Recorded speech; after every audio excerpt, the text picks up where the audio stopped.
subscribe so I can find you easier.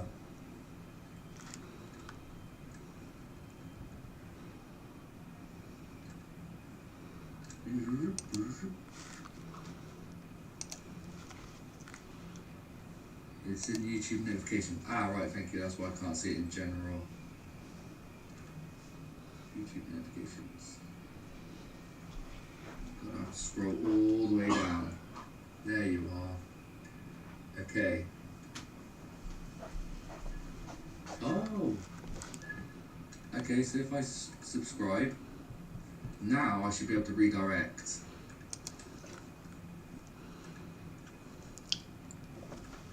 Right, so we go to studio. Yeah, it all flashed. Content, live. Did I click on myself? I think I did. Then it was customization. Then it was redirect. Chill and relax. There he is. Save. Cool. Right, so I'm going to say my goodbyes. I tested all my components and they seem good. Good. No worries, you're welcome, Pico. Everyone don't leave, wait until I end the stream and then it'll automatically push you towards Chill and Relax's stream. It takes me a couple of seconds to actually get to him on my phone because I can't reply on this for some reason. I can't talk to other people's streams on here. Thank you, PCDD. Thanks, Falcon, JFix, Mark. It's been a good day today, actually. Whilst having experiments, there you are. Thank you. You're welcome, Chill and Relax. Sergi, thanks for the chat and stream. You're welcome. Let's see you, Andy. Thank you. Joe, sorry, man. You really just come in. Sean Cosway. Thank you. Rusty Russ. Charles Mott. I think that's everyone knows it. And all the lurkers out there watching as well. Thank you. There is again. White EDM, Guru, Pico, Dave's, me. I've got have you, James? Okay, I think that's everyone. Josh, there you go. Right, thanks guys. Right, I'm gonna go. Stay with me. Don't leave until it redirects. I'm going in 3, 2, 1. Wait, who messaged me? Who was it? Who messaged me? Anyway, 3, 2, 1. Bye, guys.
Hello guys, thanks for turning up today. Just watched Anthony's stream. Yeah, that was interesting. That was actually quite funny. Let me just quickly turn the TV down, otherwise I'm going to get feedback. I do. That's it. Otherwise I'll get an echo coming across. So, yes, started streaming yesterday. So yeah, 0 views. So thanks, Andy. Really appreciate on that one.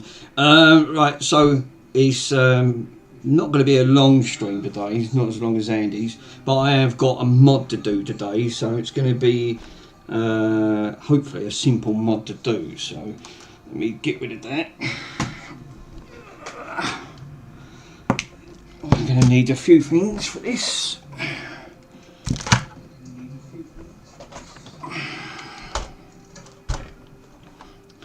So let me bring the camera down just a tad. Lovely. So the mod we're going to do today, it was on crowdfunding, which I had to wait 5 months to get this specific item. So this is what they call, let me turn that stream up there because that's a bit bright. Hopefully. Yeah, it's called a flippy drive.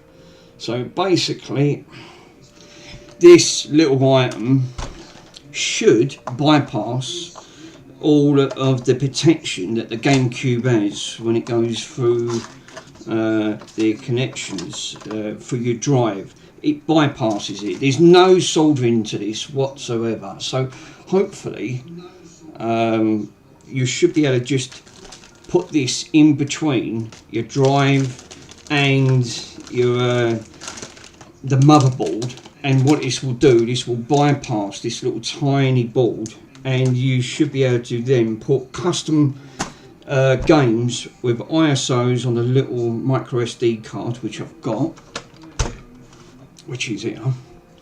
So if I take this one out, you have to format this in a FAT32 sort of scenario. So I think it's 32 gig maximum. Well, there might be a problem there. I think it's 64, but we'll give it a go. But yeah, 5 months wait just to get that, because you can't buy these anywhere. So you can only go on the crowdfunding and install that. And I think that is why they took so long to do, because there's a backlog of these. This was the 3rd batch. I can leave on a Discord if someone's interested in one. I can leave a link to their crowdfunding page and you can place an order. I think it's about $80, wasn't a lot, which is give around about £70 for this little tiny kit. But it does make a big difference, because this just sits in between the drive. So there's literally no micro soldering needed. This is just for makes it simple for someone that's never done one before. But you can have homebrew put onto the GameCube, which you can't do.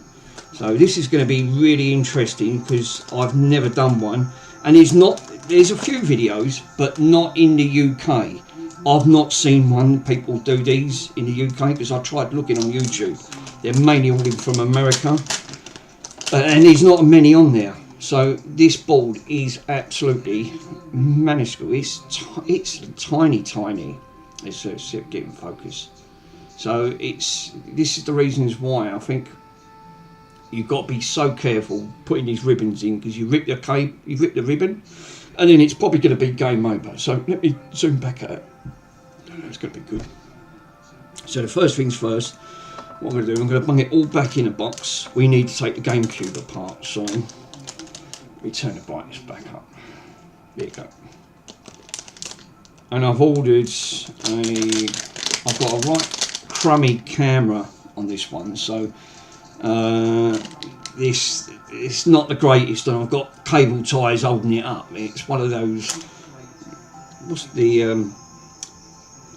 it's one of those little tiny cameras on it, but it's not the greatest of quality. So I'm going to upgrade. I've just ordered a 4K one, so hopefully that'll be better and a wider angle, so you can get more in shot. So anyway, main thing is, let's put that to one side. Let's take the GameCube apart. Take my glasses off, I need them. And I can't even get me thing straight, because it's the way it's all situated on here. It's absolutely a nightmare, but it's the best angle I'm going to get for so far.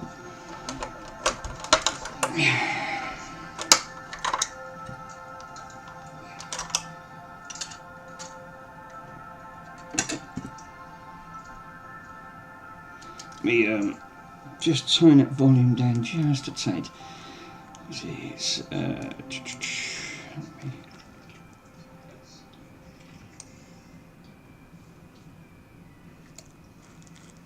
you go. So it should be interesting. So, God, I forgot these GameCubes have, but I did buy the tool because I know I've got one. You need the dreaded hex bit screwdriver, and it has to be deep enough for it to fit because you can't undo these. It will not allow you to. So if you think about taking one, make sure you get one with all these special bits on there. Can't even see it there. No, there's another one.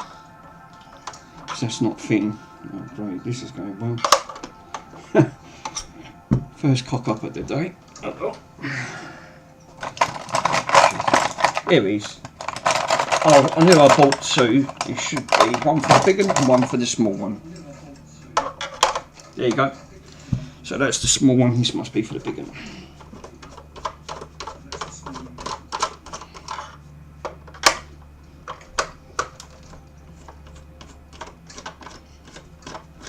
If you see my big dog bouncing around, he tends to pester me quite when I'm trying to do a repair, and I've repaired out of a lot. It's just a shame I couldn't stream it. I'll spin the camera around in a minute. How many I've done? They all had multiple issues. It wasn't too major. Right, 4 screws. Where's my magnetic dish? Which is down here. Right. There you go.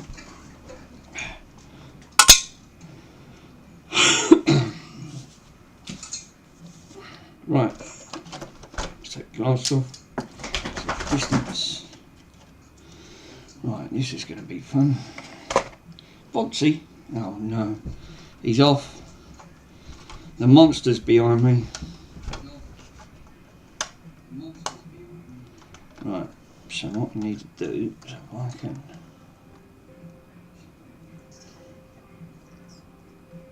The only thing we do, all these lights, they get saturated. Trouble is I need my glasses to see the comments, otherwise I won't know. Sometimes pop himself down on the keyboard and explain. Right. Yeah.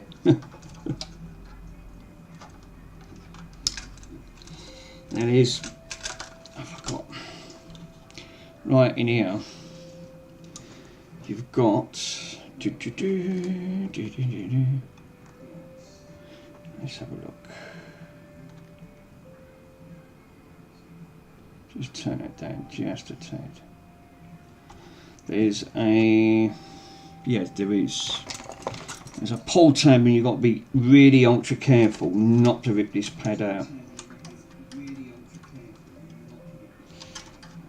Okay. Come on. There you go. She's out. Good.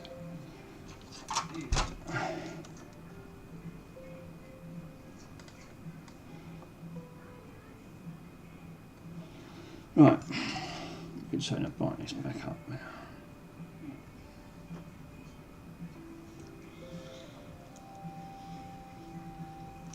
So we've got the ball there, but we need access to the drive itself, which is going to be underneath here because it sits in a V shape, if I remember correctly, because I've took these ones apart before.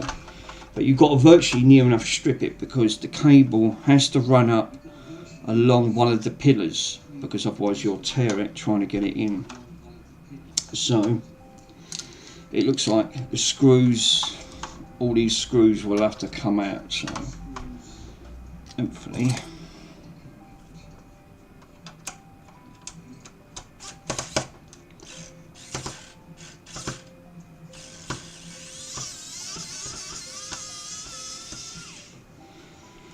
One, God, what was the bane of my existence? Good. Two.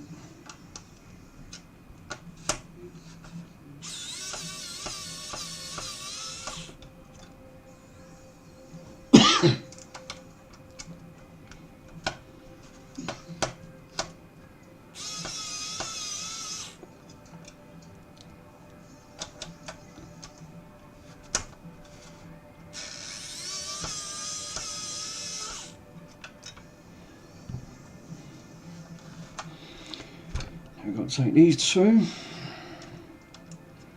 Hopefully.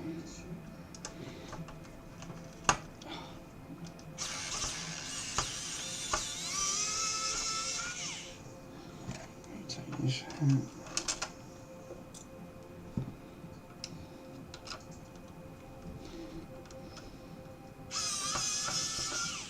I have got, I know it sounds dark, but I have got a projector to look at, Andy, and I'm not mucking about. It's over there. Lucky enough it is working, but the bulb's a little bit intermittent, so I've got to have a look at that at some point. So that will be probably, I know you are not really keen on him. No, I totally agree now. I'm not myself.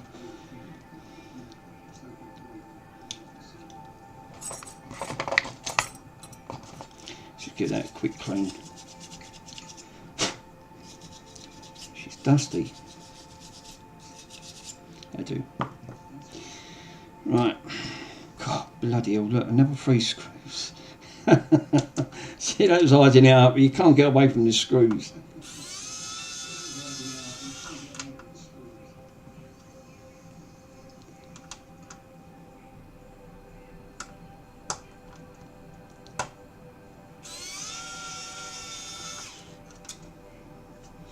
Read the comments. I love reading the comments, it cracks me up. Oops, too late. Andy, close your ears. No. I've got one in there. I've got to have a quick look. I know Andy ain't got great experience with, lucky enough my one don't go bang. It won't take out the power supply. I'm hoping not. Otherwise I'll end up with streams. God, look, there's another 3 screws. Oh, 4 screws at the front. This thing's full of screws. Jesus. That's unbelievable. All that's got to come off so I can get this mechanism off. Right, that ain't everything. Where's my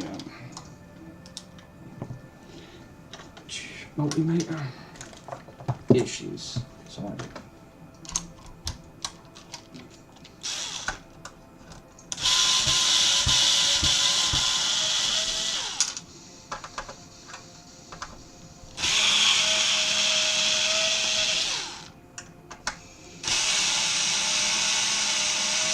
These in Right.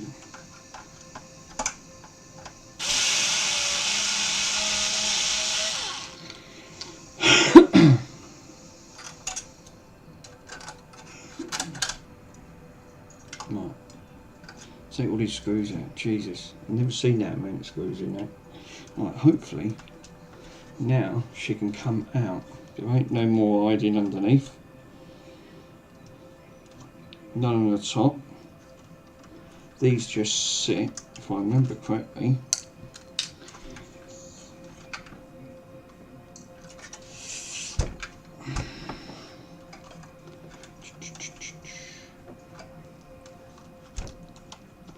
That top part's loose. No, you've got to take these out. I forgot. And there's going to be another 2 underneath.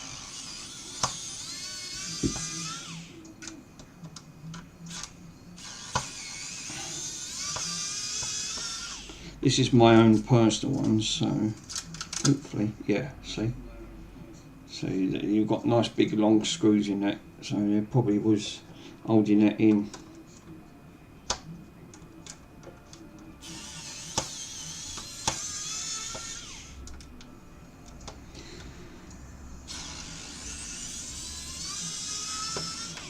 Right. Come on. There she goes. She's now off. Right, this is where the magic happens. So if I got told, let's put my glasses back on, otherwise I can't see. Right, so this is obviously the board. I ain't going to bother recapping it because it's absolutely perfect.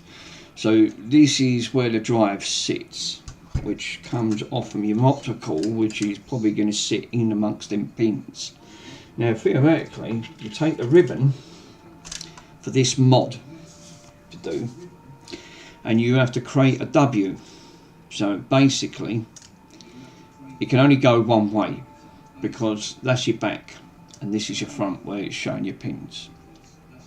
So what you have to do, you have to create a W. So what you want it so it's similar.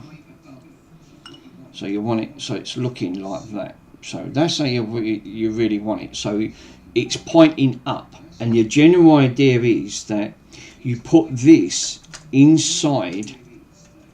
So it's got to go around a certain way. So you take it from this corner where that is. So where this is, where that sits into that drive from over here, because it's flipped, it's back front. But you basically put it in that corner and slot it in. That's all you basically do. So let me get this right, because I don't want to bugger this up. So this slots into that drive. Right, that is now done. So hopefully, just make sure this is, because it's got an orientation. So you've got, let me just let me have a quick look on the website. I can actually flip the, let me go to the display.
Literally, it'd just be easier to do it this way. So hopefully, this is the route I'm going down. So I mean, you know, you can't go it back to front because there's no other way on that front. So I assume it just goes that route only. So, and that then should, if you have a look, and I'll zoom right in, you should then just slot it in with that W style And then basically this is what I was saying about with the ribbon cable. So you really want it to come down from the actual side itself. So this is how you actually want it. So you want it so it can just sit in there, and in that way it can fold itself down where it sits at the side. So this is where it's going to be sitting. So that's why it's got an arrow. If you look at the arrow, oh, hold up, wrong way, that way. So basically where that's sitting, that then sits here. That's where it's going to sit. So it's going to be sitting where it sits on this platform, slots in, hopefully. So you really can't go too mad of putting this too back to front. So, you know, hopefully, fingers crossed, it should be okay. At the end of, oh, it says there's no audio. Oh, you are kidding me. Oh, for Pete's sake. Hold up, because it's saying I've got audio. Jesus. Oh, no. No audio. Mute on the scene. Right, okay. Right, can you guys hear us now? Have I got audio back by any chance? Audio when you're showing desktop only. Ah, right, that's interesting. Got audio now, just not while you're with surf. Right, okay, thank you. Right, so okay, that was just on that front. But it sort of gives you, on that front, I'll bear that in mind. There's something else I'll have to set up for OBS, because OBS is not easy to, it's quite confusing. So what I need to do now is, hopefully, it should just be plug and play with that sitting on top. So let me grab my little torch.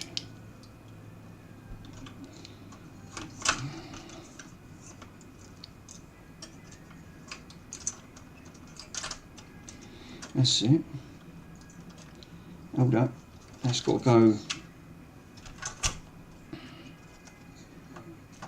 Actually, let me have a quick look. While you guys are on there, I'll quickly go on to, I won't go back into it because otherwise it cuts the audio out.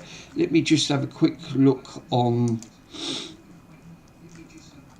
I zoomed into it much, I can't bloody see now, great. Right, let me zoom back out. Right, okay.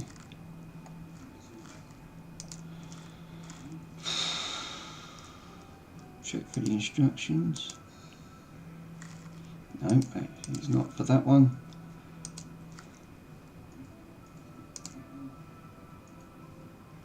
Signed by Nintendo themselves. Now to date, we've only...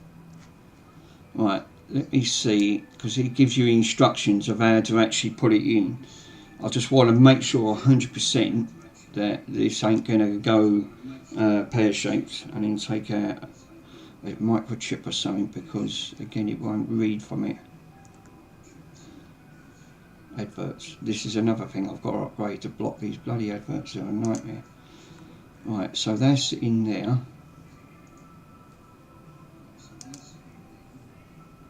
Right. I think we're getting up to the inward point there on that. Right, he says you've got to do it from the bottom part and it's got to be facing. Right, that's interesting.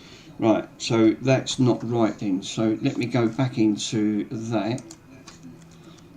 Right, he said don't do it from the top, do it from the bottom.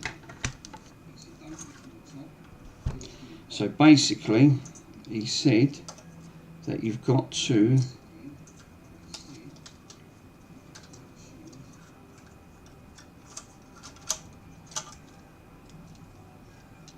that's the idea of these little tiny fold up things on it, so hopefully so you can fold that up, line up the, he said line up the little tiny pins, which I have, and that's created a W. That's exactly what he said.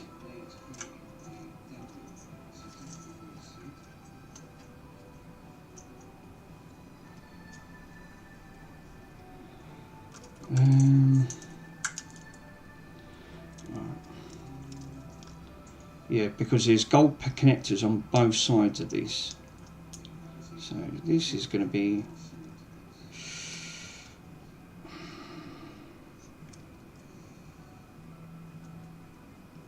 right. That's it. Now we're getting somewhere.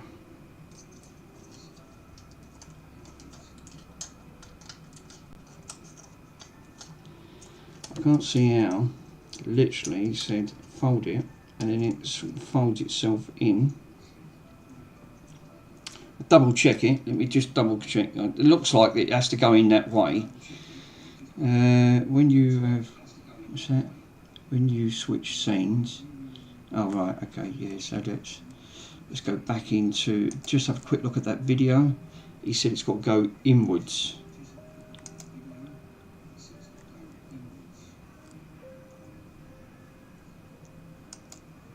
Yeah. So basically, I have got it right because it has to sit. So basically, he says you have to create this W scene, and it sits over the top. So it was right.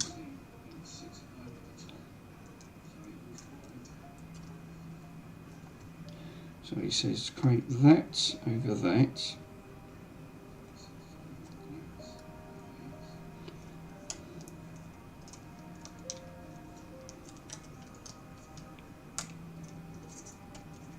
There you go. I think that looks like it to me. Right, we're sort of getting somewhere now. So it looks like it has to sit over the existing pins. God, that's not the easiest, and that's really fiddly.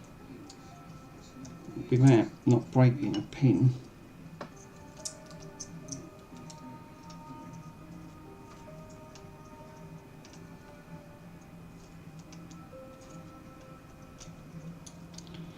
Right. That looks like that's how it sort of goes. So, but it looks too. I think that's got to go down more for it to sit flush. So there's that. I think it's got to sit on that line. I think that's how it has to sit for it to sit, because it's got to have a snug fit. That's what he said.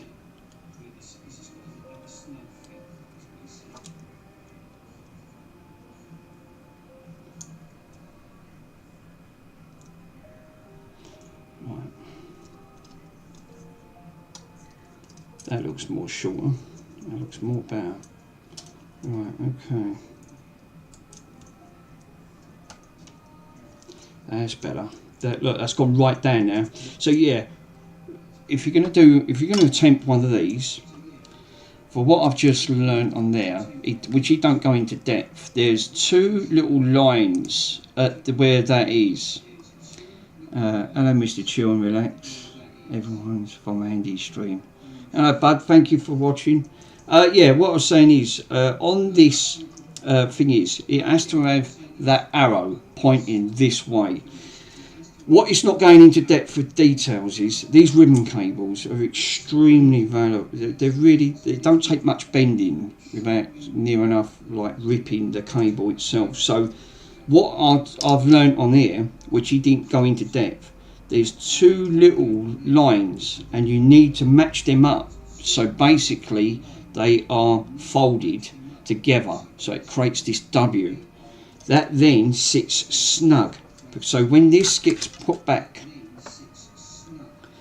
that then makes contact both sides of the pins on the actual header itself.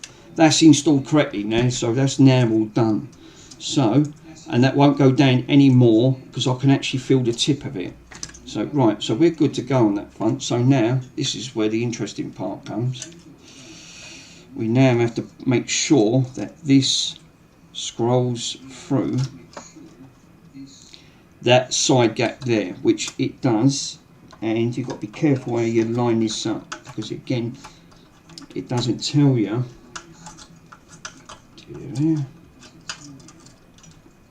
because you don't want this in the way. This is the reasons why it says make sure it's folded, so, and then that way it sits flush. So let me go back round that side, that sits in between there. Yeah, so if you're ever going to think about getting one of these, make sure that you fit it in between this stem and this leg arm in between. So you really want to aim it in between, so it sits in between like that. So that's how it sort of like it sits. So it's ready to sit in that slot from there. So they've done that quite well. So basically what you want to do, you can, I don't know how well, this camera is not the greatest. So in that slot you can actually see now I've created a W, and it's now, you can see gold pins on both sides, which should make contact with the other side. And this is how it talks to get past Nintendo's protection. So you can then use all your homebrew stuff and back up all. You can back up all your Wii games and everything. Not Wii games, your Nintendo GameCube games. So, which should be interesting because I've got a stack of them in there, and it was just frustrating to keep taking them out. So now I could just put them onto an ISO file, problem done. So right, would help if I did it the right way.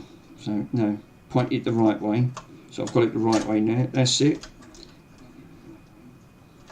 And we should have a little light. So there you go, she's snug. So now she's on. I've just had a quick look because that was helping me to guide. I felt that click in.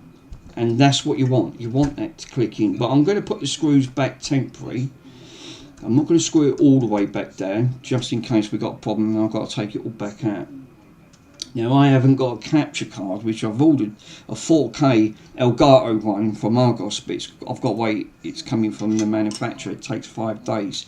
So, you know, that'll be the next thing where I can then start uploading all of the live stuff. Streaming stuff is an absolute nightmare to set everything up. It's not the easiest. So hopefully, so now what we can do now, because of we got to start putting all this back, but because I don't really want to put everything back into this because it's going to drive me nuts otherwise, I'm going to put this just back temporary so we can gain access, because I've got to install that little micro SD card, and then I want to see if this boots up, because the way it should work, you've got some sensors on here. If it doesn't detect, this won't boot.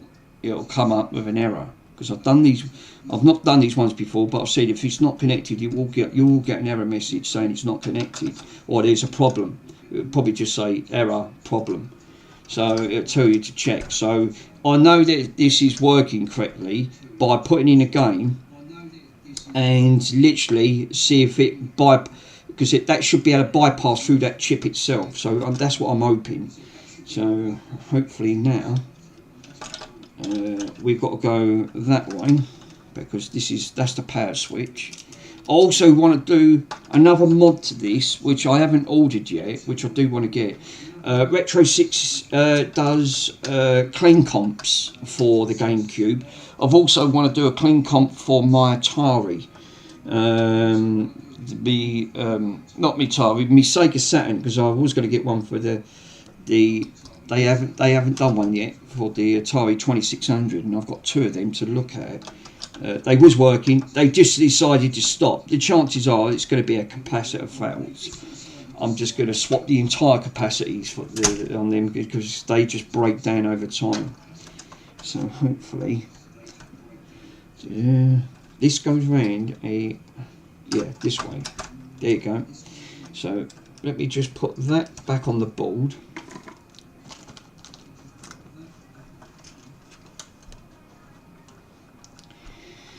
Hopefully now, no, that one's empty. Now it did come with some of these bits and pieces. No instructions, doesn't tell you how to put this thing together. Absolute joke. So you have to just refer to videos, I'm afraid to say. But on the side there, because this is, you can actually see it. Look, they left hairs on this as well. I know, it's alright, it's the dog. I thought they left an hair on it. So this goes at the side where that little micro SD card sits. So you do need this platform, but what it does, it blanks out one of your screws. So whatever you do, don't put a screw back in there, because then you'll have a wobble effect where it'll try and sit and it won't do nothing. So it's got to sit flush because then the casing won't sit and you'll damage it and thinking what's going on. So I'm just going to put 2 screws back into this. Hopefully.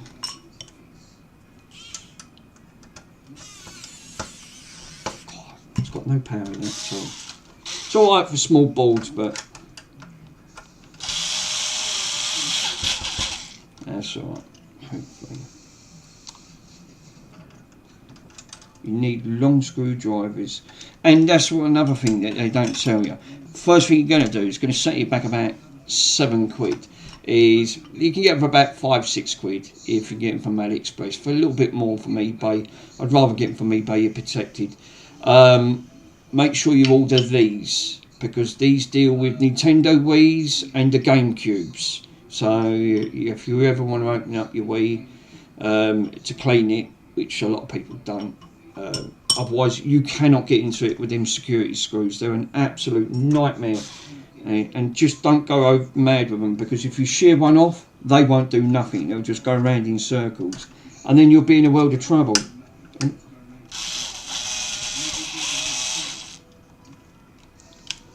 Right.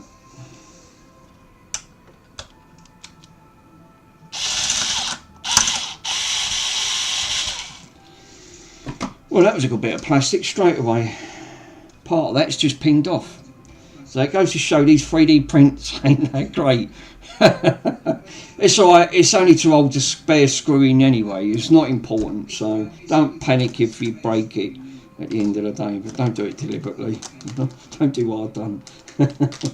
So, right, so let's take this out. I don't know what this is for, again. Oh, I think I know what that's for. You know when you put it on top, you know what I was saying earlier on, I've just fell in what this is for, because this has got a slot, and this is guided. You know when you push, you know when I folded it to put it back down, basically you're supposed to insert that on top and push it to give it a snug fit. That, I think that's what you use it for, which I didn't do. I've only just fell in what that's for there, but it don't matter. It's snug anyway. Right, now this is the most important. Putting this card in, because this has got a slot in.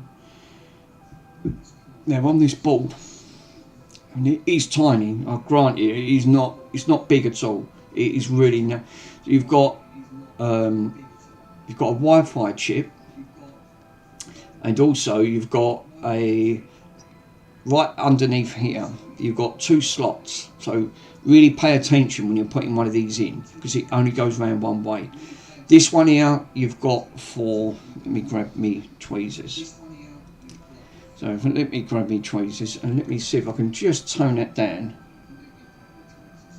Lighting's crap, innit? It's really not great. I don't think you're going to be able to see that, but on here, basically, you've got 2 slots. Hence the dog there is. Let's take that out. So you've got one there for your ribbon, which is at the top, and one next to it is your micro SD. Don't think to try and shove your card in a micro SD slot, because you're going to be in trouble. Because otherwise you'll think, why ain't it fitting? And again, that ribbon, these plastics don't take much to rip these off. Andy's found that out with these, because they end up breaking or they snap. So you've got to be really, really careful on that front. So I would definitely say play cautious to the wind on that front. So yeah, right. Let me see if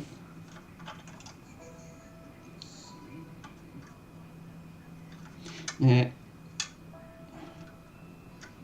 Hold up a minute. So when he put this in, let me just quickly have a quick look how he inserted that at the side, because again, no instructions with this whatsoever. Right, okay. So yeah, right, you will need that gap. Right, so that's interesting. So straight away, I think there's the spare screw goes in at the side. There's a little tiny hole at the hole there on this. So that spare screw goes in there so you don't lose it. But what he was saying, this ain't been done right, because there was supposed to be where the cable slots in at the bottom,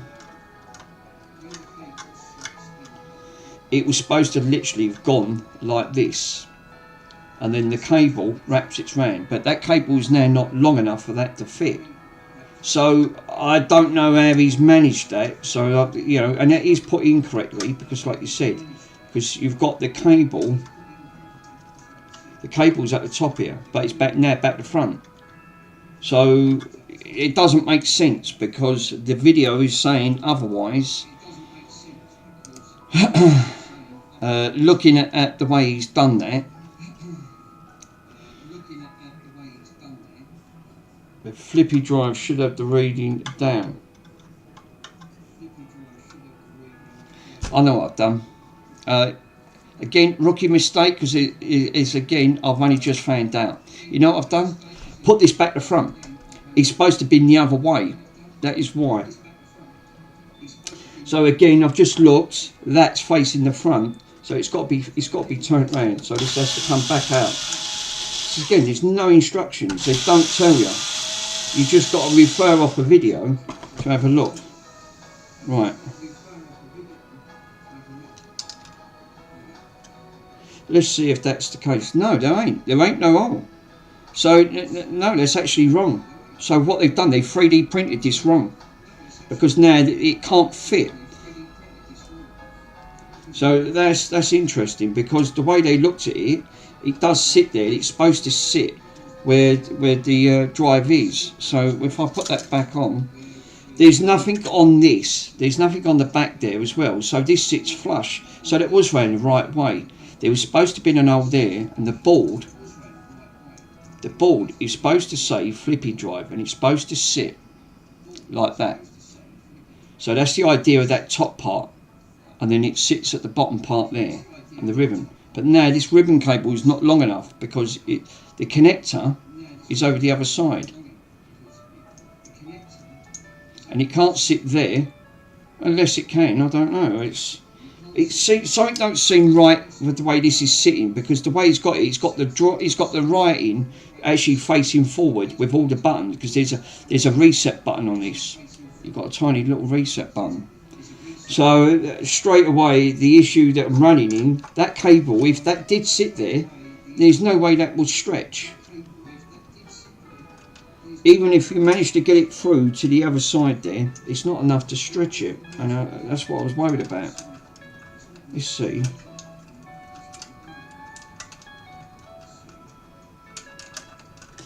Right, that's actually given me a little bit more room, but it's still not enough for that drive to sit in there. So even with that poked through, that's not enough. And they 3D printed this wrong, because there was supposed to be a screw hole there, and there ain't. So, and looking at the photo because this is the developer that's got it, I was facing it in the right direction, so that's how it's supposed to actually sit, with this face where there's supposed to be an hole there. So basically that's exactly where that's supposed to go. So we are supposed to have a little tiny hole here, and that sits. But this is back to front, because that's upside down, and the way he's got his flippy drive is that way. So it's not, I don't know what's going on there. It doesn't seem to make any sense of the way he's putting that in.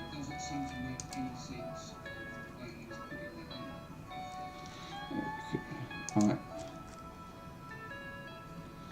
I'm just watching how he's putting this in, and again, yeah, that this has been 3D printed wrong. That's not supposed to be here. And this is back to front, the way he's got this. So he's telling you how to face the issue of where to put the screw. I mean, you know, stretching the cable in.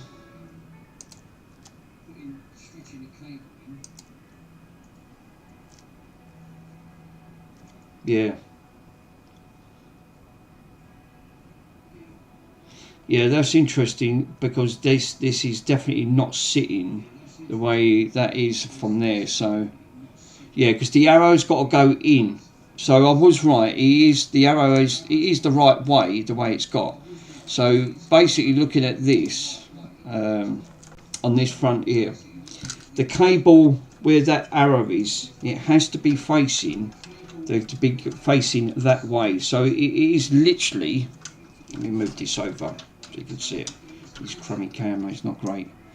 So basically, it has to be facing this way on that front. So where you've got the arrow, we've got an arrow front on here. So we can see. Let me see if I can zoom in a bit more. Yeah, you can see the arrow a bit more. It's a bit more easier. So with the arrow, what we want, the drive's got to be sitting.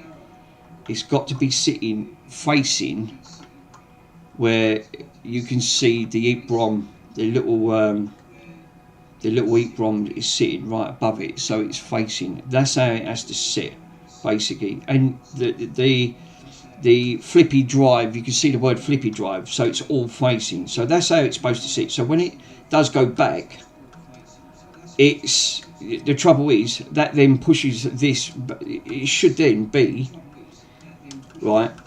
That should be then facing backwards.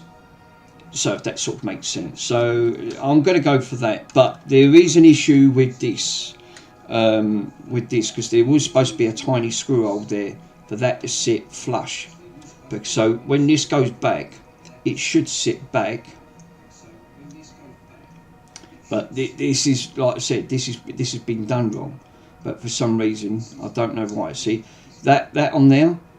That can't see. Look, if you can sit that on there, see what I mean? Look, that actually I've got that wrong. Just look, it slots in. So there you go.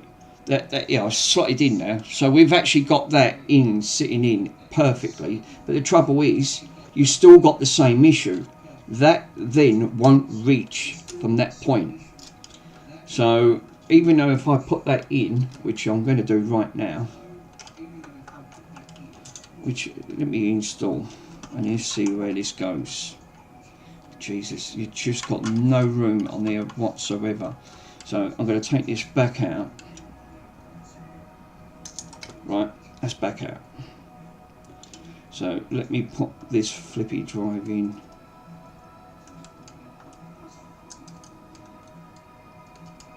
And they're supposed to say this is for people that can't do micro soldering, because to do the mods on here for homebrew, you've got to do micro soldering, and the pads are nano.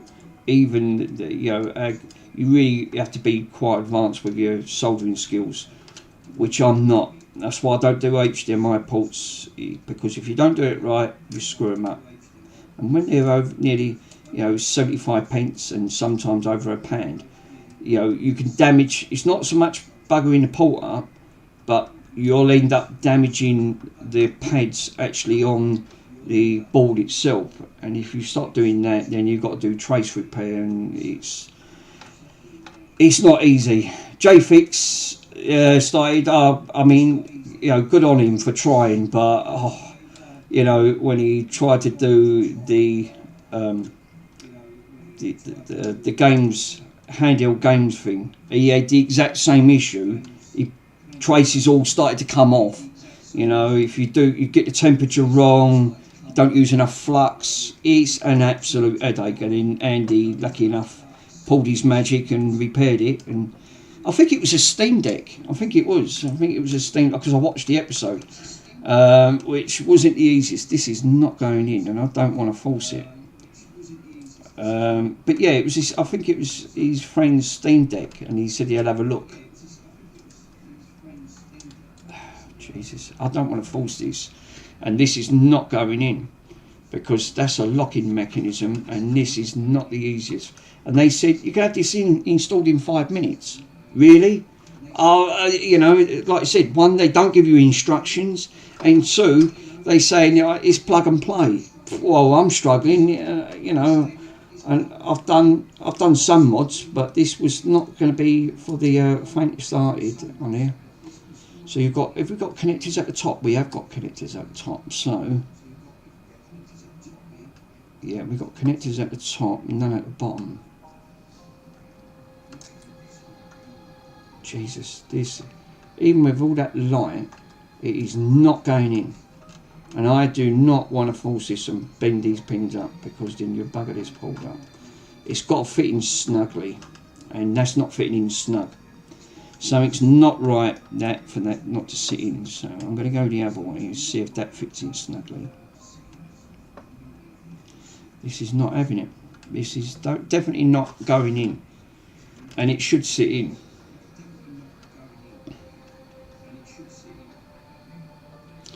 So yeah, doing repairs may be entertaining, but it's not for everyone. But I don't mind. But perseverance, just, you know, we all learn. We've all got to learn. It's true.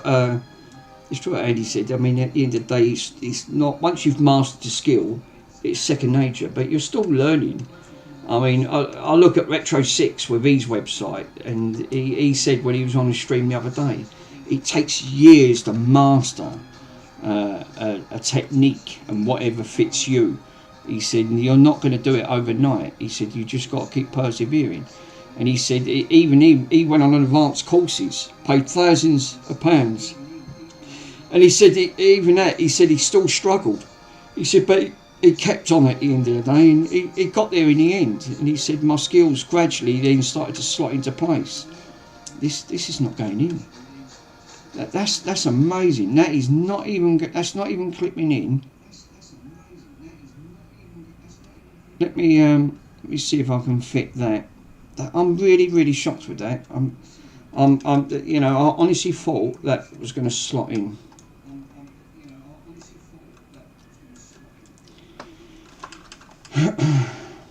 Because if you damage that, it's like I said, there's guide pins at the side. So there's nothing else for it to slide into. Do you know what? I've just fell in. You know what I've done? Right. I've just looked again, because there's no instructions. Right. This is a locking mechanism. Right. And because there's no instructions on this. Right. So when I've just looked of opening this up, this little locking gauging pin, I'm trying to put it in at the back. They don't. On the front, it just slots in. That locks it into place, so it doesn't pull back out. But again, you've got a job to see it, because it's so ultra thin. So now that should just slot in, and I ain't damaged not one pin on that. Here you go, and she's now slotted in. Again, for future reference, if someone wants to try and do one of these mods, right, now she's in, and that's snug. Look, that's not going nowhere now. So basically, I was trying to put it into this one, right? This, I know what this is for. This is not meant for that side. This is, you have to buy optional extra. Again, you have to order it, someone in the UK, if you want to extend it through your top of the plate. So where's the, on top of here, let me put this to one side for a minute. Right, so when you're actually putting these together, if you ever do want a mod, you have to pay extra again to actually do it. So on these, on the actual, on the switches itself, you've got this. This is what lights it up, right? So basically there. But what happens where you've got this lights up orange, or you can put a custom LED in, and I've done a few custom LEDs and lit this up rainbow colour, which I'll probably end up doing at some point. But that's what that's for. That other slot that I was trying to gently put that in, it won't go in.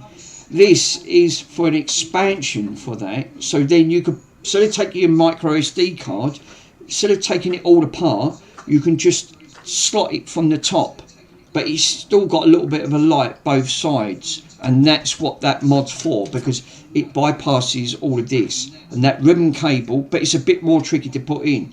So because you've got to gently try and put this together and thread all that cable through, which is not the easiest to do. So now I know that's why I thought, why isn't it going in? Because that should have gone in. But again, no instructions, doesn't tell you. That video is outdated. It doesn't tell, because that was batch 6. I've just looked on here and this says batch 9. So this is slightly modified. So because it actually, if you look at the back of it, it tells you what batch number. It's got a little tiny dolphin written on it, but this has got batch 9, Rev 9, and the other one says Rev 6. So these are all different types of batches. So what they've done, the other one must have been an earlier revision. So this is being a later, it's set out different. But it don't matter, it's now in, and it's installed correctly because you've got an arrow. The arrows, like he's just said on there, the arrow should meet the arrow. So you've got an arrow and you've got an arrow on the board. These two should marry up. So hopefully that is now correctly installed. So now I can put this in, right, and now that matches up to exactly where he says where that matches. And before I do that, let's quickly put that screw back in, because I don't want to rip it. It's right next to that trace. Let me just pull that up a minute. It's not the easiest thing to put in, and you've got to work it out. You've got to work it out while you're going along, and you know, and the video instruction that's got to come back out. It's got to be screwed in. I thought it did. So they're giving you out-of-date video for a different part of an earlier model, but Jesus, I mean, come on! If you know you're bringing out a new model, update your video at the same time. Otherwise, if you're not giving no instructions how to install it, you've got to search for it and do it yourself. I mean, I know that, you know, you've got to work these things out, but blimey, it is an absolute headache. No, that's not going in. I'm not going to force it. Let's take that screw out. That's not sitting right. I'm going to do this by hand because you'll start stripping the screws, and then you've damaged the perk. So you have to make sure that I've got right crap lighting in here. Absolutely diabolical. I can't even see what I'm doing. It's like working with beer goggles. Seriously, it is. It's like having beer glasses on. You think, oh Jesus, what's going? Have I got any? Yes, I have. Got these out of, what did I get? I get these out of Asda's, I think. Paid about £4, I think. A selection, a round, what's that? A 6-piece screwdriver for a £5. I mean, blimey, it's worth that alone. That's better. And tight it.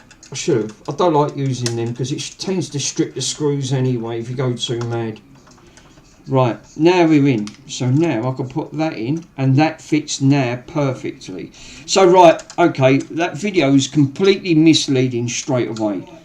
So looking at what I've done on here now, actually looks quite good because it's fitted into that slot really nicely.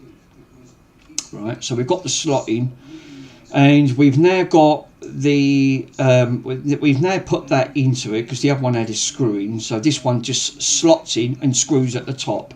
Right, so, and it's gone right in that corner perfectly. But the only thing is that screw hole don't look too big to put. That don't look very snug. I don't think you can't. They haven't even supplied you a screw or anything to actually tie this in. There was nothing. All they give you was just that bit of plastic. So they're crowdfunding. I mean, they've given you something to actually put in, but you can't screw that in because you're going to split and break that board. It's not designed for it. Let's just gently see if that does. I could be mistaken, but I don't like to force something. You crack the board and you end up breaking something. Right, that's the one I've stripped, isn't it? So that won't help. So let me just try and put that in there. If not, I'm going to leave it out because that just don't seem. It seems wrong. No, I'm not. That is not going in. So right, for future reference, please don't put the screw in there. You'll crack that board and take it out completely. So I that nearly poked it right through. Jesus. Now you can drop the screw now. It's gone on the floor. Hold up a minute. Right, guys, where is it? fucking dog will eat it. I thought, oh no, it's lucky enough it's only here. Right, I'm leaving that out. I'm not putting that in because they haven't supplied any screws, and that was far too tight. That would have stripped that and damaged that board right on the side, which I'm not going to put in because it was wrong. So, because the top of these heads are so wide, you would have just completely and utterly stripped it. But I'd say with that, it's too tiny on that. So, yeah, that's what this is. I've realised now what that is for. So, if you ever do get one of these, don't put the cable in there. It's virtually invisible from the other side. You wouldn't know that without looking at it closely. So this is for the expansion for the top part if you want to put your micro SD card in. Because the one underneath it there's a tiny slot right underneath that, and that's for your micro SD card for it to go. So again, not the easiest to put in. Definitely not the easiest. And they said, you know, you'll have this installed in 5 minutes. Yeah, I can see it. I think in 100% you'll definitely put it in within 5 minutes. You know, which I can't never see in myself. But let's put that screw back in there. That's it. Just hold that in. So what I'm going to do is, I think the next task is let me just quickly plug this in because I want to see this, because I don't want to end up putting all this back together and it ends up being game over, and you know, or something's not working. That was another thing I've done on this again with these Nintendos, GameCubes, because I love the GameCube. It's got some great games for the GameCube. It really has. Well, I've always been one of my retro sort of consoles, and I've virtually near enough got every console going over there, and they've all had to be repaired at one point at their time. I've done a mod on this one. So basically, which they don't come, I put a clock battery one of these, because these ones are they're actually moulded to the board, so they're soldered, so you can't take them out. You know, they're all sealed up. So what I've done, I took one out of an old Amiga and cut the third pin, because you can't, again, you can't seem to get them. Good luck trying to get these. You know, you probably can, but you want to order them from America. But the time you pay everything from all the importing and taxes and duties and everything, that ends up being like nearly 30 quid. And you think, what? Jesus, I ain't paying that. So I cut one down from an old Amiga. I cut his third, it was 3 pins on the Amiga. Cut that off, sheared it, because you only want your plus and your negative. That's all it is. And now, and what I basically done, put a little bit of resin underneath, so it just bonded. You probably don't mean it was overkill anyway, and I've soldered the legs, and then now I've got, it sticks out a little bit, but it has got the clearance from the front. So a great little mod to put on these, and so if that, because these always go flat when you don't use them over a period of a long time. The batteries go flat, and then that's it. You have to keep resetting everything on the dashboard. Well, I won't have that issue now, because now to get all that off, I've got to take the screws out here, but now I could just flip that out, put a new one in. So that's another good thing on here. But I've just looked, really needs retro brightening. It's absolutely, it's so discoloured. Look at the colour variation. You can't tell, but you probably can actually. You can actually see it. But the colour variation on there, that looks like a smoker that's had that. That's light grey. That's, I don't know what colour that is. It ain't battleship grey, I know that for sure. So no, so yeah, unfortunately I can't put a screw in that because they didn't supply me with one.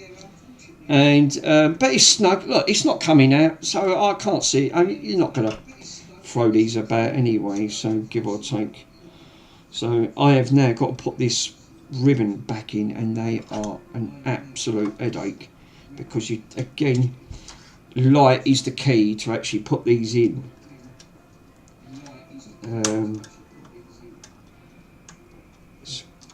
So fiddly. They've put them in the most awkward spot going. Come on. Again, tweezers. Looks. I could use them as chopsticks. They're so bent up, it's unreal. I think chopsticks are more straighter than these.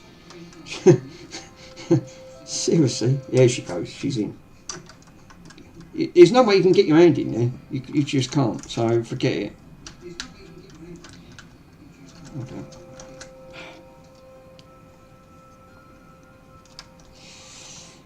Will help if I have it round the right way. Jeez. Right. Second time round 2. Right, there you go. There you go. She's in. Lovely jubbly. Right, so there's a band. That then clips in. See what I mean? So yeah, so we are good on that front. So that is now installed. Dig the power supply out. The flippy drive is now in place. So we have got, yeah, because I didn't, that's another thing I've just realised, and I've just fell in again. No instructions on these. You've got on that back of that ribbon cable for future reference. If someone wants to do this in future reference, you can look at this video. I've just found another little interesting fact on there. Again, they've put a little white dot on the back and a little black dot on the back of where it says Rev 9 flippy drive. So the dots, so the white dot and the black dot match together. Sort of like, I don't know why they've done one black and one white, I haven't got a clue. But they could have just done one black dot, one black dot. I mean, that's just going to confuse someone. But lucky enough, they've done the same with the arrows. One white arrow, one black arrow. So these, so you know you can't put these back to front. If you do, look at this video for future reference. And you think, no, hang on a minute, he's right. That's wrong. So I better put that back. So hopefully, it's... that is now done. The only thing is, apart from lurking. So what I'm going to do now is give this a boot and see if we got an image and see if this drive actually physically works. Right, so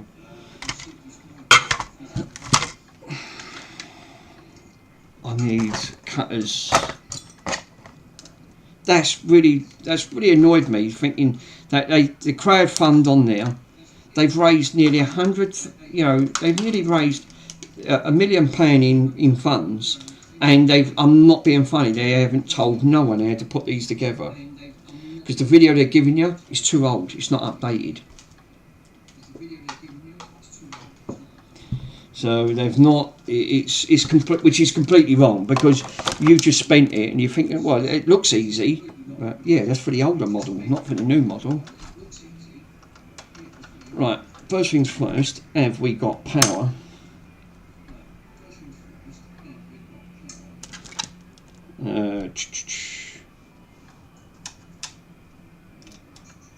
Oh, we are. I did put a custom LED in. Let me turn that down. I did do it. Yeah. So I've put a custom LED in this one when I've done it. So it does change rainbow coloured. I think I've got a pot of them. The top of my head, I think these are, I put a voltage meter on it. I'm pretty sure this was 12 volts on there. I think that's overkill. I think it was registering around about 8 or 9 volts. Not a lot of voltage going through these. You've only got to light up an LED. But you can run a 4K resistor through it if you're not sure. If you want to get a brighter alternative, the best way is use 5 volt LED, but then you'll blow it. So what you want to do is run a 4K, and I'm pretty sure I've got some 4Ks in here. I'll tell you what one it is. Yeah, that's it. You want some of these. So if you ever want to do a modern future and you're not sure, again, the video don't tell you, right? Not in this video. Get some of these. These are 470 ohm K resistors, right? You can pick these up for pennies, literally. Let me turn this back up so you can see it. Right, so basically, so you take these little tiny, what's how many bands is that? So that is a 4-band K ohm resistor. So take one of them. It doesn't matter which side, they're not polarised, so it ain't going to make no difference. It's only for an LED at the end of the day. Again, you can put them back front, you ain't going to blow it. Sandwich one into the LED, and I think I've got an LED one in here. No, that's a wasp aimed on it. You put one end at the LED, use a bit of each shrink ring, one of those little shrink wrapper things, which I've got some up there, so you don't touch one side to it, so it don't bridge anything out and shorten out. And then the other side just solder, because you need your plus and your negative, but it don't matter with the resistor because it takes the resistance. That's what hence the resistor's for. So you put it on both sides, and then you'll get a brighter experience. So then when it peaks, because this peaks more than 5 volts going through, this is about 7 to 8 volts. So then you'll get a nice bright effect. But make sure that there's different versions of these, so you want to make sure you get a 3.5, not the 1.5 or the 2.5. They're for earlier models, so get the 3.5, which is the big fat ones at the end of these. And but yeah, I think they're 12 volt. You can't go wrong with the 12 volt ones. I mean, it'll peak up to the maximum of the output of what that's going to go to anyway, so it makes no difference. But we have got somewhere, so what I need to do now is check the TV. I need to plug in. Where's the? I need. Let's plug this in at the back. I mean, this is my own personal one. I know that I wanted to do this anyway, so I wanted to do some mods to it, but I am going to retro bright that, and I've got the materials, and I've got, that's interesting to show you how to do retro brightening if you ever want to do modded consoles, because again, it's great to do, but careful with the chemicals. You breathe it in and you're going to start going light-headed.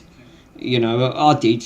Well, I was new to it, and I started off, I left the top off, and when I was, you know, this thing was bubbling away to retro brighten it, and what tended to happen was when I walked past, I thought, God blimey, why am I light-headed? I felt like I've had like some really wicked strength lager, and when I sat down after about 5-10 minutes I was fine, but every time I walked past it I was getting these, and I thought, oh God. And then I realised, yeah, when I read up on the one of the forums said don't breathe in the fumes, it will make you light-headed. Because it's raw peroxide. I mean, but there's different types of peroxide. I didn't know this. Again, well, let me go and grab the peroxide and I'll show you. What do you need?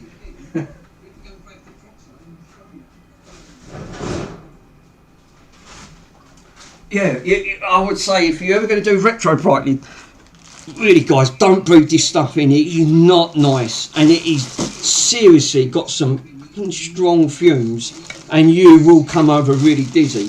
Now this is the stuff that you need for raw peroxide, and I'm telling you, get this in a cup, and this will be like an acid to like taking your skin, because it's really highly corrosive, but it's fine on plastics. So you want to make sure when you're doing retro brightening, again, no one tells you this, you've got to work this out, right, is to basically make sure it says 11 point, right, this should be nearly 90%.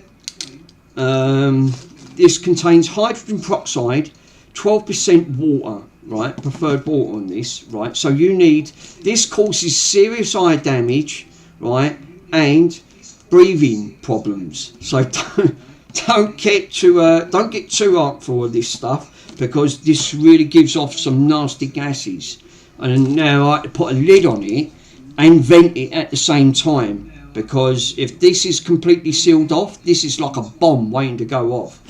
Basically, this stuff is nasty, but this is what gives off what the sun gives, basically, the UV. There's UV chemicals, because you need a UV light anyway for this to work. So without a UV, if you put this in raw, it ain't going to make no difference. You know, but if you want to strip any chemicals off, my God, use this stuff. This stuff is absolutely lethal. It will take, you know, this burns concrete if you're not careful. So, but it's fine with plastics. So you don't worry about the idea of that, because I was a bit worried about putting plastic in.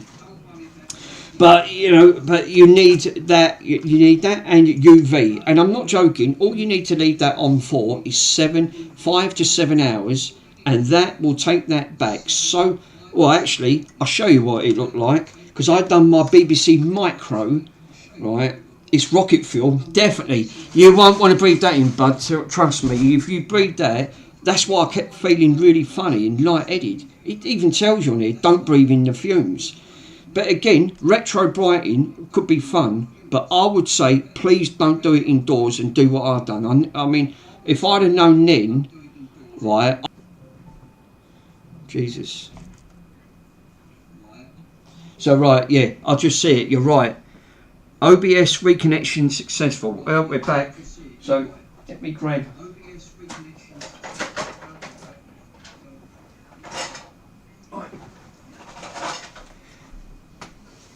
Let me. I've got one of these. This is my own personal. This I've done some serious work to this. This had to be sent off. It had a lot of. This was tripping out quite a lot.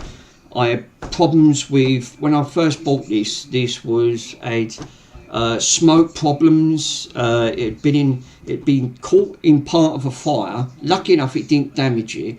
But the power supply, which I have got, let me just double check see where the power supply is.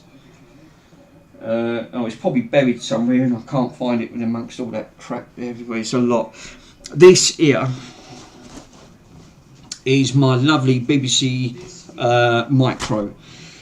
This was so yellowed, and when I say yellow, it looks like a smoker had been smoking for over 40 years. It was so dark yellow.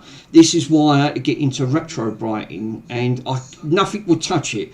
I tried to do it the old-fashioned way, took the plastics off, put this outside, left it when in the summer for about 3-4 days. It only took it down by 2 to 3%. Nothing will touch it.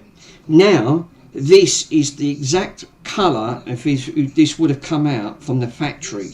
So, which is amazing because it literally looks like brand new. And I'm not just saying that. If I zoom out, this is one piece of kit which I grew up with in the 70s with these BBC Micros, and these were fantastic.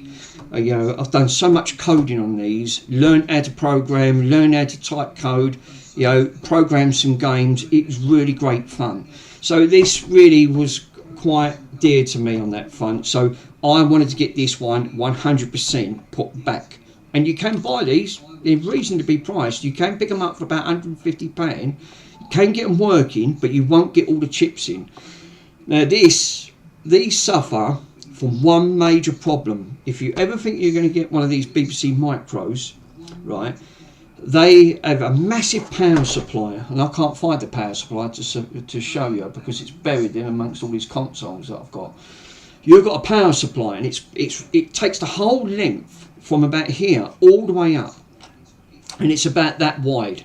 So it's a brick. It's really quite deep because it's about that deep itself. With these, and they get extremely. When I say extremely, it gets that hot, right? You can actually, right, if you kept your finger on there for less than 2 seconds, it will take your skin off. You will end up at the A&E department with skin burns. That's how hot these got. And they suffer from one major fate. Believe it or not, this has been modded. I modded this. This is another mod that I've done on this BBC Micro, and I learned over time. But because I grew up with these, I know these quite well.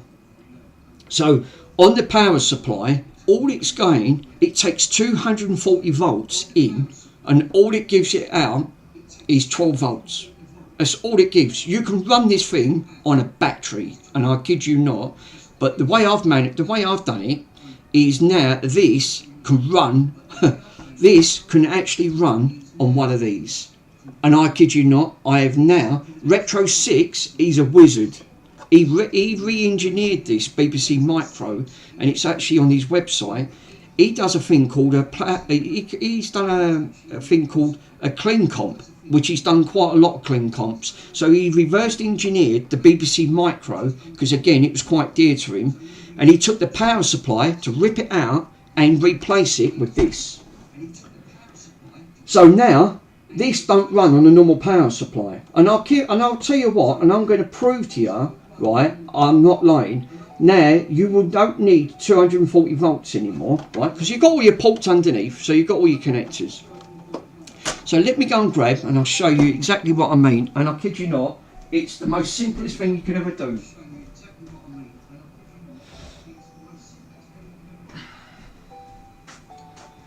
If I knew where to put it.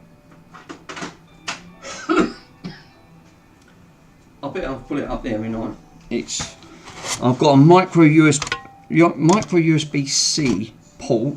No, it didn't. I did put it out in the kitchen.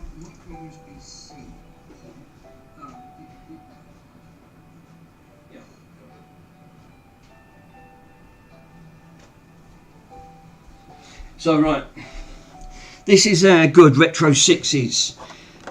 Again, no instructions. He does not tell you how to install this. You have to work it out yourself. There's no instructions on the net, but I'm going to do a teardown video and I'm going to show you. If everyone's got a BBC Micro, they've never done one of these before, it's really dead simple. You just, now you don't need, you just take a micro USB type C port, so you can get these for your mobile phone, which I have got. Plug that in, right? This is now, I don't need to run anything. I can take this. This is portable. Now I can actually run this and take this anywhere. And I do take this around my mum's a few times. And I love playing the old retro 8-bit games. Now plugged it into a little bank, power bank with that. Switch it on. So you can actually see. Let me turn that down. Right, so you can see the light. So we've got light there. Right. Right, so I've got one in and one out, so I need the output. So I need to plug that into the output, which it is. It's now on the output. Switch that. It's now got 4 little lights, and if I remember correctly,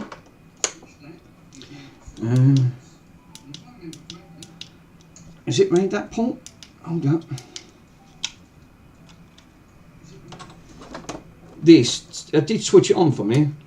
Right, no, it's not that one then. It might have been that one.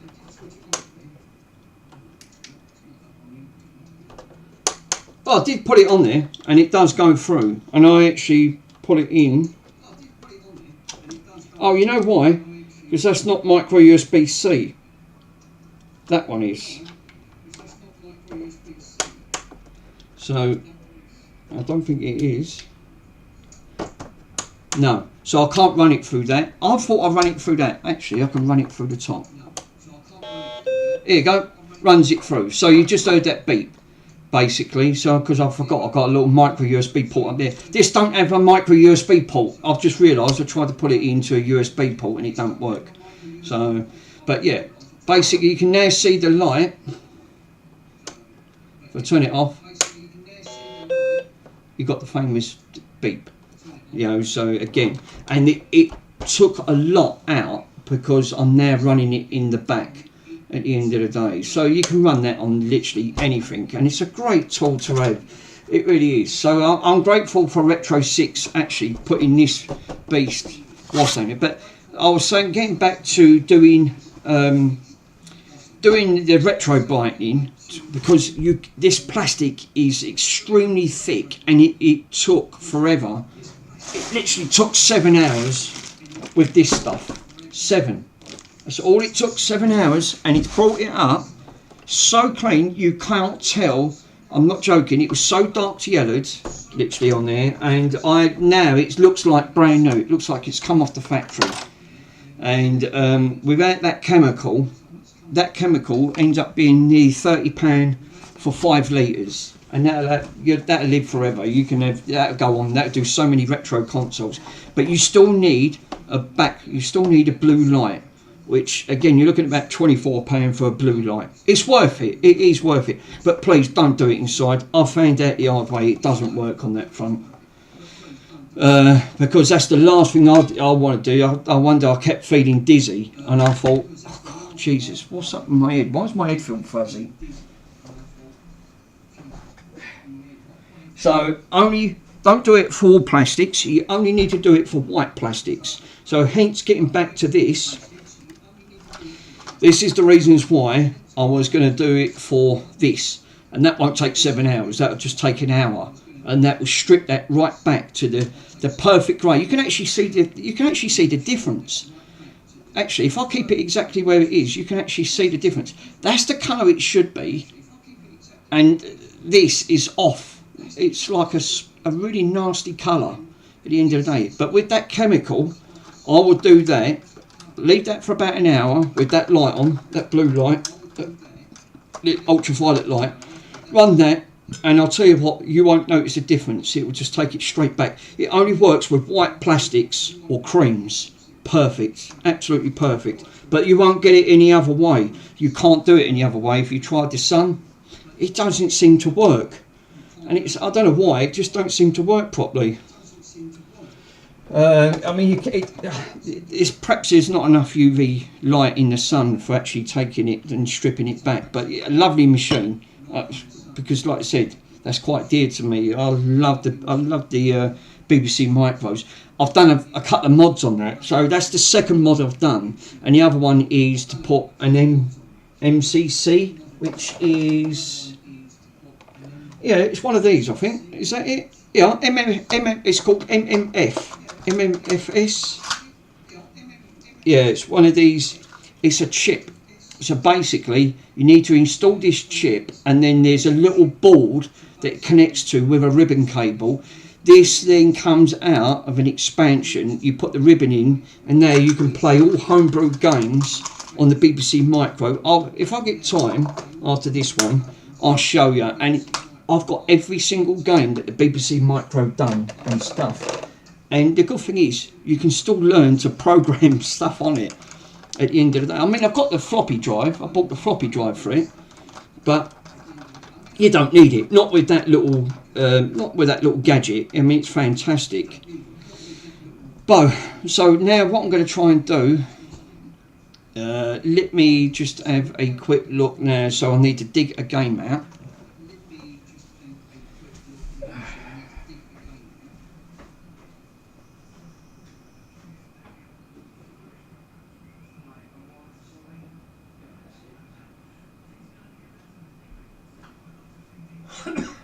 I've got stacks of games for that. My bedroom's absolutely loaded. I just need to sort this camera out. I've got so many cable ties on that thing. It's called the Git 2. It's not ideal. I'd like a nice SLR up there. Or if you go for what Retro 6 has got, he's got the Black Widow. My God, 6K camera. He said it cost nearly 10 grand. I thought, Jesus, that's a bit much for streaming. But he's earning the money, and he's he can afford it at the end of the day. But then it streams in 6K, for God's sake. I mean, that's ridiculous. That's why his streams are lovely. You see everything, the amount of detail. He's just got cameras with multiple X. He must cost him thousands to settle that up. Right, so let me go back into select. I'll leave this on. I need SCART, so I'm still going to leave that running in the background so you can still see. I won't come out of that. I'm going to switch that on.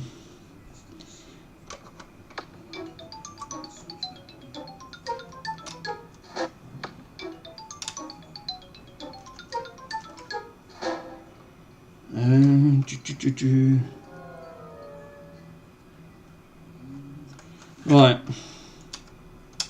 See, this is why you got to make sure that it's important.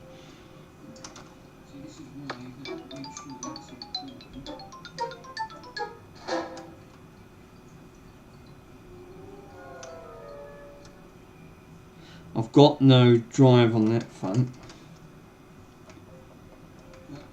Right.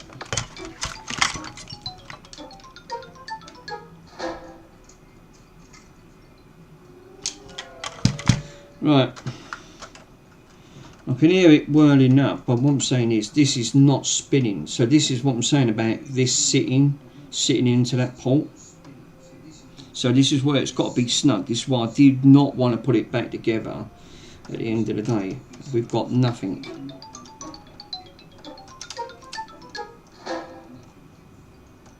Let me just quickly put the case in it. There might be another hidden trigger or something. I don't like putting these things back together because they're a bloody pain in the backside.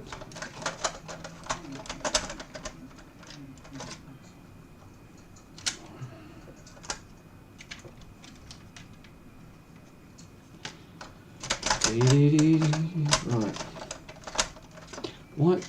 Would help, wouldn't it? Putting it back to the front of the crank. Right, that's good. Open it up.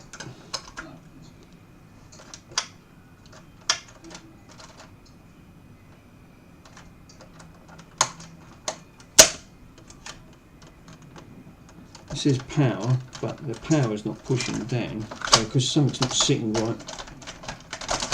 Yeah, it is now.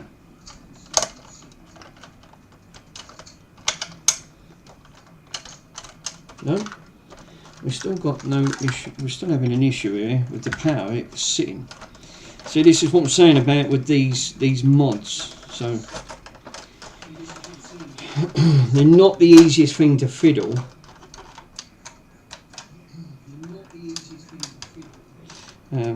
Here we go. If that's not spinning up, that's not sitting and making connection on that drive, which is not, because I can't hear it spinning. But we have got the bootloader. The bootloader is loading up. Let me flip the camera around and I can quickly show you. On that front, let me spin the camera around, and then you can see it for yourself. So we've got the bootloader is actually working. So the mod is working because we've got it on here.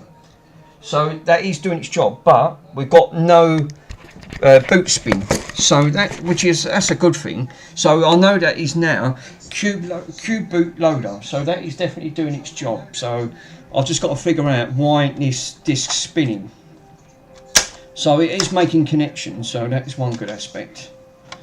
So let me put that back. So I'll know that I ain't got to take that back off and redo it. So that's one good aspect. So I'll, let's put this back to HDMI. So that connection is now done. I've now got to find out why this is spinning, because like I said, if this is not connecting,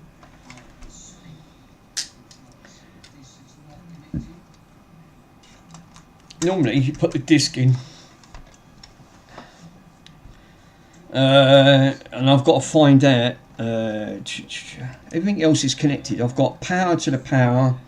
I've got the powers, the red and the black are connected for the power switch. This is for your, the only thing I can put it down to is because the ribbon cable's behind here. You've got one here for this thing. So if this is not sitting straight, or this cable, make sure that it's sitting. No, it's fitted right. It was fitted right. Let me turn it off because I don't want to shorten her out. Let me put her back. Where's my little torchy torch? Alright. Forget it. Oh, it's over there. That little torch helps. It's just it's guidance. I'll have a look at the messages in a minute, mate. Let's have a look. Let me just plug this back in. So yeah, we are getting connection because I've got the bootloader to come up. So which is great.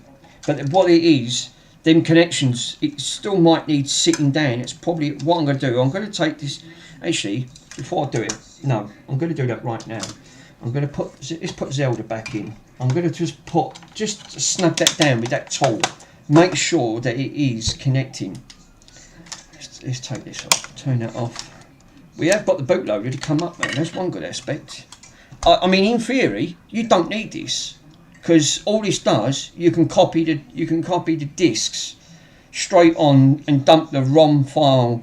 You can dump the files directly onto an SD card, or you can what some people do is disengage this completely, put that cap on, and then you don't need a drive because all you need to do then is just dump the ROM files straight onto the SD card and you can play it because it emulates the CD, and that's all it is. It's an emulation, but it bypasses all the security what the these Game Cubes have got. So hopefully, let me take this one back out. Where's that screwdriver? I'm going to snug it down.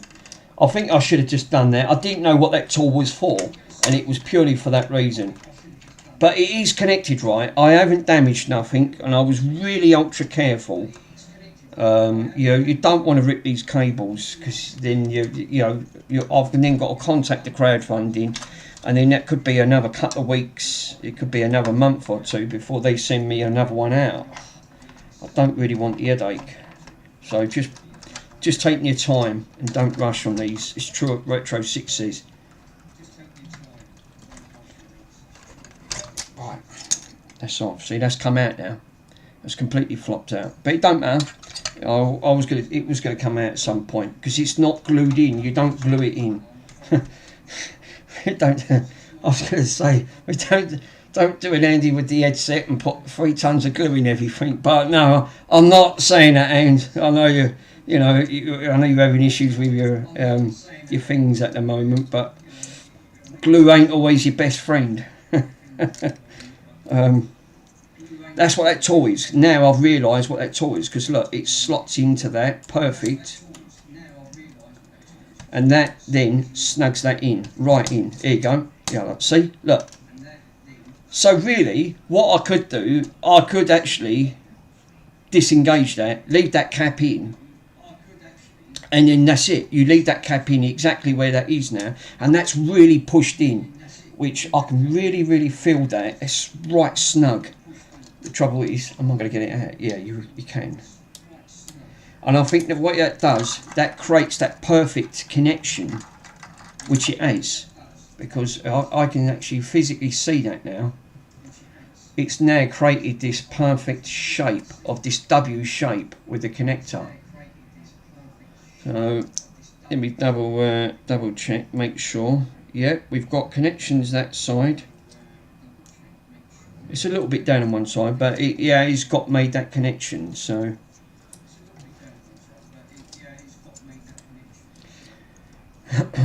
so you've got to make sure you put it around the right way.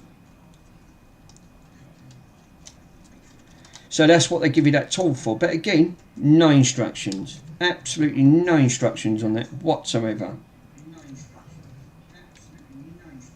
So, which is really frustrating. Right, let's see if we can push that down. Again, not that. Please don't use the tip of the tweezers whilst aimed on it. Always use the curved side of the tweezers if you're going to push it down. You want something that's going to be really. That's really thin, actually. Where's my spatula? That'll do. I don't want to end up ripping the traces to that cable whatsoever.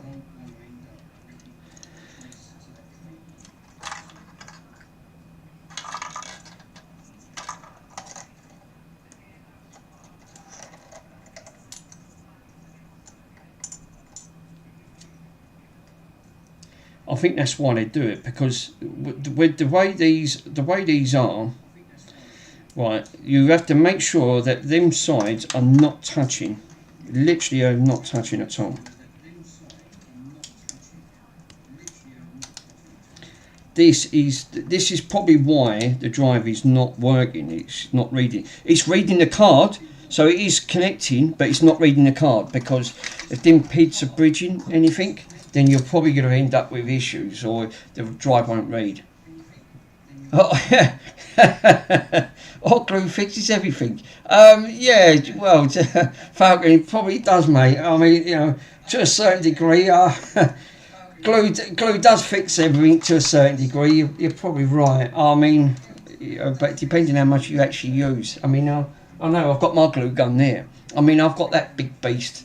It gives off enough bleeding glue with his drool everywhere, and he's an absolute animal at the end of the day, and he does make a mess when he glues. He's always gluing me up, and I'm always, that's why I keep cloths and things like that. Yeah, seriously, I probably would have ended up doing it, but yeah, 5 minutes 5 minutes my backside. There's no way this is not for a first timer to actually do these mods. And they saying it's easy, a kid can do it. Yeah, what kid? You know, was he Einstein or something? I mean, seriously, come on. This is not for the easiest for task for anyone. You know, and like I said, you've only got to muck that up, and then you've really buggered it. But you can't have them connectors. You can't have them connectors touching, because this is what's causing the problem. And this is the issue that I'm having. I think what's actually right. So I think that looks a little bit more better now. That's better. That's better. What it is there's connectors down on one side, right, on this. And that fold is really important. For what I can see on here, right, that fold, on these connectors on the back of here, you've got these gold plates. And it's, because it's slightly tapered, it's got some rounding point. If this is not sitting spot on, it can't make connection to put for the drive. Because then what you're doing, you're bridging, which then will shorten it out, hence causing a problem. And I've just looked, that is now sitting much dead centre. And that looks a lot better. I mean, it could do with a little bit more this side, but it's a lot better than what it was. So I'm going to leave it exactly where that is now. So I would definitely say, if you're having an issue, please check this cable and just do it so carefully when you're installing it. Who sent a message? Fucking. Yeah, they make them sound easy, but it really takes a lot longer just to fit nice. Yeah, exactly. I mean, you know, don't always go by. They show you on these YouTube videos, and I think this is what really gets it with some people, because they always say, no, it's easy, a kid can do it. Pff, yeah, right, okay.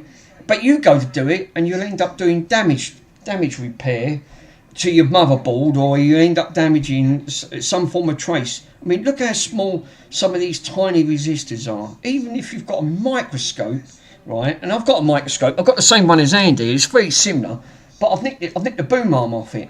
Right, someone threw this away. They thought it was broken. Right, what they didn't realise was all they needed to do was push it. There was a bit of crap in it. It was chucked out over the road, and I thought, what's that? It looks like a camera. Right, what it was pushed halfway through, and you couldn't push it down. Yeah, because there was crap inside it. I pulled it out, plugged it in, it lit up. I mean, unbelievable. And yeah, what are these worth? 100 quid, 70 quid, it's something like that. They're not a lot of money at the end of the day, but the trouble is that's too magnified. It zooms in too much, and you need a big arm to zoom out to like this. So in the end, I end up just using this Git camera. But if you see how I've done it, you'll laugh. It looks so botched, it's unreal. But I've ordered a 4K one, 4K webcam, and that will give off, and it's a 90-degree angle as well. So it will give a much more better field of vision. And it will give off a cleaner image, so I'd rather replace that with that one there. I mean, it's all right for streaming purposes, but it ain't designed for streaming. I just have to bring it in more. Right, let's put this back in. Let's see how we get on. That seems to sit better now, but I don't want to keep tempting fate, because I know what'll happen. You'll end up, you know what happens, taking things off, putting things on.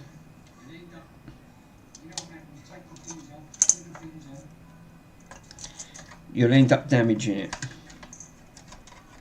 I don't want to end up forcing that in.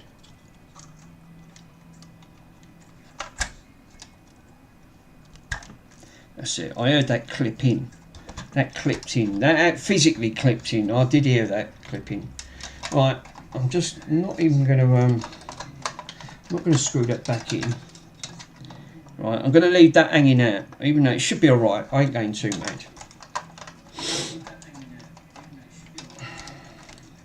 Right, that's in for that one. I'm not going to put the cable back in. I just want to put the power supply back in this beast, and just see if we can get. Oh, would help, wouldn't it? I ain't got the front ribbon cable in. I won't know if this is booting up. There it is. put it round the right way. This is what I said, lighting's important when it comes to doing this type of content. You either get it oversaturated, or you end up just thinking, bloody hell, I ain't got enough light. It's like a morgue in here, you know, and it's literally, seriously, it's so dark and dim, or it's just over way too bright. It's really difficult to try and find an in-betweener. Right, she's back in, anyway. Would it if I switched it on, wouldn't it?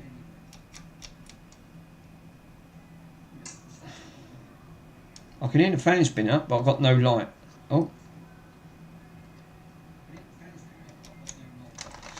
Right, stop there. Is this put in properly?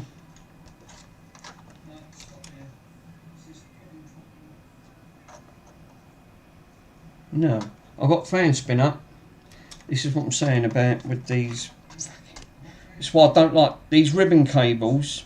If you keep taking them out and putting them in, it's a ticking time bomb waiting to say, that's it, you've damaged it, you've wrecked it, now you're going to have to get a new ribbon cable.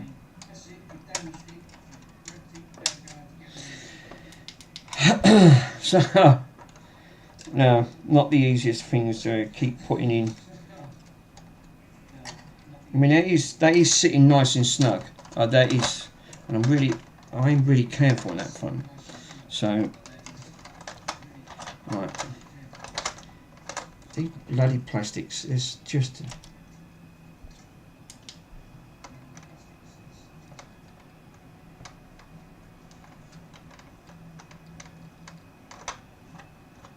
Right, leave that out for a minute. We've got no... For some reason, it's not lighting up, but I can hear the fan spinning. Right, so...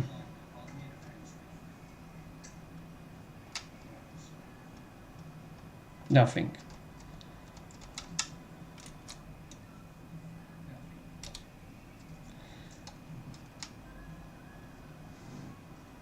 We've got power. I've got the ribbon cable coming in from there because I've not touched that. But we've still got no spin drive.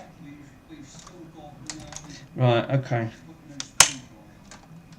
So we've got no spin drive on that. None whatsoever.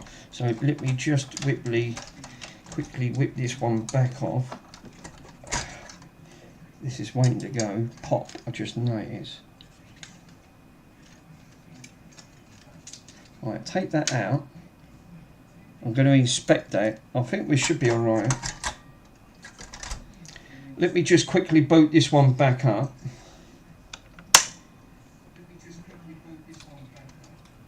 Plug this one back in. You see. Well, that's taken out. We now ain't got a light coming up. And we got spin boot, see? Spinning up. So I know that is that connector. It's not making a great connection. So I know for a fact that it's not the drive. I know the drive's absolutely fine. It's that connector. It's not for some reason it's not making a great connection in between from that point from there. Putting the cable in, because I did see the boot menu come up on that floppy drive, so, and I'm just looking to make sure that that's pinching in the right areas. It is definitely pinching. It's definitely pinching. There's no two ways about it. But already, this is what I'm saying about taking cables in and out. I mean, he's started to scrape off tiny little bit the gold connectors, but it is getting, it's okay. It's not damaged. It's not to the point of damageation. So, and I know this is installed correctly because I've pushed this all the way in. So I'm going to take it out and just quickly inspect it.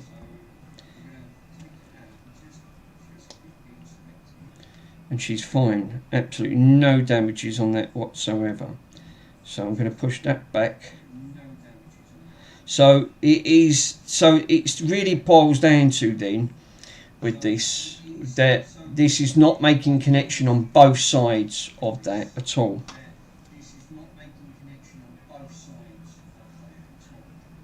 So one side's making a connection, but the DVD drive's not making a connection. So that's where it is. That's why the bootloader worked on one side when it talked to the card, but it's not talking it to the actual disc itself. So hopefully it's just for the finding that sweet spot. It's literally just finding that little sweet spot to try and put that on there. I mean, that's really what it boils down to. Once you find that sweet spot, it'd be absolutely fine. You won't need to take it out. So what I'm going to do, which it don't tell you, I'm going to put it in from the top and not put it in from there. That's probably why it gives you that little holder.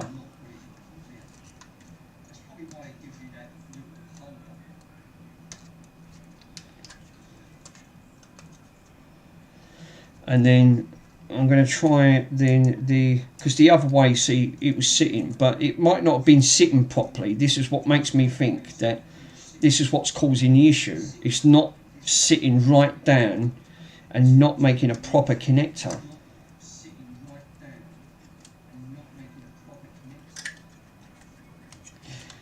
And like I said, it's not, these ain't the easiest things to work on. GameCubes are really, really ultra fiddly. I mean, really ultra fiddly. I mean, they're not the worst. The worst ones have got to be them old retro computers, the ones I've got down here. The Spectrum is, I would say, this is what I asked before in the chat. I said, what's the hardest console or computer to work on? Some mentioned, they didn't mention the Spectrum. And I said, really? I've done 3 Spectrums and every single one, the trace just instantly near enough lifts off. I've tried hot air, lifts off. And I've tried it with low melt solder, rips off. They are, and I don't like doing them there. Now I try and avoid them. And that's just recapping a Spectrum. They are, if you're ever going to say you get a Spectrum, don't. Just, if you get one working, leave it. Just don't touch it. Wait till it goes, because, you know, they really are so finicky. It's just out of this world. I've never had any experience like it when it comes to doing consoles. I mean, you know, some are a little bit more fiddly than others, but them old retro ones, that's why a lot of people don't like touching them, because they will give you an headache, and now you've damaged it. You've done trace damage. I'm going to leave it there. I heard that again click in. So I know that's in. Let's just plug this in. Once it's got that connection, it's just got to make connection on both sides. That's all I want to do here it for.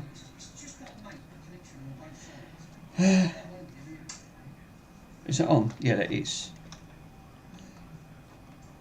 Oh, it won't, will it? Because you've got to plug the thing in. Because I forgot with these, you've got, this is the reset. You've got to hold the reset down for it to power up. It won't work without the reset.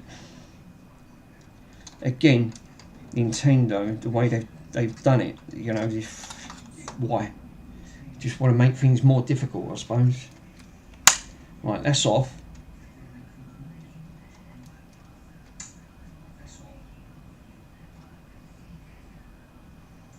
No, we've still got no connection. So that ribbon cable is forbidding this drive to boot. It really is forbidding this drive to boot. And I'm holding the reset pins down, which is a bit of a bummer, because like I said, that should be doing it. It is connected, but we've got no reset on this whatsoever, which I'm really, really surprised. And you know what happens? Keep taking that cable in and out, it's just going to be game over for the ribbon cable. And then I'm going to have to contact them saying, can you send me another ribbon cable out, please? Because, you know, no instructions, didn't tell you how to bloody put this thing together at the end of the day. Look, that is sitting. I can look, that's sitting in there nicely. I can actually see it. let me pull this down now. That's sitting here so perfect. I can actually see it. You've got the tip of the lines I can see. That's really snug fit on both sides of that.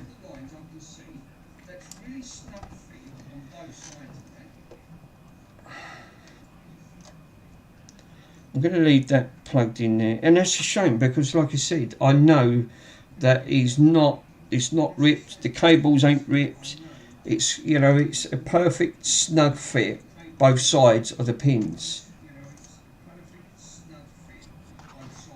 And I can't. It's not the pins. I've just looked at the other side of that. It's absolutely fine.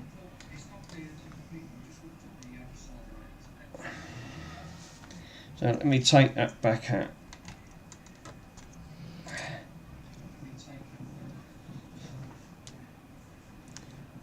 Yeah, that's sitting really nice. That's absolutely spot on.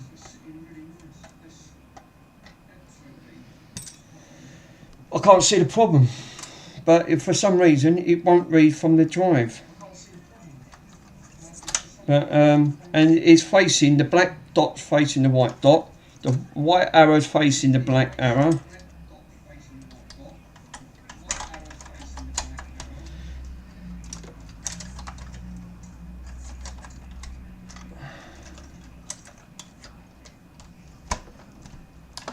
Perhaps I might have to just give it a little bit of a snug fit. That's what I said to you, you know.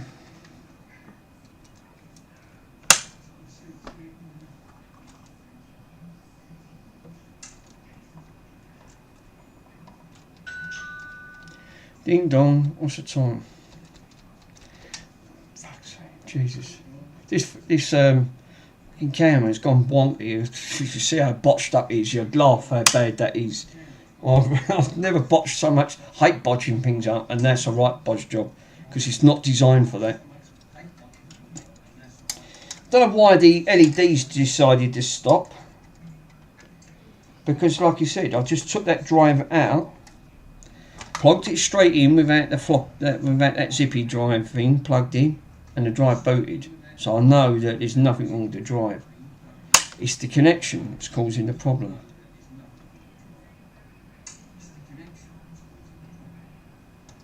And we've got no connection.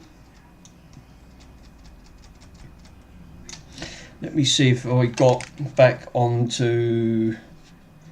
I might have to leave it disconnected because HDMI, so if I go into SCART, for some reason I don't know what's going on that front.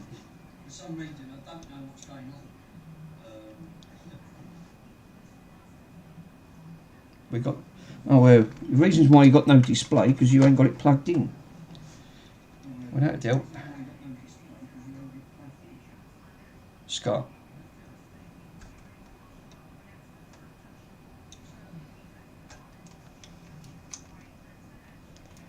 No. Have we got display? Here we go. Select your language. English. See? It's working lovely, but the if I turn it off, that's actually, let me spin the camera and I can show you guys. I'm not lying, look. It's literally, it's working lovely. So I know for a fact it says select your language on here, so if I select English, so it would help if I plug the controller in. Let me plug the controller in. Port 1.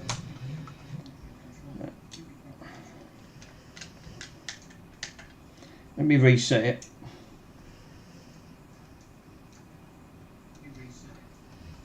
But we've got nothing on the disc itself. Right, that's locked out. So let me turn it off. Turn it back on. Here you go.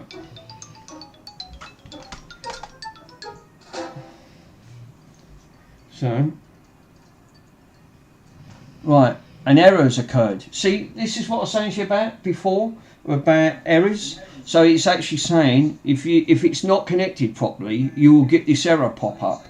Turn off the power and check the Nintendo GameCube for instruction booklet. This is what I was saying about earlier on about the error codes on that front. So it's not about the thing on it. It's making connection. What it's supposed to do is sit in between the drive and the chip, and this is what it does. But obviously, the issue I'm having, with the drive problem. So you can't. It makes it really difficult with this. So it's seeing because it come up, but I've got no. But literally, I've got. I don't know why this is. All right, here you go. Yeah, that LED's faulty. I might have to change that LED. I've just bent it forward and it's working lovely. Right, I just bent that forward like the LED's lighting up. So the LED's got an issue. So I know that the LED's are right. So it is making connection, but we've got nothing in between. So for the sake of that, I can't see it being an issue. So it keeps coming up, select your language.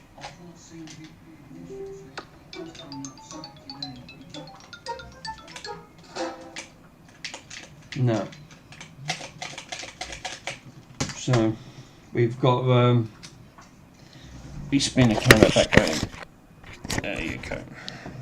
So let's take it back round. So yeah, it's I don't know what's happened with the LED for all of a sudden. It's decided to be a little bit intermittent, but for some reason. This is what I was saying about with GameCubes. If your hard drive fails, you'll just get an error because it won't be able to read from it, even if you leave. But you can't leave that disconnected. It can't complete the cycle to get out of it because it needs that drive. So if you know that if your driving's failed at some point at the end of it, you'll know that for that reason this is not working.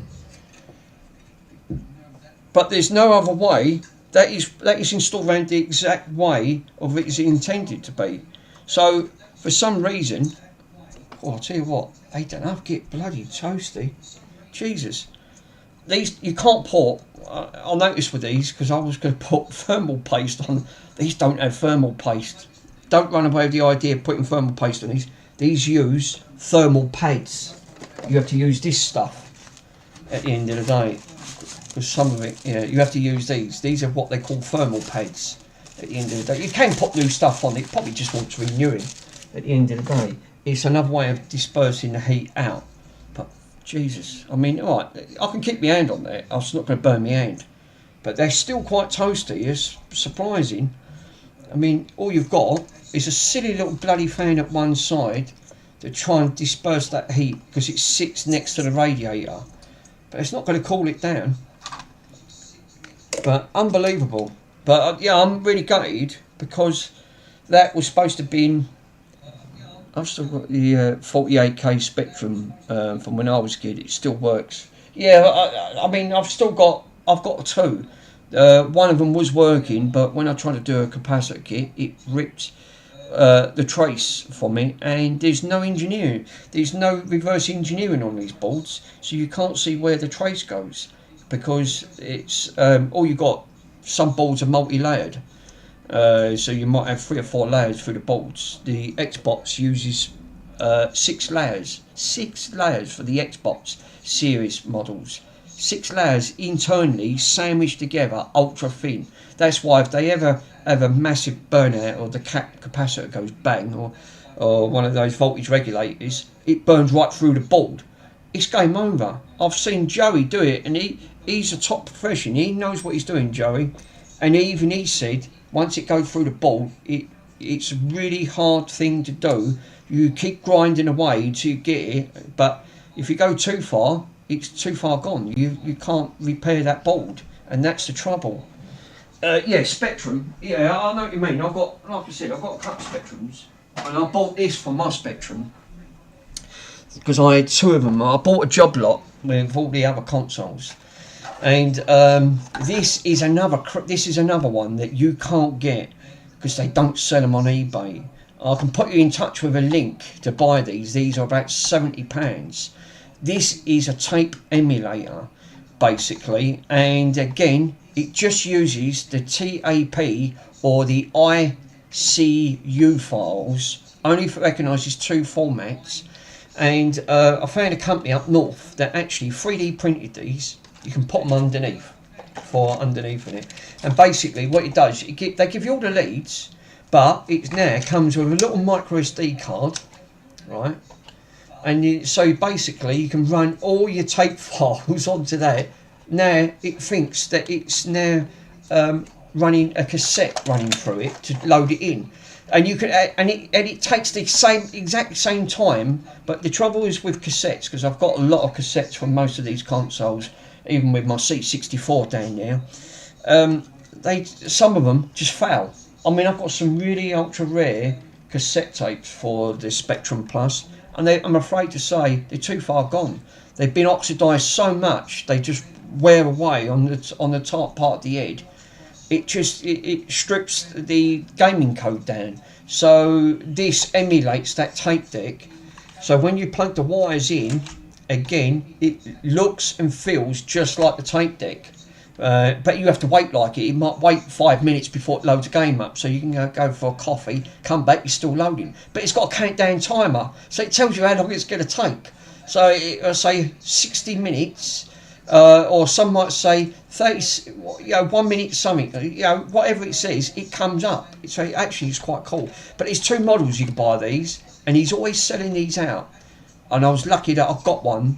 I took the last one at the end of it, and but yeah, you can have one without it, and you can download the files, and you just have to guess.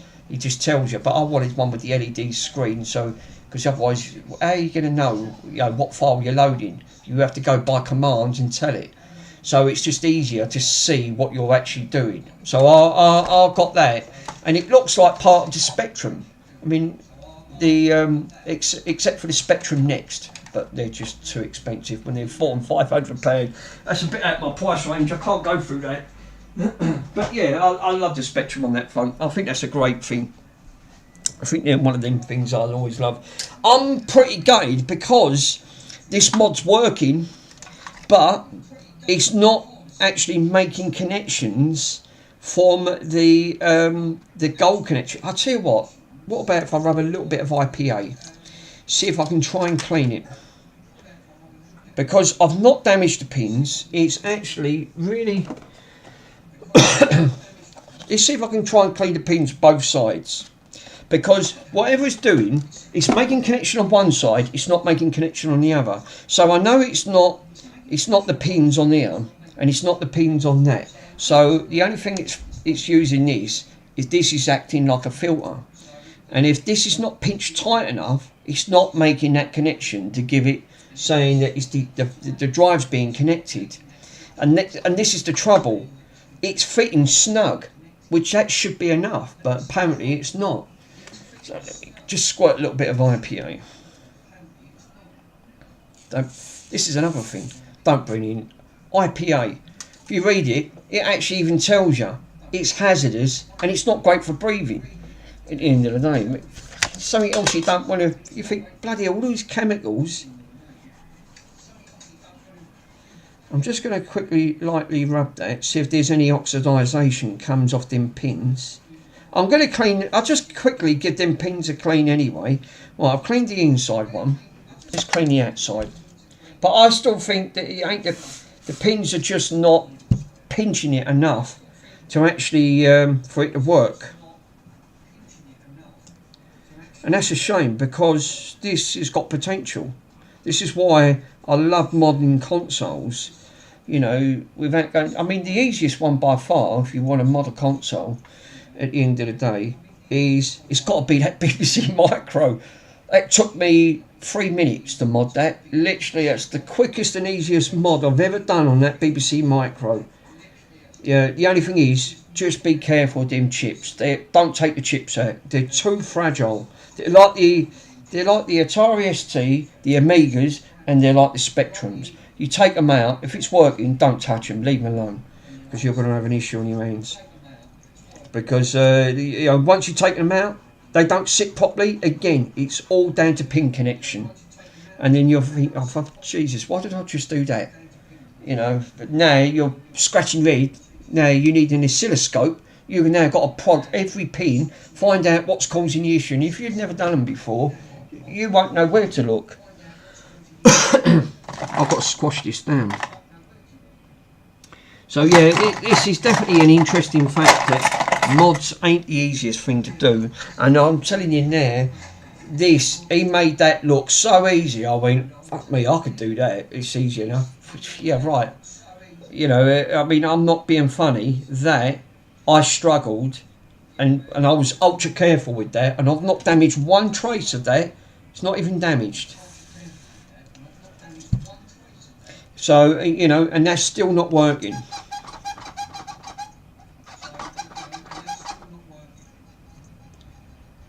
Well, the chip's working, but the drive's not working because it's not pinched enough at the end of the day, which is, you know, really gutted. Just going to just squirt a little bit, just a tad. Just a little bit of IPA and give it a little bit of a toothbrush issue. Gently. As Bob Ross says. we'll paint a little fluffy white cloud.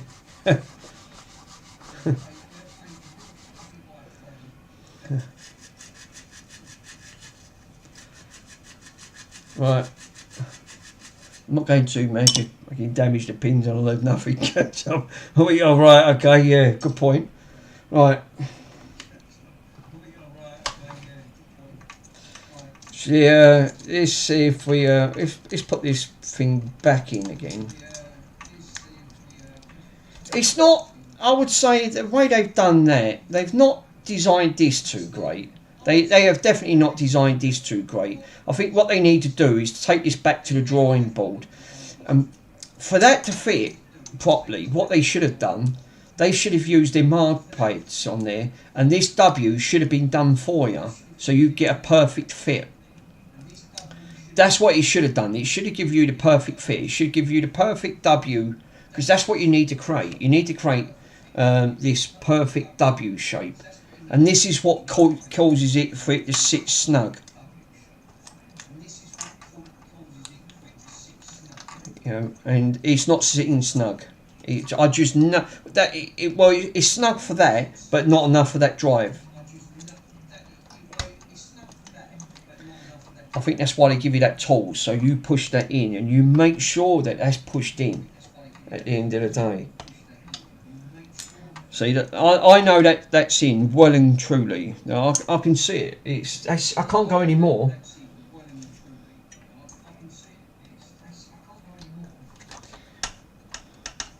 But the issue is, it's this where it's not making connection. There you go. That clicked in a little bit better. Let's just see if that made a big difference.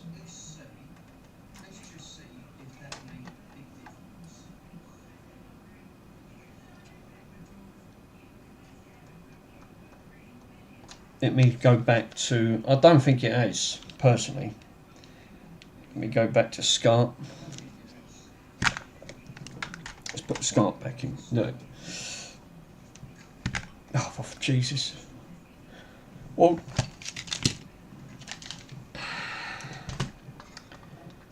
I forgot.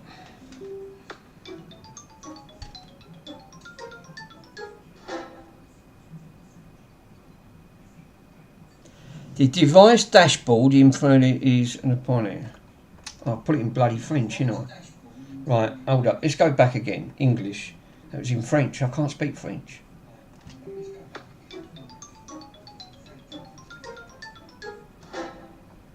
Let's have a look. You must first set the calendar and other options. Press any button. Oh, for Pete's sake.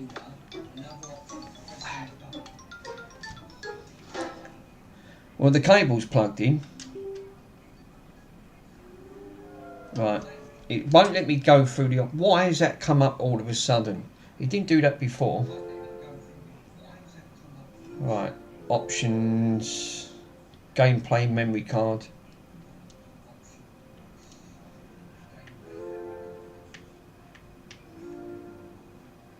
calendar. Oh, here we go. Calendar. Confirm. Yeah, B finish.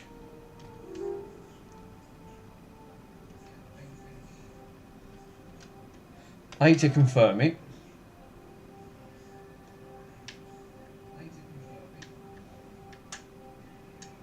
Confirm. Let's just put this back to 2025. 24 to confirm. Lovely. B to finish. Where's B, which is the red one? B to cancel.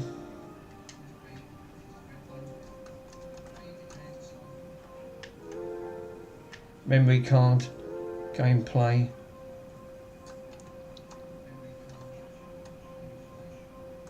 No, still not reading from the card. So the card cannot be read from there. It will not read this from that point.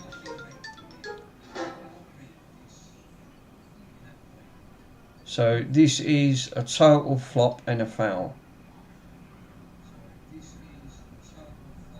It's now just froze at the Nintendo GameCube sign. So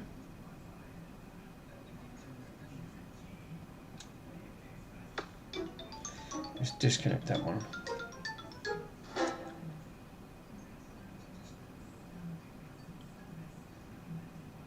Nope, we're just sitting there. We're sitting at Nintendo GameCube, so that's not even budging. So that's a bit annoying because I did have that come up, so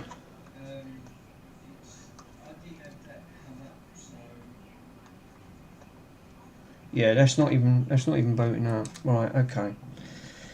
So let me go back into the input. Let's just quickly go back into that. Yeah, that's a bit disappointing because obviously, what's that? I've still got one. But looking at this, looking at the way they've set this up with this, it's not. I mean, it's sitting 100%. I mean, I've got that sitting lovely. No cables ripped, literally nothing. But it's definitely down to that connector because it's supposed to sit right in and give you that tether look, but we've not got nowhere with it. I mean, I can't get that any more perfect than what that is. And then there's no way that is. I can't even see it. I can see that's literally pulled down so tight on both ends.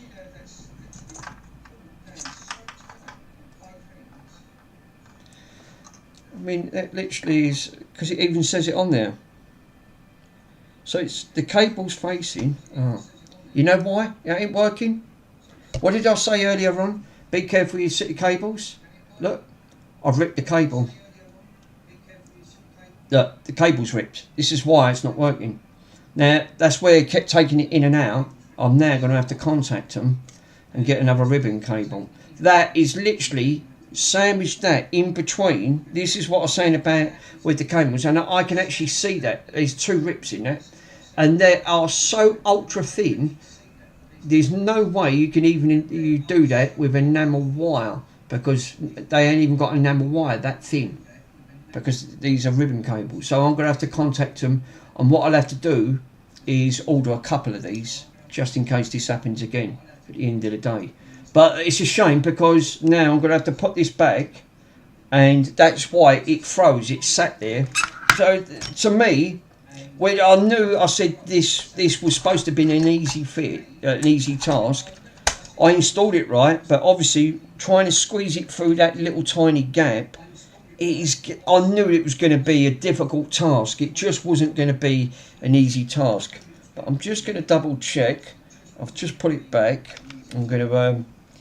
That's a bummer. I really. Yeah. Well, you know, Falcon. This is what I'm saying. One, they don't give you any instructions. So, again, this crowdfunding lark. When people do presentations, they're showing you what it can do. What they don't tell you is how difficult it is to actually install. Some mods are easier than others. At the end of the day, it's like JTagging. to do an Xbox 360, right? They make it look so easy. Yeah, I tried. Lucky enough that the console was no good anyway, but I tried to do it. Because you're always better off learning on an old console, right? And again, it's micro soldering. You have literally got to solder around near the CPU, and it is so difficult to do. And it's like this. This was supposed to be where you don't need to mod the board. You don't need to do micro soldering to jump certain wires off the board to put a board on there, so you can bypass all this. Lucky enough, these ribbons, they do sell. They're about $7. You know, so I'm going to order a couple. But now I know, because there was no instructions on these, because literally go online, the video they've given you is way out of date, and look how long it has just took me to put it round the right orientation. I've got that perfect, that I've literally got that so snug, but unfortunately I was just a little bit, where I was saying please be careful when you're putting these down the side, because you've got to fit it into a very thin crack. That's what it's done. It's pinched and torn the trace. So I'm going to pick, I think safeguard it for the sake is buy a couple, because if you happen, then it ain't a loss. So you think, oh right, it's only $7, which is about just over a fiver at the end of the day. So I'm going to order a couple, and I won't have that mistake again. But now I know this revision, because the revision they've got on there is completely different. This is not the same one of the video that they've shown you to install, because it's the only video there is. There ain't no other video in the UK, and this is what I was saying earlier. There's no video on the YouTube in the UK showing you to install these flippy drives at the end of the day. And it when it does, it works lovely, because it's an emulation, so you can you boot it. But it's a small price to learn. The main thing is I haven't damaged the connector, I've just damaged the ribbon cable. Lucky enough they do sell them, so it's not really the end of it, but it's not a great start to thinking that looks easy. I'm sure I can do that without, you know, making the right pig's ear out of everything. But unfortunately I was just a little bit careless, and I didn't see that got pinched. It was only till I put it under the light and I see it literally got, you know, there's torn in two spots. It just can't be helped. It's one of them things. This is how they say a kid can do it. Yeah, right. They can't do it. There's no way. My skills ain't too bad when it comes to that. I'm not an expert, and everyone's still learning. Even Andy, he still learns. You know, he still comes across. It's not an easy thing to get into. It's entertaining, because it definitely is, but it's not easy. This was supposed to have been dead easy to install.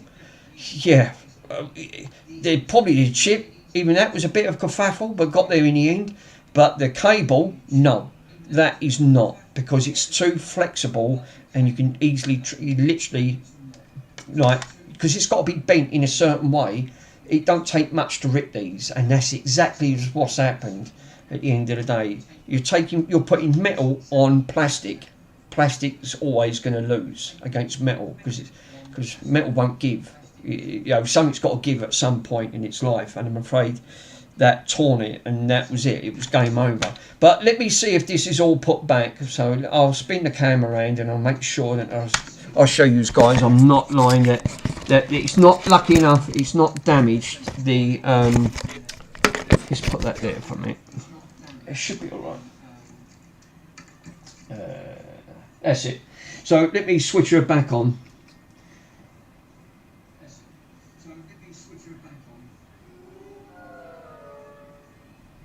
Right, and we should have spinning disc, which we do. So let me see if the game boots up. I've just released the button, so let me see if that thing's on it. It should do. It should boot straight in. Here we go. So she's in. So I know for a fact that the GameCube is actually working 100%, so I know that we haven't got any problem, and I've got to talk over this because it'd be copyrighted otherwise, which I'm going to stop it there. So let me just stop that, otherwise I'll get copyrighted, and my second day on my bleeding stream. Last thing I want to do is get a ban on my account or something. You know, that's all I need. But the main thing is, it is working. It's not damaged, nothing. This is what I'm saying about if that was done on a board. I don't know. You probably would come back to a bricked console and be afraid to say it's game over. A little bit gutted that happened, because the first time I installed it, it actually see the chip, but it didn't read the disc. So that was all down to bending this thing. So what I'll do, I will keep this video and use this as a reference. So the next time that I will do one, that I will now can look back and think, right, I know what to do and how to install it. Because like I said, when this stream's finished, go and have a look, because I guarantee you will not find another one in the UK that's installed these flippy drives, because no one else, because you can only get them through crowdfunding. No one else has got them, and they're not showing you how to install it. You've got some American putting it on there, but he's showing you an old video. It's not the same one. So, you know, like you said, these things happen. It's just unfortunate. I'm just a bit gutted, to be honest. But now I've got to put 3 million screws bloody back into it. Oh, God, really? And I've got to, because I don't know, these, again, that ribbon, I've got to order these from America again. Lucky enough that part come quite quickly, even though it took 5 months for that. But I'm not sure about the ribbon cable. I'll have to have a look and see what the time frame is. It ain't going to be a 2-week turnaround, I'll tell you that now. It probably ain't. It's probably going to be gutted. But I only need the ribbon. I don't need nothing else off it. I'll have to check why. I've just seen the issue. Why that's not working. I'm glad that is, because I can do that right now. Let me grab the micro solder. I've just wiggled that, and I can see that's actually snapped off the LED bulb, because when I moved it, I'll tell you what, you ever want to get in micro soldering, right, or try to do some soldering, and I really recommend it, you guys, because I know that some of you do want to try and learn. Don't order it off TikTok. That's all I say, is because you have an headache trying to get your money back or something. This is the Fantech, right, up to 450 Celsius. And it's really premium. It's made out of metal. It's really good. It comes with a bunch of tips, which you get on the side here. So when you press the side, you can pull it out. You get some like tips inside. Really nice. You get like a nice little touch. And this is, it all comes off. So you ain't going to break it at some point. But it's not, the base is made of plastic, but the rest is made out of metal. And I'll tell you what, it really is a good premium. Gets hot very quickly. Well, hence it's done my finger a few times, because that's how hot this gets, and it's really, really cool. So you just basically, I've got it on 350. You just hold the button, it go blink red, which a white light will come on. You can see a red. Oh, you can't see it. It's a red light. Then it'll flash green. Tell you what, let me turn that down. You'll see it. There you go, solid white green. So basically, it'll go to a green light. So and then that's it. It's now ready, and away you go. So right, it's just it's a bit of flux, flux. Flux is your friend. It is. Flux is definitely your friend. No, that's not my flux. There's my flux. I'm going to put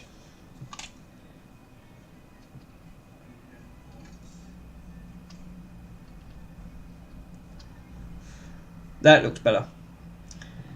That looks better. There you go. There you go. So what I'm going to do is, where's my cleaning tool? As Andy said, nice shiny tip. But this one is, you don't need to go mad with it, because it's really ultra thin. This is great for micro soldering. That battery, I've got about 4 hours out of that battery. Great little tool, and it really is. You don't want to end up putting that on for too long, because it will take the trace off the board. It will literally desolder it from it. I mean, but that's how tiny these things are, and they're fantastic. And I can't stress enough. I think they're a bit expensive now. They're about nearly £70. But I'll tell you, if you want to get into it, that's all right to get in. Where big soldering irons like this one, this is an old one, but it does the job. But they're all right. They're great for doing that job. But that does, if you want to get in really, really tight spaces, and you think, oh Jesus, I need a soldering iron just a little bit smaller just to get it. That's perfect. And that is the reasons why I like that. That's why I bought it. I watched all the reviews, because I always review it first and watch to see if it's got anything on it. You know, what the negatives, what's the pluses. And there weren't hardly any negatives. They just moaned and said the battery could have lasted a little bit longer. Fuck me, I wouldn't moan. I mean, you're not going to leave it on for 4 hours, are you? I mean, you know, flatten it. I mean, that definitely do its job. Right, let's put this back in. Let's see what this is. Let's have a quick look at the comments and see what everyone's saying. Xbox 360, we learn every day, always something new coming along. That is true, actually. Yeah, Falcon, you're right. There is something always new coming along, guarantee it, on that front. But yeah, I would definitely saying, you know, looking at this, I'm a little bit down on that, because I was expecting that doing that mod looked really dead simple to do. You know, I thought, well, you can't go wrong with that. You're not micro-soldering boards to a motherboard. You're not literally putting jumper points on and bridging connections at the end of the day. So you've got none of that issue, and you don't brick your console. It's like, at the moment, the bad update. I've done quite a few of them. The bad update, doing the Xbox 360's homebrew, right? There's a lot of homebrew stuff at the moment. It's great for buying consoles and putting extra content on that wasn't meant for it at the end of it. Then the 360s are really underrated, because now, obviously, you still got to be careful connecting it to the internet, because you can still get a console ban at the end of the day. But once you've installed that soft mod, you can put a blocker that you won't get a console ban. Basically, even though the servers have been switched off, Microsoft still looks to see if it's been exploited, and that exploit, and that's what they use. Bad update actually used that exploit, and it gets around the hypervisor, and there's a chip called the hypervisor chip, and it was like really hard to crack. But I think 2 days after it got launched, someone found an exploit to get round it, but then they patched it and got round it. But then someone found another exploit, got round that. But now it's obviously, now the servers have been switched off and Microsoft are now not bothered, but they still monitor the Xbox 360s, which is still surprising. I'm really shocked. But now bad updates come along, and now you can just download the software on a USB stick, right? Once you've got the USB stick and you format it, download it from the GitHub page, which is a file. It's about just under a gig, so it's not very big, this file. At the end of the day, you can now exploit it and literally run homebrew stuff, and it jailbreaks. You haven't even got to go through the rigmarole of knowing how to flash it. It does it all for you. And I've done 2 so far, and it's really dead simple to do. And I'm running all emulations, which is great. I mean, I don't need the emulations because I'd rather play it on the original hardware. This is why I love doing it. If you're going to run, I mean, to run the emulator for Nintendo, the GameCube, that is why, hence, it's called the flippy drive, because the emulator to run that on the PC is Dolphin. Dolphin runs emulations on GameCube, because I love running emulations through it, but I still love playing it on the original hardware, and you cannot beat it not running through the original hardware, because it just looks so much better. You know, you need a beefy PC and all to run some of these emulators, because they're not being optimised properly. So if you tried running it on an old system, you might get away with the Game Boys and the Game Boy Advances.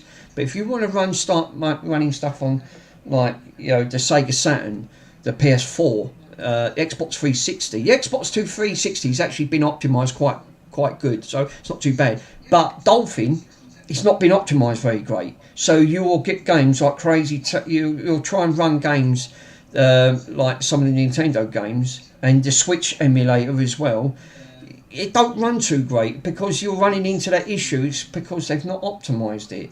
I'd rather run it through the original hardware, but run it through an exploit through the original hardware. So if you're using this flippy drive, I know that I can run every single game on there, and then I can run Game Boy games, Game Boy Advance games, because you have to buy the dock to do it, and you have to get them imported from Japan. Well, then you need an import console, and then you need a power transformer because you can't plug them into the UK. It's an headache. I'd rather run something like that makes it so much easier. It's just unfortunate, you know, it didn't work out, and I was pretty gutted, to be honest. So, yes. Right, let me quickly plug this back in there, see if that solved that problem. That's plugged in.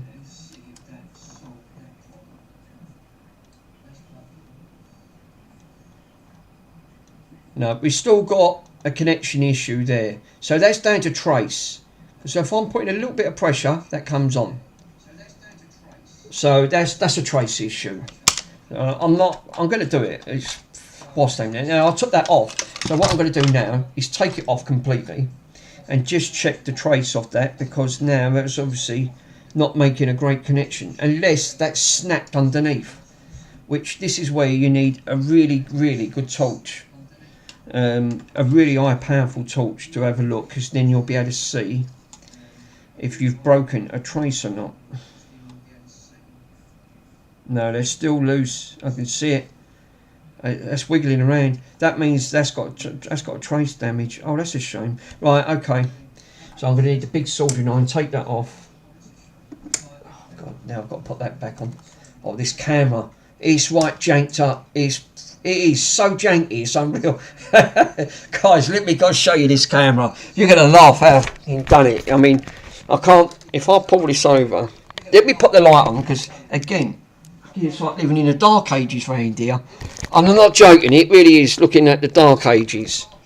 Right, let me get the camera and I can show you how I've done this. Right. It's, let me pull this down, because again, no, I can't pull it down.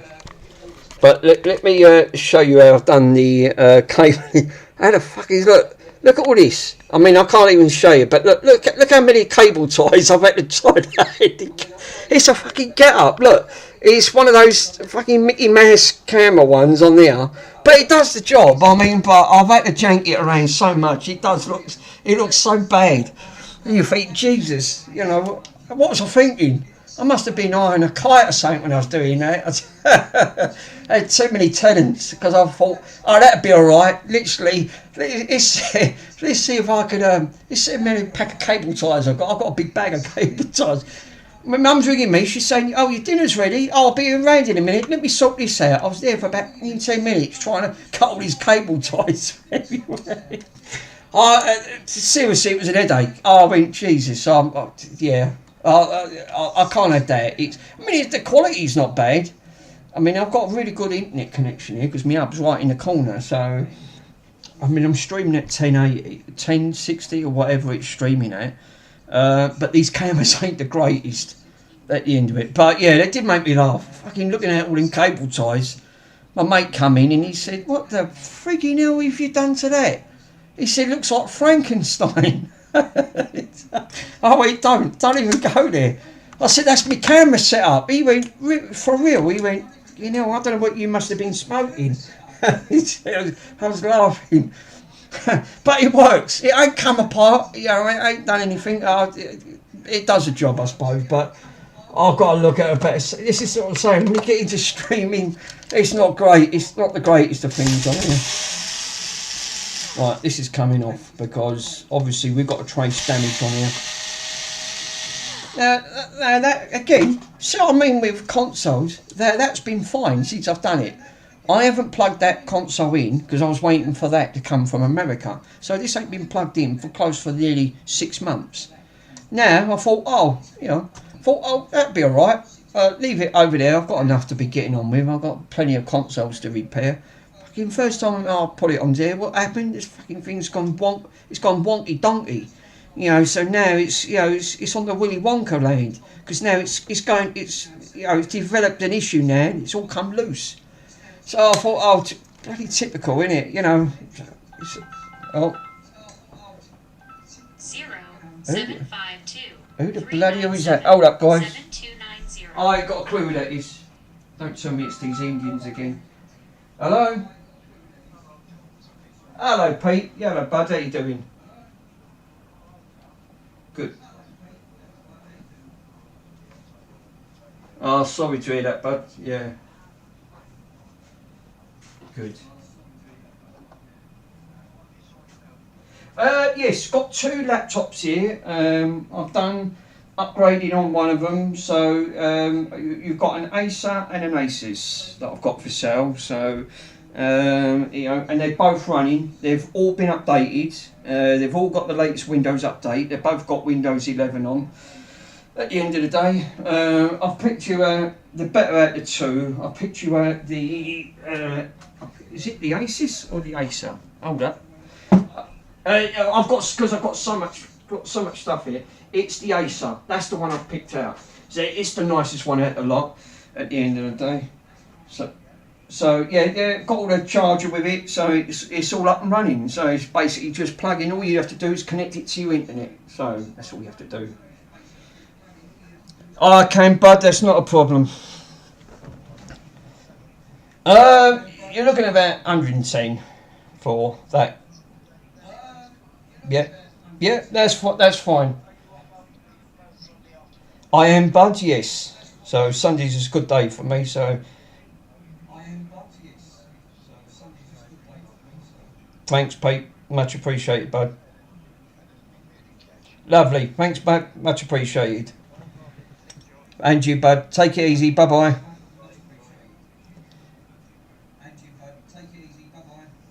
Right. That was interesting. Right, it was interesting. One of the laptops I've got for sale. So hopefully, right. This let me put this up in here. I've got a stack of laptops I've got to go through. I've still got some I've not even tried yet. At the end of the day, let me plug this back in, because I don't like leaving things plugged in, because well, I'm out with a dog all day and I come in and want to do a repair.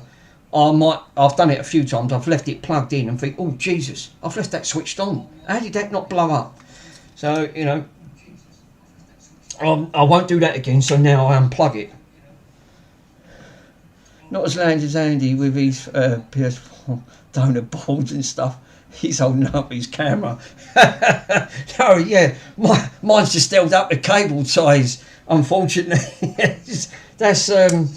that's bad. I mean, that's really bad. I'm not making a joke of that, but that's right janked up. It's fucking it's like Jenga. I mean, it literally is. I think if I pull one of them cables off, the whole lot will come crashing down. Seriously, right? That's going back in here. So I'm a bit gutted about that, to be honest. I am really gutted. I was really looking forward to that. Thought that'd be a really nice, easy thing to do, but it's just unfortunate it caught it on that, putting that connector. And this is what I was saying about earlier on.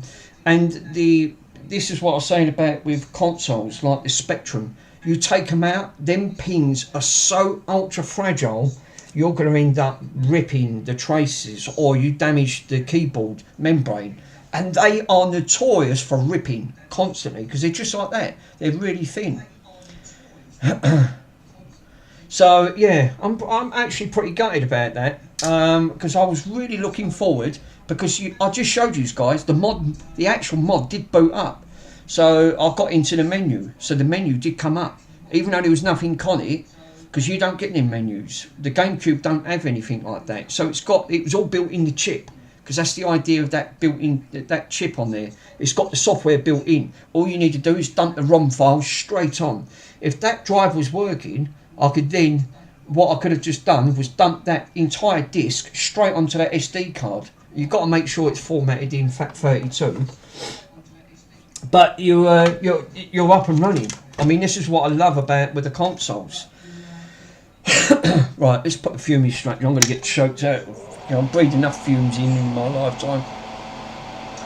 It's bad enough with that other stuff. That stuff was nasty. That was making me feel dizzy. That. Right, let me get a bit of solder wick.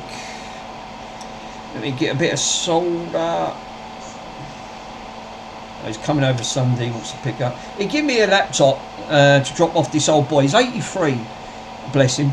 And he turned around and he said, "Oh, me PC's not working." Well, I'm pretty whiz on a computer because I grew up with computers in the early 70s. So you get to know roughly about them. And one bloke thought I was full of shit when he said, "Oh, sorry, I forgot. I can't swear on it." He thought I was a load of baloney, basically, and I said, "It's the knowledge, you know. I can't put it on paper. It's all up here in my noggin, at the end of it." And this is the trouble.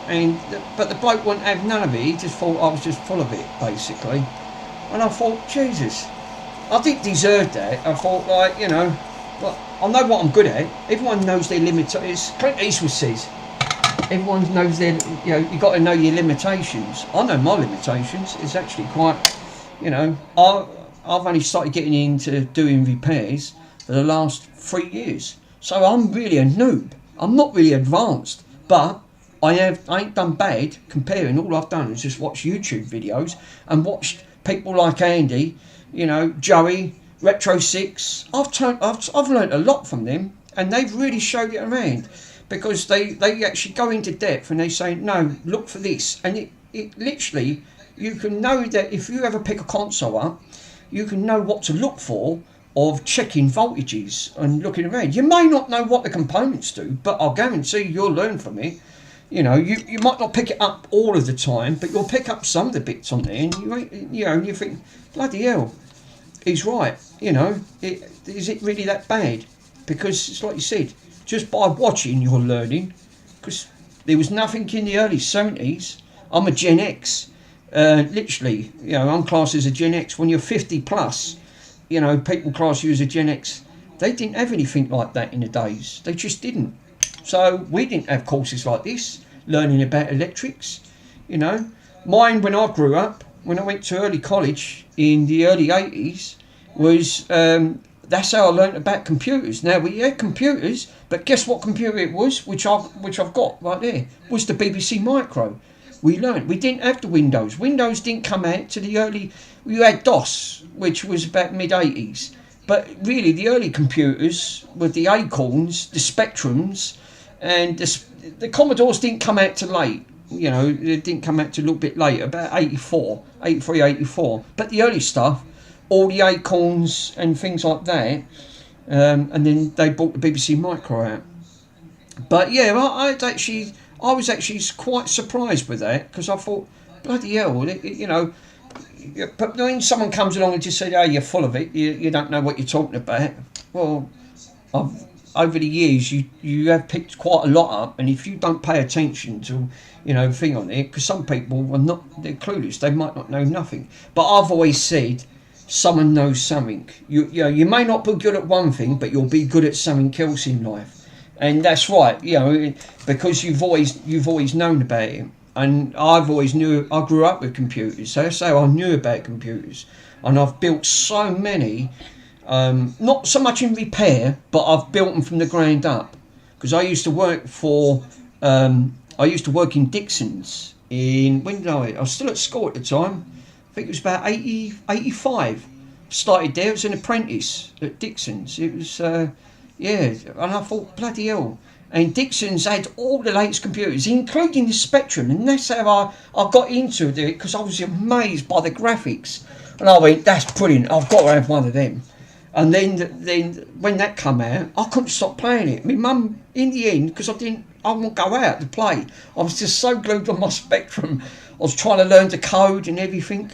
But it's literally, that's when I got my hands on the actual BBC Micro, because they wasn't sold to the public. They was nearly £400 in 1979 to 1982. That's a lot of money, and you know, because there was a recession on in the 80s, not everyone had them. So you know, you're thinking, Jesus. So I actually grew up with literally, really, with things like this Spectrum in the mid '80s because that was all I could afford. You know, and my mum bought me one, and I was so excited, I was ecstatic, I couldn't stop playing it. But yeah, I'm thinking that, and then now I started getting into other stuff. But yeah, when it comes to this is, you know, this is just secondary. I mean, I've really started too late in life, really, to do repairs. I mean, that's better. There's a little bit of copper there. I only want that exposed so I can take that trace, and then I can just resolder it. It looks like the trace is gone. There's no trace there for the copper for the connection. So I could take it from that point. I'm going to just solder that. But yeah, I did. I actually really missed that. I still miss the 80s. I had such a laugh. It literally, you couldn't stop laughing about all the things we used to get up to when you was a kid in the 80s. You know, the 90s was different. It was all about drugs and raves and things like that. But the 80s were magical. It really was something that I used to love, which I was gutted, and I wish I kept it. But my mum lost it when she moved. I have a chopper. And my chopper bike was brilliant. I mean, you had the rally, with the rally grifter and the chopper bike, and I love my chopper bike. I was really that still hurts me from this day, because now if you'd have kept it, I see one on eBay and he wanted £1,500 for it. I thought, Jesus, 1,500, and it sold instantly. Someone snapped it up, and I went, "They're one lucky bugger," because you know, again. You know, an original like that, they just fetch mega money, and I think it got left behind when we moved, and I was pretty gutted, really gutted. But yeah, that was great days. I really did.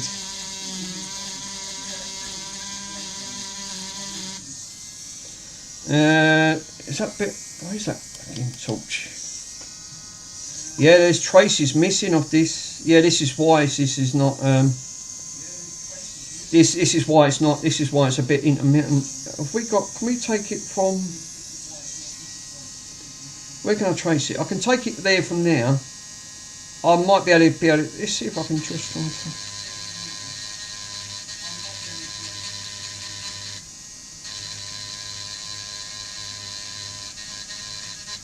Might be able to see if I can get a bit of tracer wire in it. There is a bit of copper showing. I might be able to just nip that. I ain't going too mad, but yeah, I can see a tiny bit of a bit of copper showing on that. I was going to say chopper. The copper showing on that, so I might be able to just nip that, bend that over, and then that's why it's intermittent. So this is a bullshit. This is what I was saying about earlier on about trace damage. Remember, I bought this as a job lot, so I don't know the history of this board.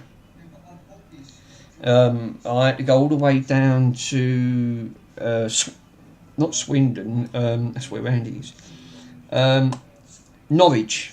I went down to Norwich, and it took me about 2 hours because it was up in Norfolk, not far from Norfolk. At the end of the day.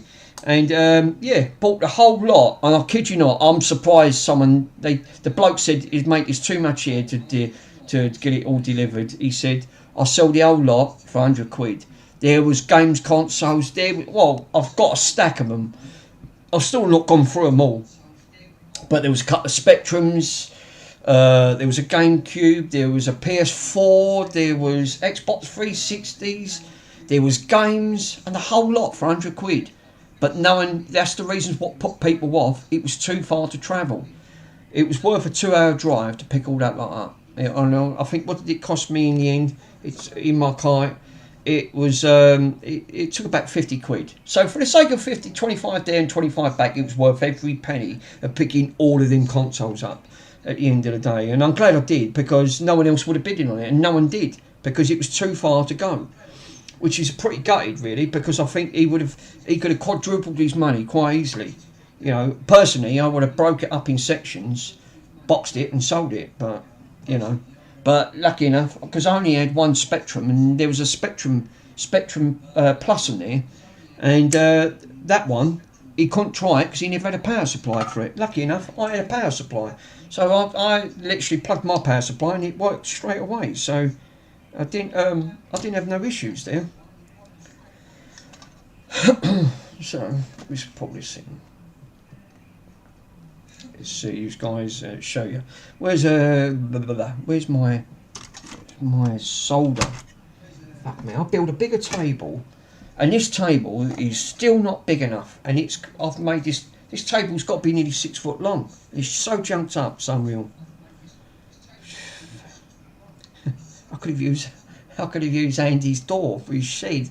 Oh no, I'm not that cruel. Sorry, Andy.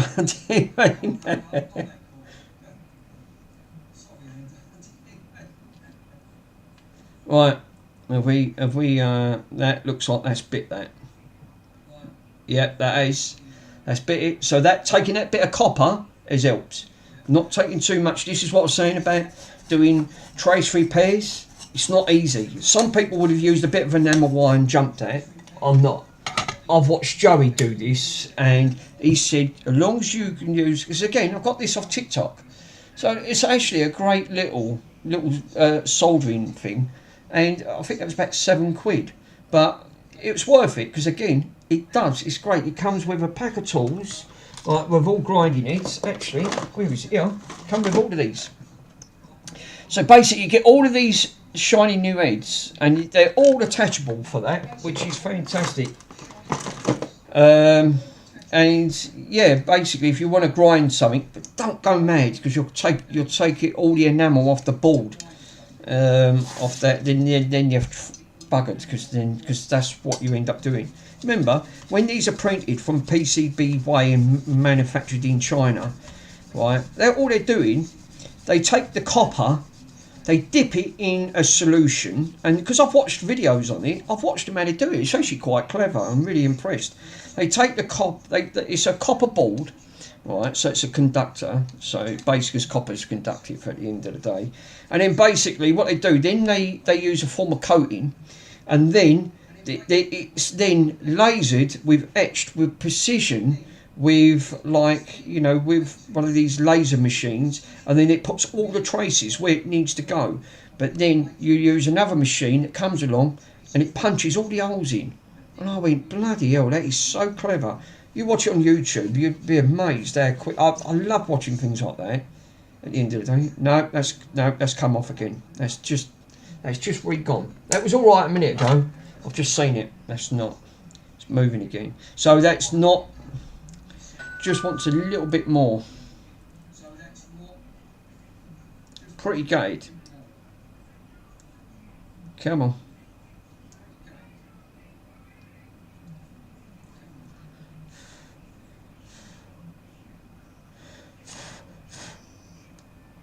No, still moving. This is not going to be the easiest task. Let's see if I can bridge it. Put it to the next hole.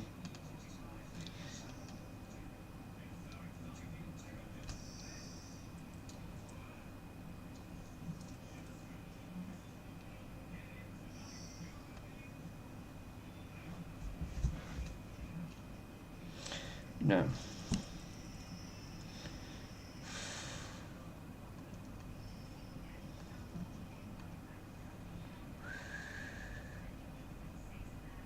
No, it's not taking it off. No, that's not having it. It's just bouncing off. It's balling. What it's doing, it's just rolling off, and it's not actually things on there. Anyway, what did you guys think of me? I mean, I did stream yesterday for over 3 hours, but I didn't realise I had no one on there. And I was looking, I'm thinking, that's a bit quiet. What's happening? No, it's true. Andy said you didn't go on Discord, but I couldn't get into Discord. My account was suspended. It was put on hold because it got hacked. I didn't even know nothing about it. No, I'm going to see if I can just take a bit more of enamel off that. It's just not gripping.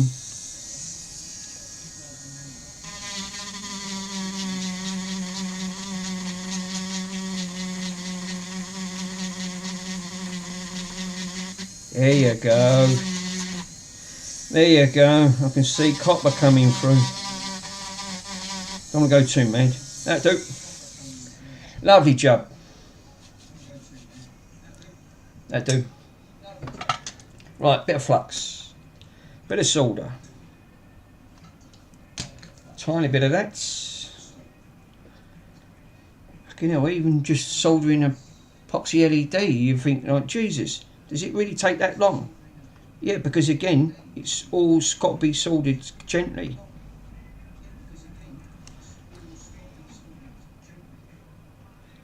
Because this is how you get bridges, and you know, again, it's not, it looks easy, but it's just not. Right, that's better. Right, that's better now. I can see that. That's bonded to that. That should not move. So that had trace damage. I'm going to let that cool down just for a minute. It's quite a little bit of IPA. So that must have had some trace damage at some point in its life. Very, very gentle rubbing that. Actually, where's my melamine sponge? Again, Retro 6 reckoned, he recommended using melamine sponges. He said because, again, toothbrushes can actually damage, and he's right, it can. When it comes to the things on it, he said try and use a melamine sponge and a bit of IPA. I went on Amazon, and he's right. Look, and you can actually see it's taking the resin and all the flux, but it's messy, it breaks up. But it stops it from damaging the other components, and it makes it squeaky clean. And he's right. There's not one bit on that. So toothbrush is all right to get in ports and things like that, but for boards, like it's as sensitive to this, please be careful because you're damaged. Right, I'm wiggling that very gently. That's fine. So, and you're supposed to use when you're doing tiny damages on these boards, when you're looking at them, especially like I'm all around this section where the LED is, right, and it's that trace had gone through. I have to be so careful I don't go onto the other side because that is coated away from the other connections. Otherwise that'll act as an earth and you'll have a grinder short and you'll burn something else out on the board. Now you could take out that little tiny resistor, you know, at the end of the day, or a little tiny diode, and then you're thinking, oh, for Pete's sake, this is what I'm saying. It's not easy as it looks, you know. So you're really supposed to use a magnifying glass, which I have got one. I ain't got the bloody room. I've got iMac up there I've used, but it's like everything. These ain't easy things to, you know, getting into repairs. It's just not easy to do. It just makes it look interesting because you think, oh, I could do that. Well, I'm going to give that a go. I'm going to stream it. Well, yeah, good, because it can save you money. I'm not going to that for 1 second. You get a broken console, you've saved yourself a couple of £100. I mean, I bought, what did I buy? Paid £180. Lucky enough, I got it just at the right time when it wasn't an auction, it was a buy it now. It was an Xbox Series X, and I thought, I'm not paying the price of the Series X's, not the S, the X, the big one, the big square one. They was retailing at $399. Then it went up to $450. They're now $499. They're £500. They've not gone down, they've gone up. That's bloody ridiculous. I've never had all the years when it comes to PS5s that once upon a time no one wanted the Xbox. I've got to have a PS5. I want a PS5. It's the better and most inferior in console. It's the best out of the lot at the end of the day. And they couldn't get enough PS5s in, so it drove the prices up on the eBay. It pushed it to ludicrous prices. Even CEX charged £700. I kid you not, I went in there and I see a used one for £700 and someone bought it. I went, you want your head banging against a brick wall? Because I'm telling you now, I wouldn't pay that for a console. I just wouldn't at the end of the day. But people were so desperate to get a PS4. Now you can pick them up for less than £100. Joey's picked a few up and repaired a few. You know, he's paid good money. No, Joey, I'll give him that. He has paid good money. But you can pick them up really cheap. But not the Series X. I've never known him to be driven up like that with price. I've never, in all the years, I've never heard of that. I've never, I've seen it go down, not go up in price. So I paid 180 for mine because it had a 40 HDMI port. So what I basically done, he broke the corner where he got a little bit heavy-handed, and this is what I was saying about ports. When you're putting in cables in, it's a bit like these. If you're putting these ribbon cables in, it's the same with the HDMI ports. Put them in with caution. Don't just ram them in. I know you've got the diagonal port where it all supposed to click in, but it's got very, very bit of carbon at that, and it's got traces are so thin. If you try to literally try to force that in, you're going to break that port inside. It's game over, you know. And this is what a lot of them do. They just shove it in the console, right? And then you think, oh, for bloody hell, I broke it there. Now it's going to set you back anywhere from 50 to 150 to get that port replaced, depending who does it, and if they do a good job. At the end of the day, I bought that console knowing that the port was broken, and it was only broke in a way that it was just snapped a little bit on the corner. So I took my tweezers with this crappy microscope I've got up here, right? I literally pushed the pins back with my eyesight, with that torch. I managed to push the pins back just enough to get the port in. I know you're not supposed to, because Joey said please don't do that, because you bridge them pins, you take out the HDMI retimer. He said once you take that out, that chip then becomes a little bit more expensive to replace, because he said that can take out other components. So he said please in the future, and he did say that on the stream, if you've got a broken HDMI port, don't try and plug it in, don't try and straighten it up.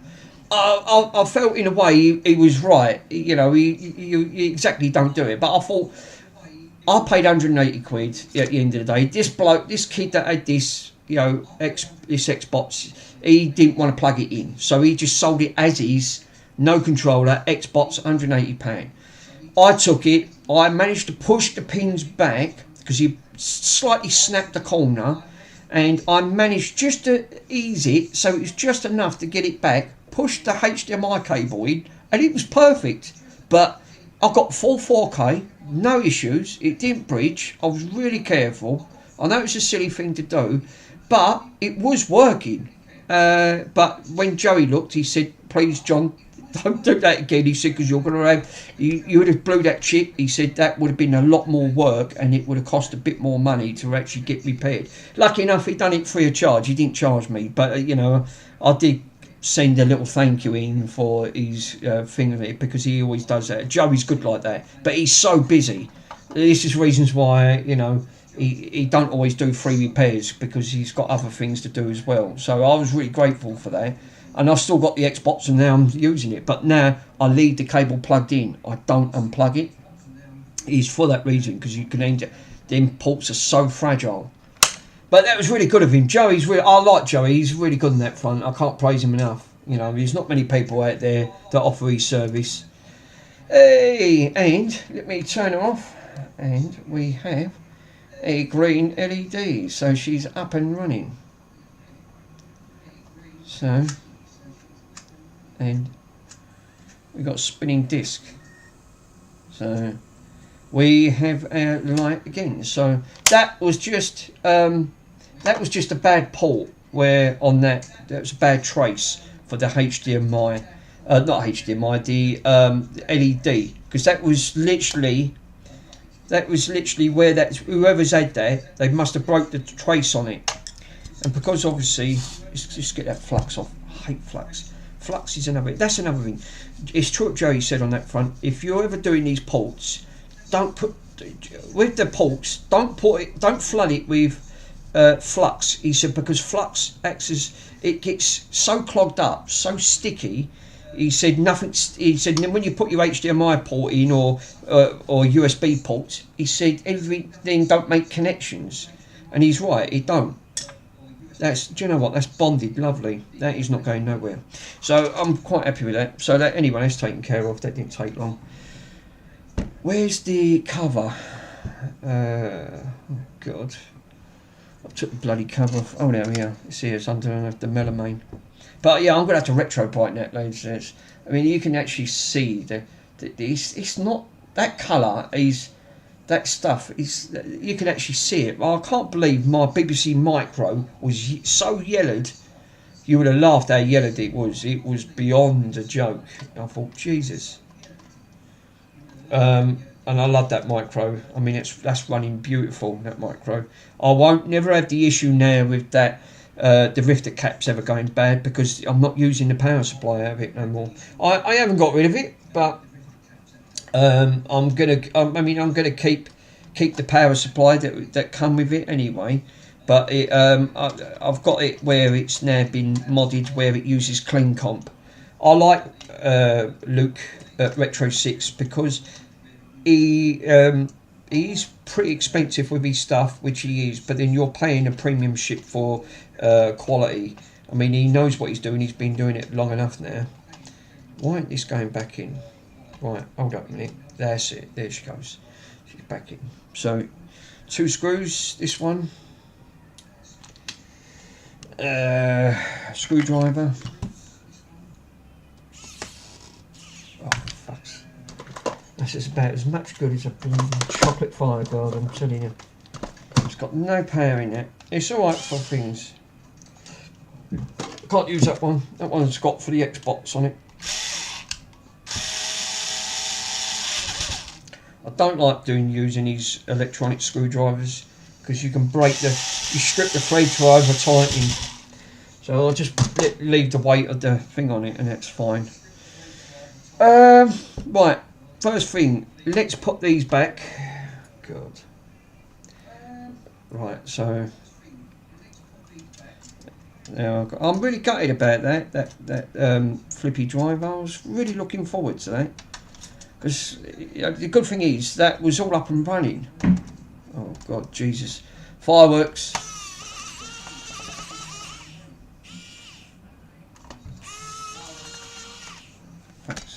Why aren't this going in? It's always the same. It's always right. Screwdriver. That's down to the edge. Right. Okay. Right. In, and in. That one can go in. That can go in there. And we've got. Come on. Jesus. So yeah, I was pretty gutted. I knew that was. Do you know what? I had a really sneaky feeling. I thought, if you keep taking this in and out, you're going to rip that cable at the end of the day. But I had no option because it wasn't making a great connection. So, and what happened? Bloody cable ripped, which I already knew that anyway. This is why I don't like these. This is why these fail on the PlayStations, on the PS4s and the PS5s. They are notorious, but it's the only way because you can't use anything thicker because otherwise the console won't sit flush. You know, and this is why they do it. And you know, if you have to buy them ribbon cables, something like that ribbon cable might set you back about a £5. You know, £4 or £5. Don't sound a lot, does it? You know, but you can't keep replacing them at the same time for that price because you're thinking, bloody hell. If you're trying to resell it and you're thinking, bloody hell, this is eating into my profit, you know, before I've even done anything. I've not even, you know, now I've got to start coughing up bloody cables because of these. This is reasons why I like a few broken consoles, you know, and just use them for spare parts. It's like that Spectrum. That Spectrum's got too much trace damage on it at the end of the day. But I'm not going to sell it. I could probably get like 40 quid for selling that for spare parts. But I'd rather keep it because you try and buy the chips for them, they're going to cost you a lot more than 40 quid. So it's a no-brainer really. I probably would have just said just keep the console, even if it's not working.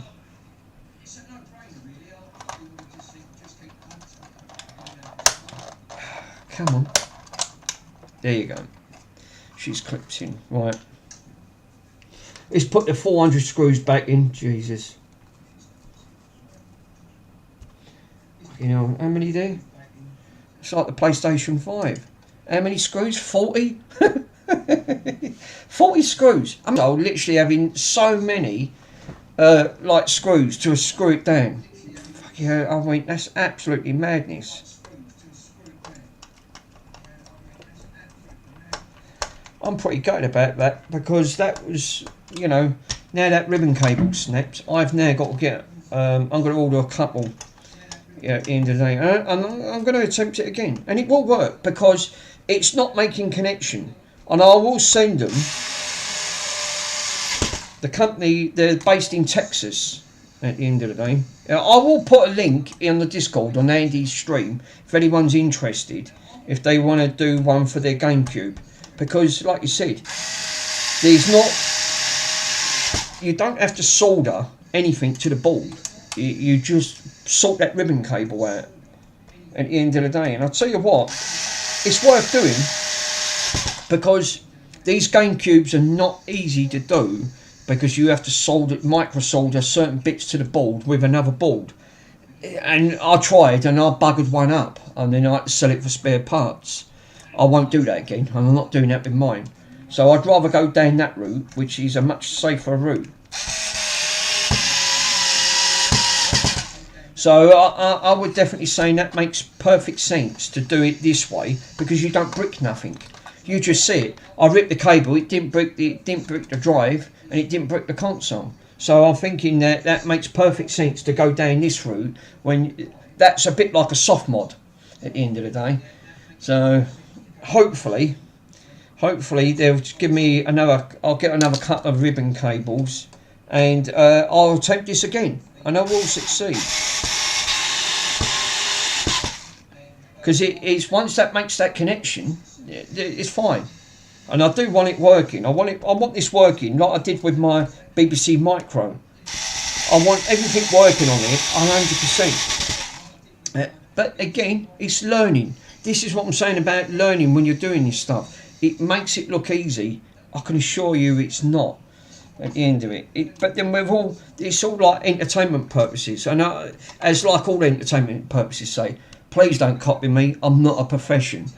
You know, at the end of the day. Look at my mate Vince. He's a prime example, right? Great YouTuber. I really love his enthusiasm at the end of the day. But he always says, please don't copy me. I am not a professional. And he's right. It's only entertaining purposes only at the end of the day. But you do still pick it up. You still want to learn. We all want to learn. Because at the end of the day, what you're doing is you're actually saving this from being on the electronic waste dump, basically, by repairing. And as there's a bloke, his name's Andy. He's on YouTube. I can put a link in the description. He's an American, really nice bloke. But it's like he said, let's save the consoles. He said at the end of the day, the more consoles you save, the more it saves on the electronic waste. And he's right. It's exactly right. You are saving another console from being on the electronic dumping grounds. And this is what I said at the end of it. You really don't want these consoles to end up on a landfill site, or it could end up being, these might be going to places like Uganda, India, where they'd be on electronic waste completely stripped and nothing left of it. So yeah, I totally agree with him on that front. I would definitely saying, the more you fix, the more you save. This will, eventually it'll do someone a good turn at the end of the day. I've given a lot of consoles away. I have given a hell of a lot of consoles away. A lot of it because I used to work for the St Francis Hospice, so most of mine went to charity. At the end of the day, now I give them to poor families, single mums, and sometimes dads. They're struggling to meet ends meet. They've got a kid, they can't afford it, and I must have given about 40 consoles away. Where I was getting them and started learning and repairing. Some have issues, but it's just great to see their faces and to say I can't thank you enough for what you've done. I'm a bit like Joey on that front. If it does someone a good turn, take it. Just have it. As long as you don't profit from it, it's true what Joey said. As long as you're not and you get enjoyment from it and it helps you out, then that's all well and good. You've done a good deed. You've done a good turn. And that's exactly it. I totally agree with what what Joey's like. That's why I love Joey. I think he's great. He's really fantastic for what he's done. So for 100%. I didn't put it back on. I thought there was an issue. Where's the back?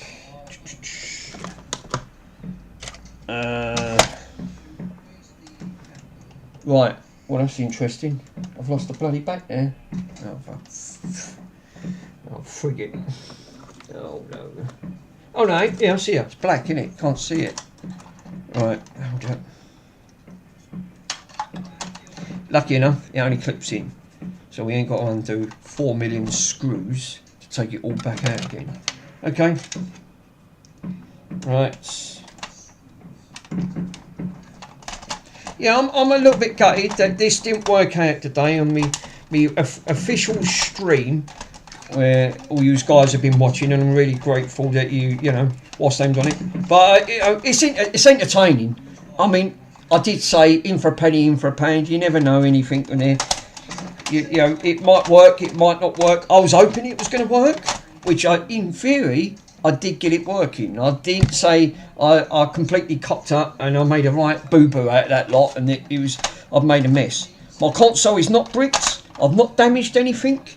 You know, it still reads and plays me games. It still boots up. It's just that I've ripped the cable. It's just really unfortunate. It's going to be one of them things that it can't be helped at the end of the day. This is how tricky some of these mods can actually be. Would help if I put it the right way, wouldn't it?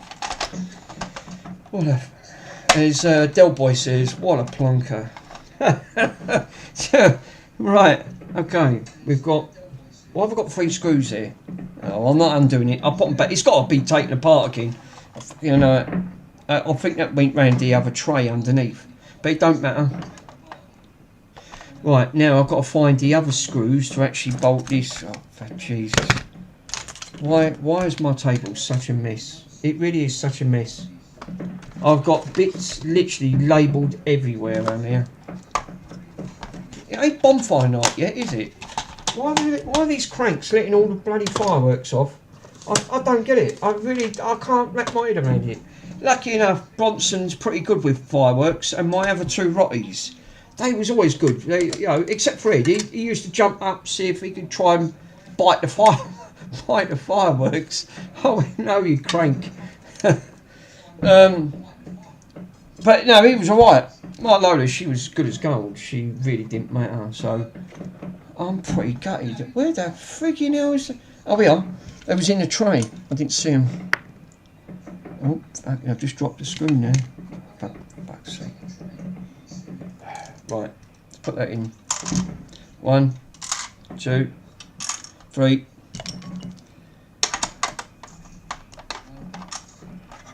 No, it's the big one. I'll tell you what I'm after. I'm trying to grab all of the consoles that I had during the 80s. I've still got a few to go. I mean, once I've sold a few things, I should have enough to get one, a couple of them. I've got my eyes... Yeah, look, see? They're still bloody switched on. I forgot to switch it off. This is why I don't like leave things plugged in. I left my fucking soldering iron switched on. It's flashing up, turn off. I still want to get a Philips CDI that I had in the early 90s. I've seen a couple on there. But the bloody controllers are fetching £60-70. What for a fucking controller? Jesus. I thought that's daylight robbery. Lucky enough, the consoles are still fetching about 200 quid, 250. You know, there is a couple like my mate's got, which I repaired for him. Like I repaired a few of his arcades, but he's got problems with his Gallagher at the moment. His Gallagher arcade is playing up. It keeps flagging up, and it's coming up RAM error. I'll tell you now, that's out my league. You need an oscilloscope to see if the main RAM chips have gone bad. It boot loops. It keeps boot looping, and that's what happens if the RAM fails on them arcades. They do. They just keep completely. It has to do a self-diagnostic check to make sure everything's all right before it boots. All arcades do it, I'm afraid to say, and they're all full of chips. They're a bit like them BBC Micros. They're absolutely just loads and loads of chips. That's all you see at the end of it. And I don't know where that other chip's gone. This screw. It's completely. I've lost that. Absolutely lost it. Yeah, so basically, yeah, the arcade ones on there are an absolute joke. They are not the easiest to work on at the end of it. But he plugged one in, and it went bang. And he bought these arcades, thinking, and he paid. You know, they're not exactly cheap. These arcades actually ain't. That's weird, isn't it? That's not plugging in. It's like a fucking Jenga thing. Isn't it? Oh, yeah. Is that going in that way? No, it goes in that way. Jesus, why isn't that plugging in? Yeah, so he bought these arcades. He's got quite a lot of them. And every single one I've had to work on. They've had to have rewiring done, buttons weren't working, monitor issues. Lucky enough that one of the monitors was working, but it was so it's like the high tension lead was causing an issue, and it's really ultra. I don't like mucking about with CRTs because they hold mega power, and it's not the voltage that kills you, it's the amps. This thing must have been cranking nearly 150 amps. It would have lit me up like a Christmas tree if I'd have touched it, put it this way. And I was so frightened to touch it. Anyway, I discharged it, done it all, left it a day. That's how paranoid I was. I left it for the entire day. Even though it discharged and it was safe to touch, I still left it a day. I didn't touch it. I went, I'm not taking that chance. Then caps, they've got big massive filter caps. Some of them caps are 400 volts running in caps. And you won't want to touch them. You will light up like Santa Claus. I'm telling you, if you touch that, mate, it'd be game over. Anyway, on that front, so I looked at the monitor. The monitor was right butchered. It was properly butchered. I mean, it was really bad. I don't know who'd had it previous, but they'd done a right poor job on it. And so I ended up taking it apart, stripping it. But it needed too much work done. So in the end, he said, how can I get round it? I looked and I said, you can actually use what they call a PC inverter. They use them for PC boards. And what it does, it takes the 60 hertz, the RGB, because that's all arcades give off RGB. They use these wires. I converted the wires onto this PC converter board and then run a Dell monitor. This is how you can run Dell monitors on, but you need that board. But you still got to set them up. There's no instructions how to do them, and I've done a few of them, and they're quite easy to do. But if you don't know what you're doing, please don't attempt it, because you'll fry the TV and you'll take out probably all of the display board as well, because the arcades have display boards. Lucky enough, I knew what I was doing. I've done it and got it all up. That was in one of these games, SCI.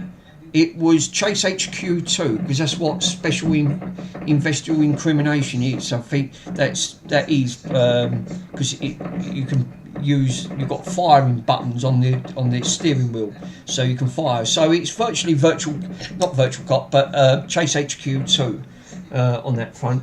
Yeah, that's still up and running. That's running beautiful. But his outrun had a monitor issue, and I'm afraid I couldn't save the monitor. Tried to do the mod on it. He's got vertical lines going over, so that indicate that them boards really wasn't meant for the arcade boards on that for the outrun. But he's got another CRT. He contacted me a couple of days ago. He said I've got a second-hand CRT, been recapped. He just needs it put back in, and I've got to take all of the mods that I've done inside the cab. It took me about 3 hours to do it, but I've done it. So I've got to undo what I've done to put his original monitor back in. Right, guys, let me just flip this around. Now this is put back together, and let me go back to analog TV. No, SCART. There you go, SCART. So I'm going to flip this camera back round.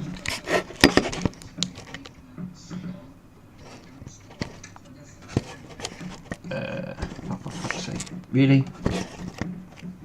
Right, let's try that. Because it's a bit of a delay. Yeah, there you go. Yeah, it's good. So let me power up. Boot this on. Which it does. We got orange light, red light, GameCube, green, brilliant, lovely.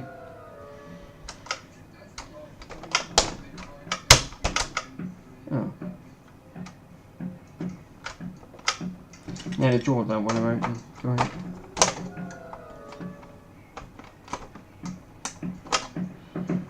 I can't get the door.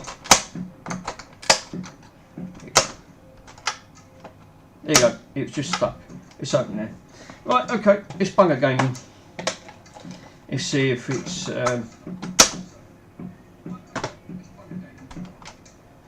We'll boot the read back up.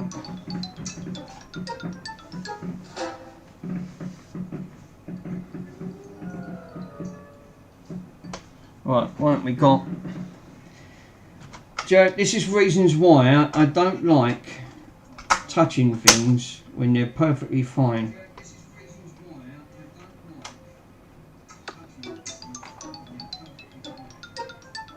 The light's alright. No, we got nothing in there on that. Right, okay. I'm gonna that's gonna have to open back up. Now that was working when I pressed that. It's always like I like to make sure. Right, okay.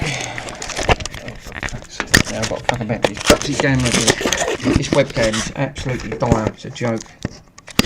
No, the wires fucking causing me issues. Now I've got unbelievable. Sorry guys, you have to bear with us a minute. Just use that to anchor it down.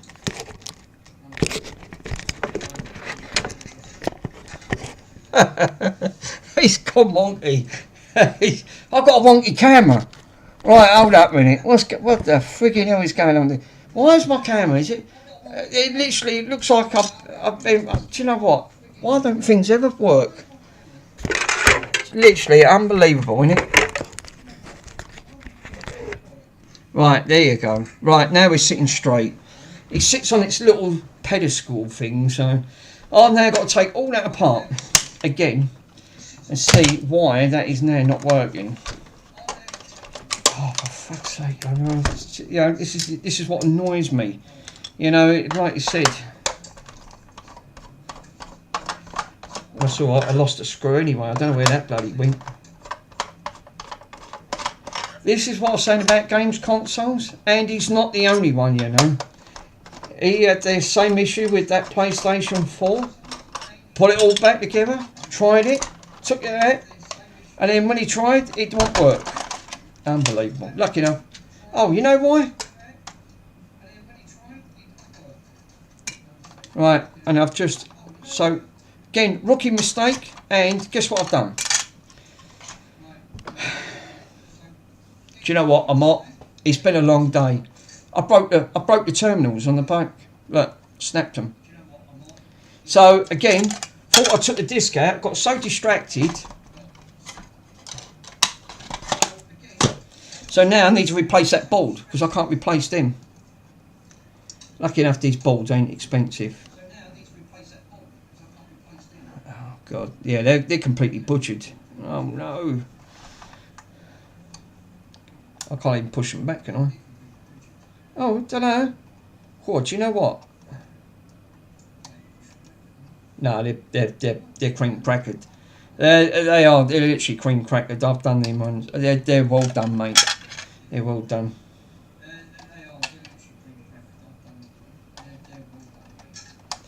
Right, let me take this out. Come on. There you go.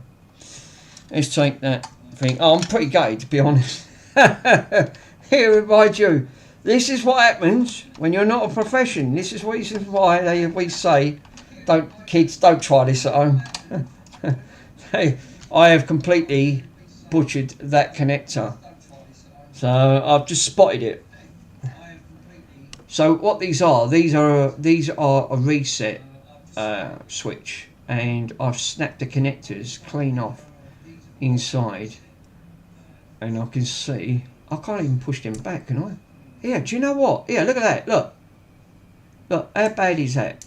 Oh, if I can push that one back, I'll be happy.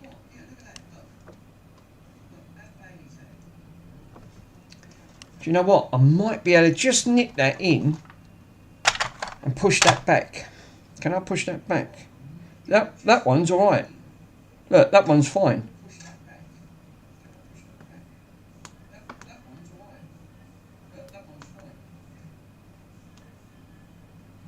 No, that one's working.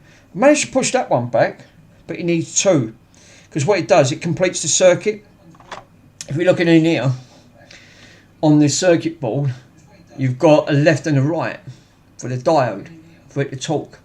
Because if you look out there, see, this one completes one ring, this completes the other. So you can't just have one and get away with it. Fucking, why Nintendo? Why did you make something as stupid as that?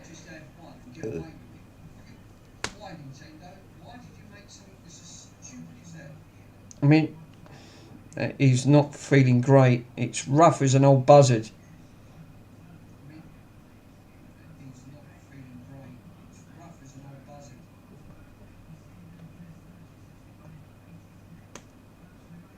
That one's alright. I've pushed that one back. But this one, it's sticky. It's not great. So that's a bummer, isn't it?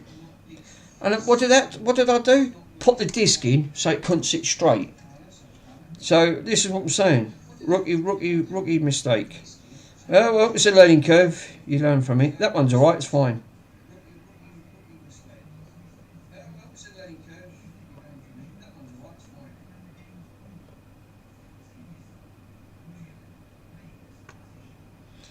Do you know what? I'm going to push that back in. Because if one is open and the other one's shut, in theory, it should still turn off. Because it needs 2 to make a connection. So I'm not really bothered. But I'm pretty gutted thinking that I've just done that. That was my doing. Because I can't... No one else is doing. It's mine. Mine alone.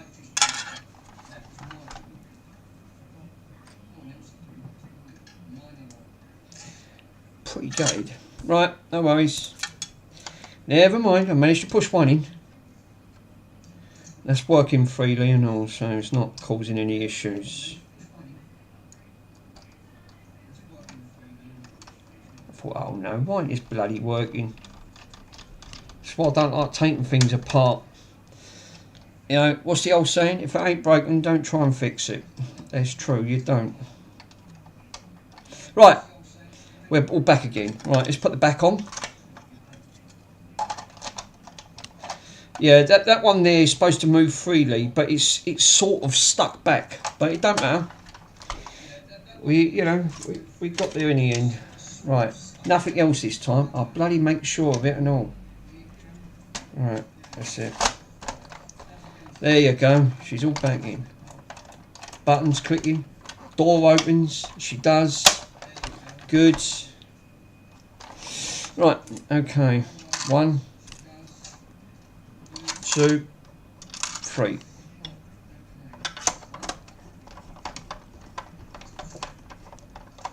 Right. Bloody hell. GameCube, that only takes 5 minutes. They said kids can put this together. Yeah, okay. He said a toddler can do it. Fucking hell, what was he made out? Was he Einstein or something? Jesus. Right, okay.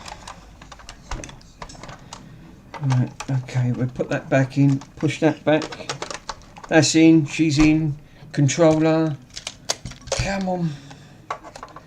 Let's get there. Let's move this scabby fucking thing again and let's try it again.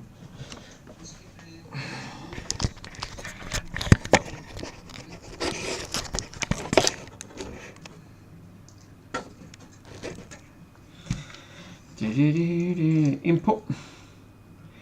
Start. Right. Switch her on. Power up. We've got power. And where is the disc? Let's put the disc in.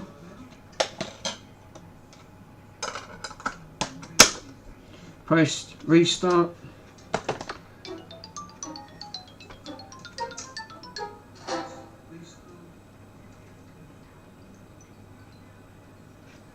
Yep, she's good. Lovely jubbly.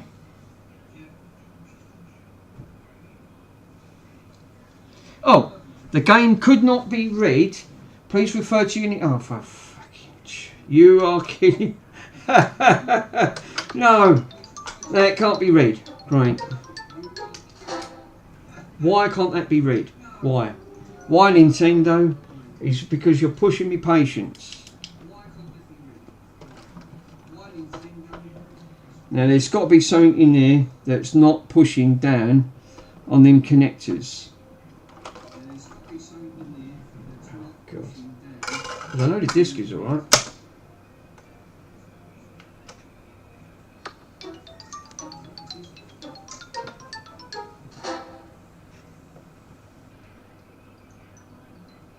No. Right. Okay. Back open again. Okay, now this thing's been open more times than a can of baked beans. I'm telling you, I've never known anything like it in my entire life. Oh no, now I've got the scabby camera again, it won't keep still. No. Jesus. Have you never known a stream where you're thinking, oh, that won't be so bad, that'd be interesting? Yeah, I've made content tonight, 100%. I mean, I can't say that I haven't. This is why people don't like touching consoles. Can you wonder why? Right. It's not reading from that. So that's probably down to the connector. You guys still here? I'm amazed you're still watching me. Yeah, well, see, I am amazed he's still sitting here watching. I thought, he's going to be boring as pigs in, you know what. Now that one there, that's pushed right back. I'll tell you what, let me just push, what else is broken? Because these push on that, when that door latches, when that latch closes, open, there ain't nothing else broke, is there? I heard it spin up for about a brief second, then it stopped. That's the latching system. Yeah, it's on there. So that pushes. Right. So that's interesting. So on here, when you put the GameCube in, there's a lug here, right? That literally you can actually see. You can actually see it. So what it does, this here pushes on these lugs. It literally pushes on these terminals here. So this is the reasons why these push forward.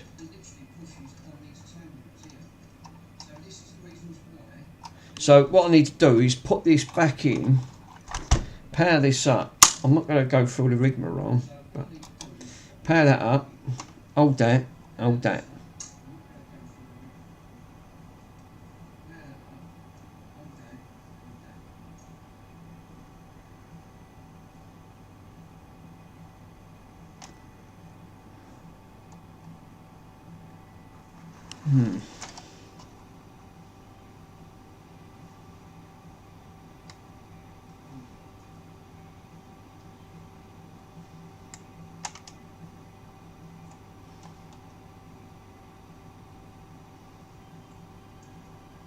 Well, it's all plugged back in, so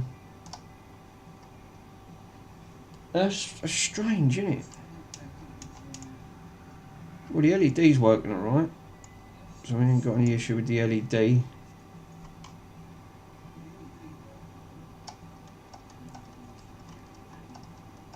Huh? Well, perhaps it could be broken. Oh, here we go. Wasn't pushed all the way forward.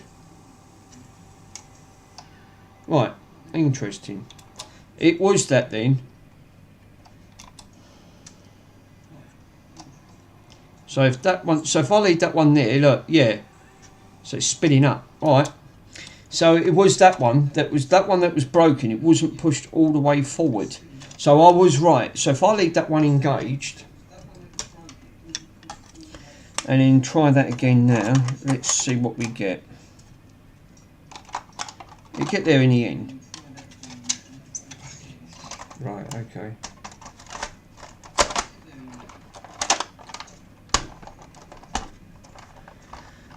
The joys of spring. bloody dreading it when it comes to Sunday, and you've got to keep putting the clocks forward and back.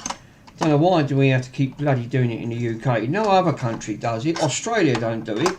It's only the bloody Brits, isn't it? We have to keep doing it because of the timeline from Greenwich. Because there's a meridian line. It's called the meridian line. It joins up at Greenwich Observatory. That's why we have to keep altering the clocks. They've got a cool clock in it, though.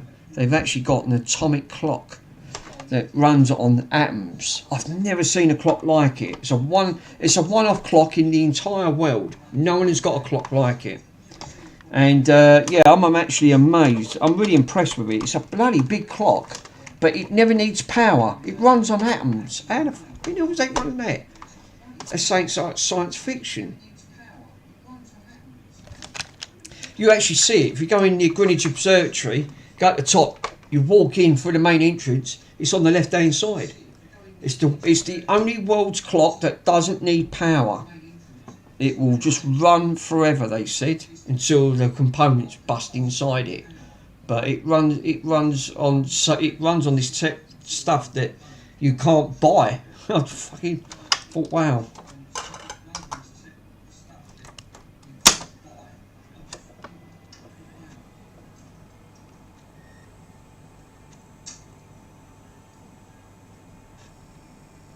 Yes. That's not powering up. Now I just tried that.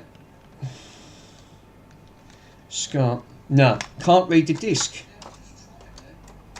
Now you just see me literally take that apart, plug that in. I'm just going to have to replace it.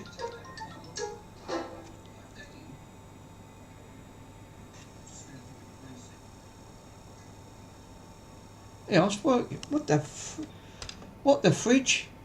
Oh, it went to work. Now it says the disc can't be read. Please read fucking what? Is the disc dirty? It might be actually. We give the disc a wipe. It's alright. Use my best jumper. This is why I don't like bloody discs. It's for that reason. Reading a disc.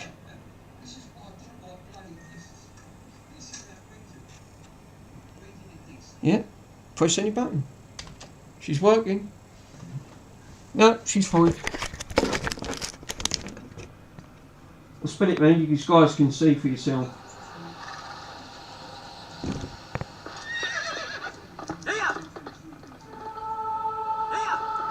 Right, I can't keep this on because I'll get copyrighted otherwise. The last thing I want to do. Right, main thing is, she is working. No, it's fucking, what's up with it? It's fucking Mickey Mouse. We got a Mickey Mouse one here now. It's working. It's intermittent. It's just a bloody disc was dirty. Right, okay. Main thing is, she's back up and running. Now, I haven't done that bit of damage. I've done myself. I didn't do it. I was just a little bit careless there. But never mind. She is up and running. That's the main thing. Right. I am really gutted about that, literally, because I was really looking forward to that little mod to do. Actually, on the zippy drive, and whatever it's called, the flippy drive. Right, we can go back into the pile, and I will be coming back to this, and I will be attempting that again. But the main thing is, first time that I did put that in, it did actually come up. I did actually get that to boot up, so that's the main thing. But it just won't boot from the drive. I'm pretty gutted, to be honest. So, oh well. 5-minute stream. There's no way that was a 5-minute stream. Right. Look at this thing. This thing's janked up all over the place. I can't even straighten it up because it just keeps twisting. It's all in cable ties. They're all bloody holding it up. I'm amazed. Cable ties are fantastic. It's better than glue.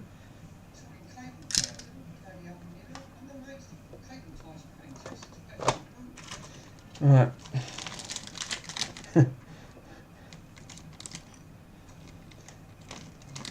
Right.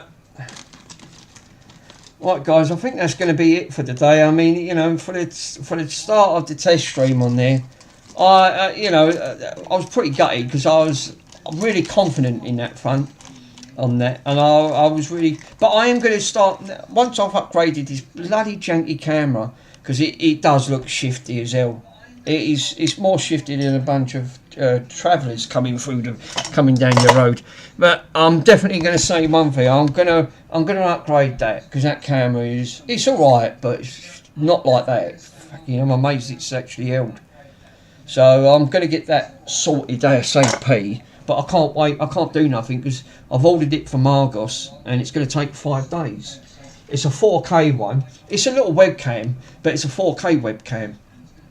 It's about £80, but it's got a 90-degree wide-angle lens, which that's what you want.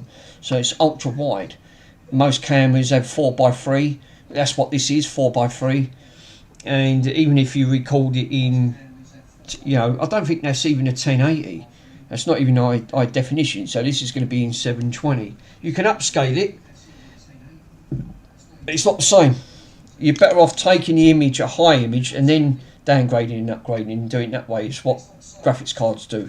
But you're doing it the other way, it doesn't always, because you need the quality of the camera, and this ain't the quality, I'm afraid to say. It's alright for a freebie. It's got me out of trouble. I mean, I've had, by the looks of it, I've had one hiccup on there because I've got 150 meg connection on my broadband, so my broadband's pretty good. I mean, my PC's behind me. That's the one I built. That's a bit of a beast. But I am now looking to build a much better PC, and I will build. Probably I'll go for a Ryzen instead of Intel. I've run into a few issues with Intels lately with overheating. They tend to get a little bit hot, especially the 13th and 14th, the 14th and 15th Intel chipsets. You've now got, before you even think about installing them, you've got to flash the BIOS when you put it in first time boot up, because otherwise they're overvolting, they're taking the board and processor out, and that's going to be costly because them chips alone are 400 quid, and if you fry the chip and you fried your board's going to set you back 270 quid. The chips cost you £400. You're looking close to nearly £850, £900 before you've even touched anything. And the trouble is, they won't replace it, because that's down to you to do it. But to me, that's wrong, because you shouldn't be mucking about with BIOS settings anyway. Because this is, if you do it, if you bugger the BIOS settings up, you can actually brick you can brick everything. You take your CPU out, your GPU, you take the board, everything. If you don't know what you're doing, just don't attempt it. Leave it alone. They come off the foundry defaulted. Long as XMP's initialised, so you can get the full use out of your RAM, you're actually fine. But I wouldn't say don't overclock it, don't overvolt it. But these new chips are overvolting, which is bad. You shouldn't be. It's not down to you to start mucking about with voltages, because if you get the voltage settings wrong, you cook it, and that's what the 14th and 15th they're doing. They're overvolting. And I'm hearing horror stories, and there's loads on YouTube about being overvolting. So I'm going to stay clear. I think I'm going to go in. I've looked at a couple of Ryzen i9s. Bit expensive. They're about close to £650 for the CPU. But 16 cores, 32 threads, multi-core threading. Actually fantastic. So I'm probably I'm going to go down that route. The one I've got is an i9 9900K. Slightly overclocked. I've got that running at 5.1.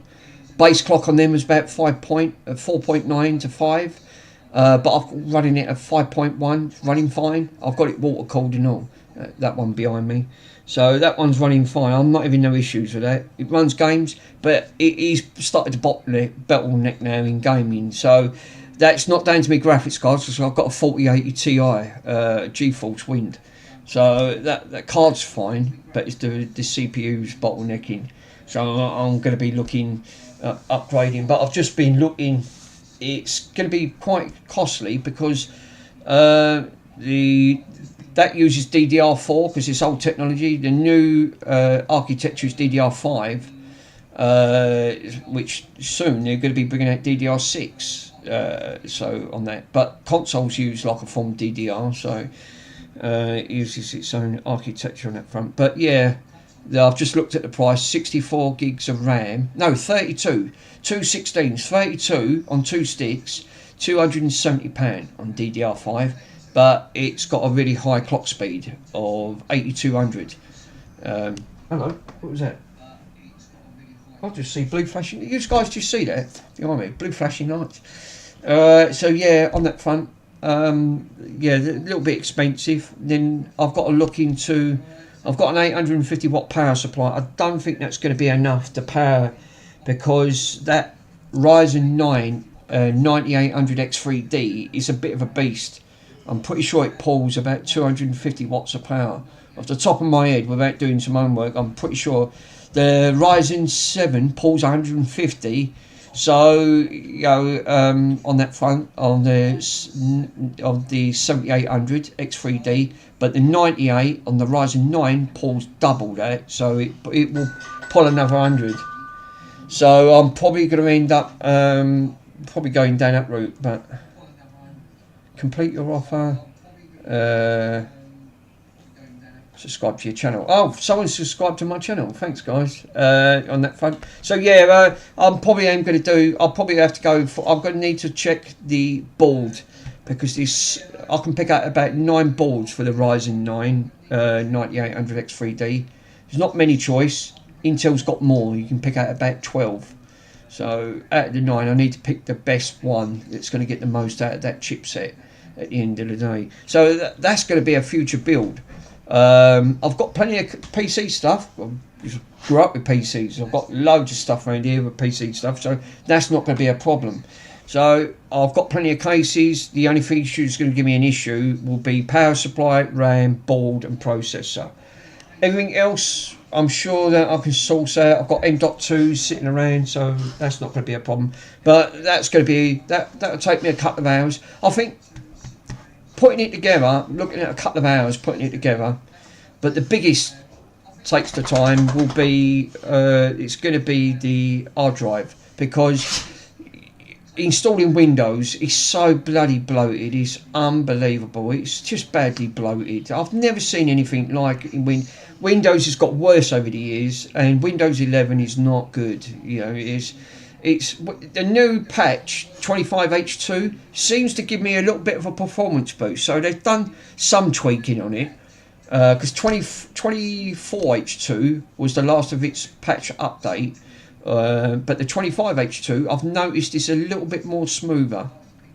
So they look like they've smoothed a few bugs out, and they've tweaked it a little to get a little bit out of it. But you shouldn't be doing this with that.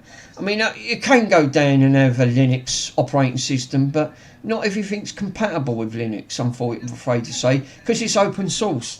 I would have loved to put a Linux operating system on. Probably would have gone for Linux Mint, because it looks, you can actually have it customised and look like Windows, or you can have it looking like Mac. There's plenty of root directories you can download and install.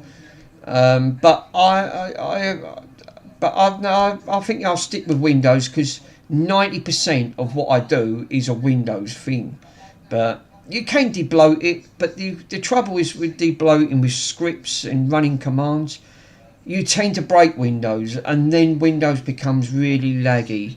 So you know, it's like everything. You can take Copilot off. We don't need Copilot and things like that. It's just crap. It's AI stuff that you don't need at the end of the day. But I'm definitely 100%. I think that's the route I'm going to go down. I'll just do. Actually, I'm going to look into. There is someone that told me on Discord, and they did say, look for Tiny 11. And Tiny 11 is a strict version of Windows 11. They took all the bloatware out, but the only downside with that, it takes out the additional drivers that you might need if you're doing a build. That's alright for old laptops at the end of the day. I mean, you can get away with that because it's a good 30% of Windows 11 is going to be bloatware, which it is. You've got a lot of stuff on there. Microsoft try and shove it down your throat. It's bad enough with Microsoft Edge, at the end of the day. I hate that. And if you try and disable it, there's a way that it's in its architecture with its in script commands. It forces you to turn it back on, or an update turns it back on automatically. You can manually turn it off, but you can't. You do an update and it's turned back on again. So this is my annoyance about Windows. I think that you can't do anything. It's not a lot you can do. You just have to. You can take some of the crap off it. You can't take it all off because it just breaks it. And I do use my computer for playing games. I do a lot of streaming, but on that front. But yeah, it ties up against the admin logs with the replacing. Yeah, repeated errors. Yeah, exactly. I mean, Charles, you're right. It's exactly it. I mean, when Microsoft does do this quite a lot now on this front, and this is the only thing that ends up, it does my head in. It's bad enough when Microsoft brought the Windows Phone out, and it was a novelty because people thought, bloody hell, I don't know, because I had one at the end of the day, but that novelty soon wore off very quick because they put a lot of bloatware on the bloody phone. But at the end of the day, I mean, I've always stuck with Samsungs. I've never gone with iPhone because I can't stand the ISO system. I've got an iMac up there and that wasn't working. That was dumped. Someone threw it out because it had no power at the end of the day. Lucky enough, just was a blown fuse inside. And I upgraded the drive and it's been working ever since. And I've used it to do all my photo editing and video editing. That's great for old software like that at the end of the day. Because certain computers are good for doing certain things. It can't be upgraded no more. It's a 2012 iMac, but it was alright for nothing. Someone threw it out. But the main thing is, with these computers, you constantly got to keep updating them at the end of the day. And the trouble is, now they started putting it in games, and this is what annoys me because now if you've got a build like what I've got over there, it's a bit of a beast. It stands up to everything. I'm running most of all my games. I was playing Ark Raiders on the server bash. And they was play testing it, and they wanted as many play testers as possible. It was free on Steam. They only had it over the weekend. It started Friday, ended Sunday. Right, I was on it for about 7 hours a day playing that right throughout. I was playing that in 4K native. Right, that machine, I've got that tweaked so nice. It runs fine, but it doesn't run all the games in fine because it's getting a bottlenecking effect because of my CPU. An i9 9900K is a 9th generation. Because it's an i9, you think, oh, you've got a good processor. No, it's a 9th generation. There's 15 generations out. So you can imagine, mine's not old, but it's still old. It's still, you've missed out quite a few generations. You've got to really aim for 13th gen and above. Because now games like Star Citizen, if I try to play Star Citizen on that, it tanks to 100% and it will sit there and it won't move. Now my friend's got a 13th generation, right, i7, right, not as powerful as the i9s, right, because it's all the back, but because it's a 13th generation, it's 8 cores, he's got 8 cores, 16 threads, mine's 8 cores, 12 threads. Them extra threads and cores makes a big difference when it comes to the gaming community. His sits at 20%. Mine sits at 100 and it will sit there and it will not move. I tried everything to take the bottlenecking down, but I'm afraid it won't work. I've tried running scripts, I've run programs, and it just hangs at 100%. And my CPU was utilised at 20%, so it's gone the other way. My CPU can handle it. I tried lowering the resolution, it won't play it. I think Star Citizen's just unoptimised. Mine meets the more than minimum requirements, but it won't work. But my friend's one, it runs flawless. So that proves that the architecture in these chips, you're going to get games. So if I try to run Battlefield 6 now uses TPM 2.0. You've got to have 2.0. If you have not got that on your motherboard, you cannot play that game because now the game's looking at the architecture of your motherboard that it has to meet that requirements. Why? You know, Windows plated that, put that in. You didn't need to put that in. You could still run that on old systems. And it's proven you can. I've done it. You can put Windows. You can force Windows 11 on at the end of the day. Now Microsoft's decided to now take away the administration rights. So now you can't run a local account. You need a Microsoft account.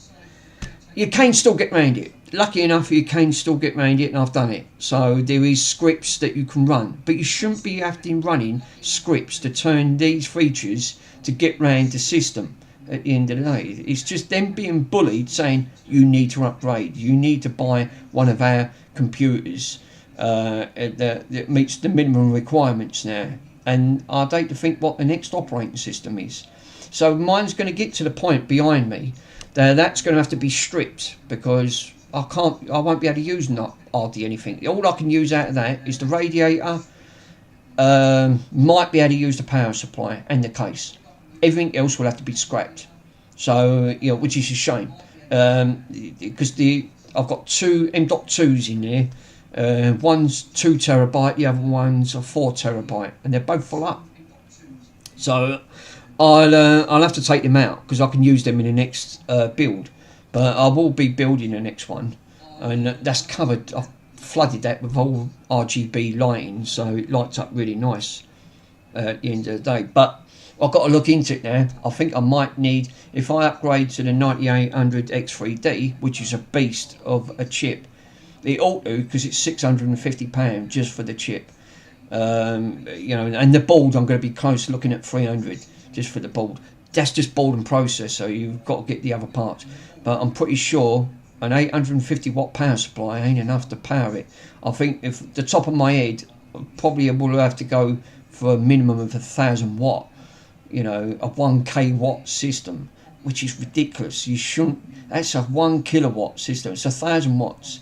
So you can't leave these on for too long, because you'll be moaning about your electric being sucked up. But this is what you have to do with PCs. You're building rigs like that, what I've got behind. That mine pulls, at the moment, I've got a temperature gauge on there and a wattage pull that I installed. And it pulls about, roughly, just idle, sitting around, about 120 watts. So it's about what a light bulb would pull. About an 100 watt light bulb, just over.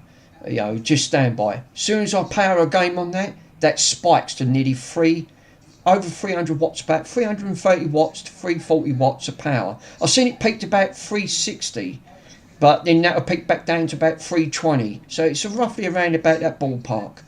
But that's still a lot of power that's pulling at the end of the day. This thing, just the processor alone, pulls 250 watts just on the CPU. It's a monster.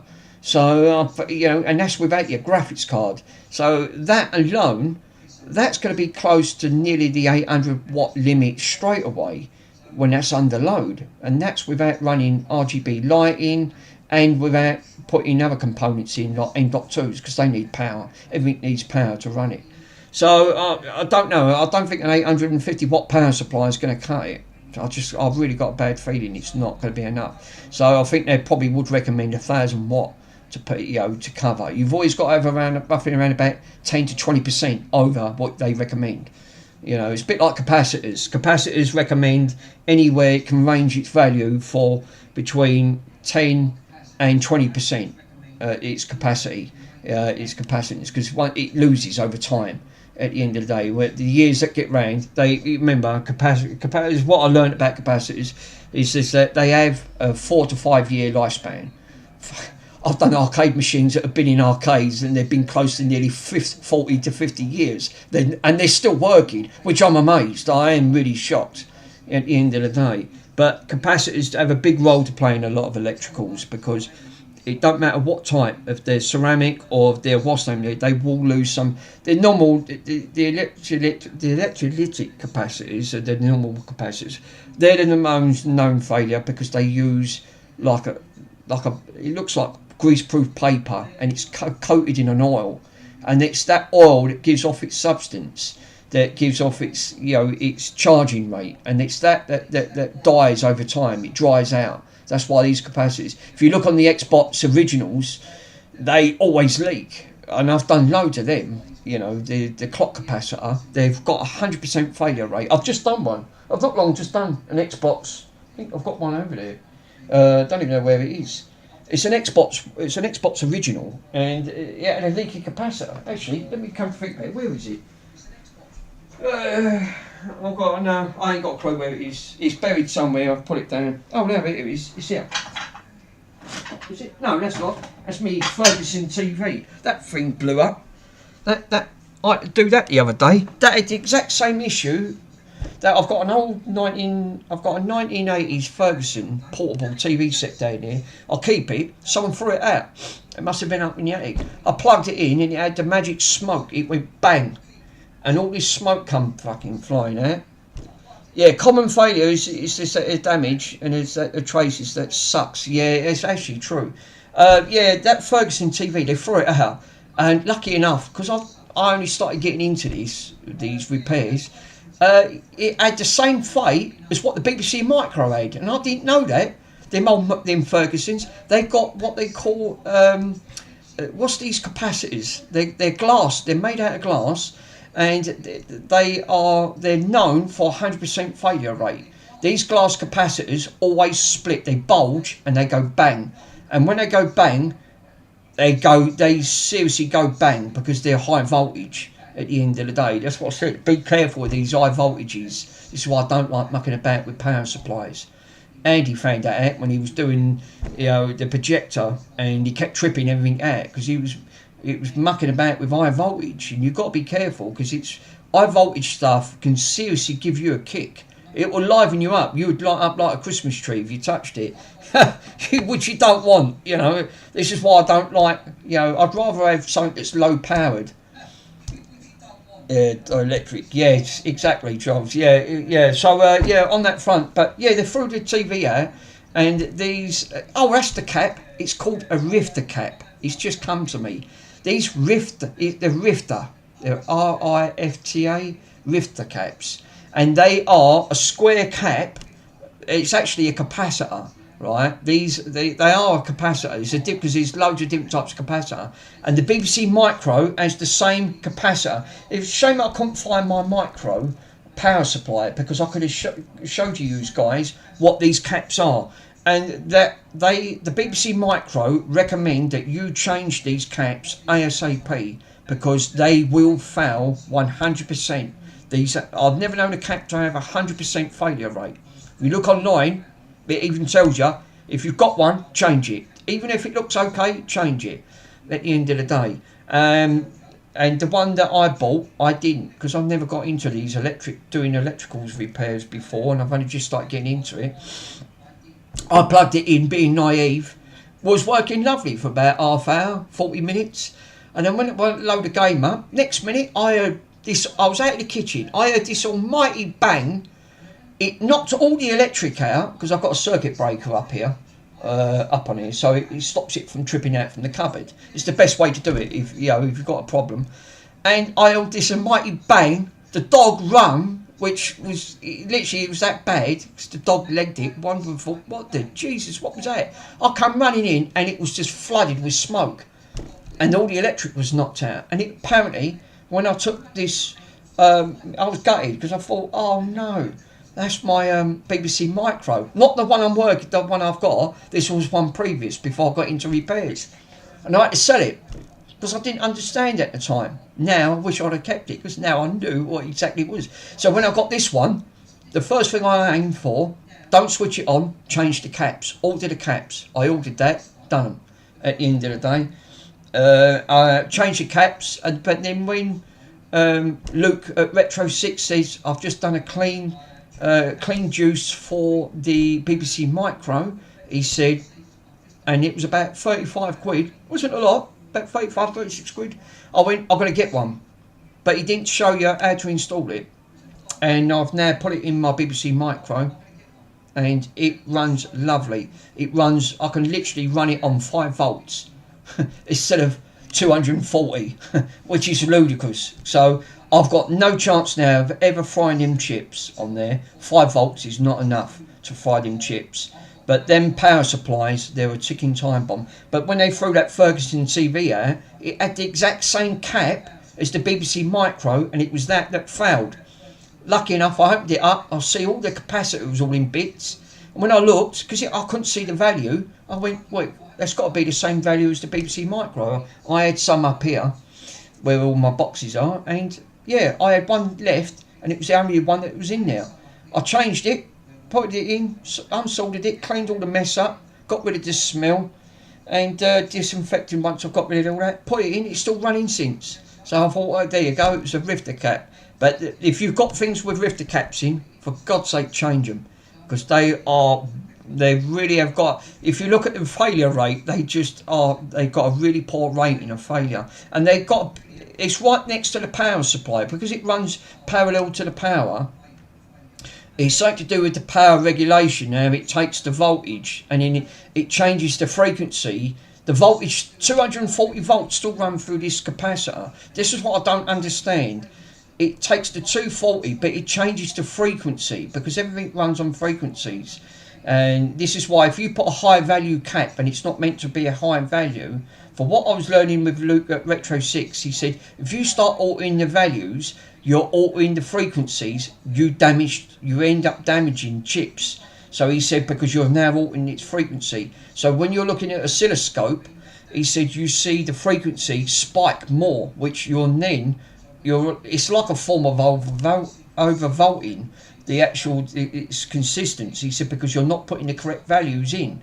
So this is what I'm saying. When Andy was doing that earlier, putting one off a donor board from a PS5, in theory, yeah, he's right, it could be work, but what you could be doing, you could actually damage it even more further along down the line. I'm not saying it won't work, but it might work for a short while, and because he's not putting the right value capping, this is what I've learned, that value of that cap, if it's not the right consistence with voltages and the frequency, it then sends it to the next component. That then causes an issue.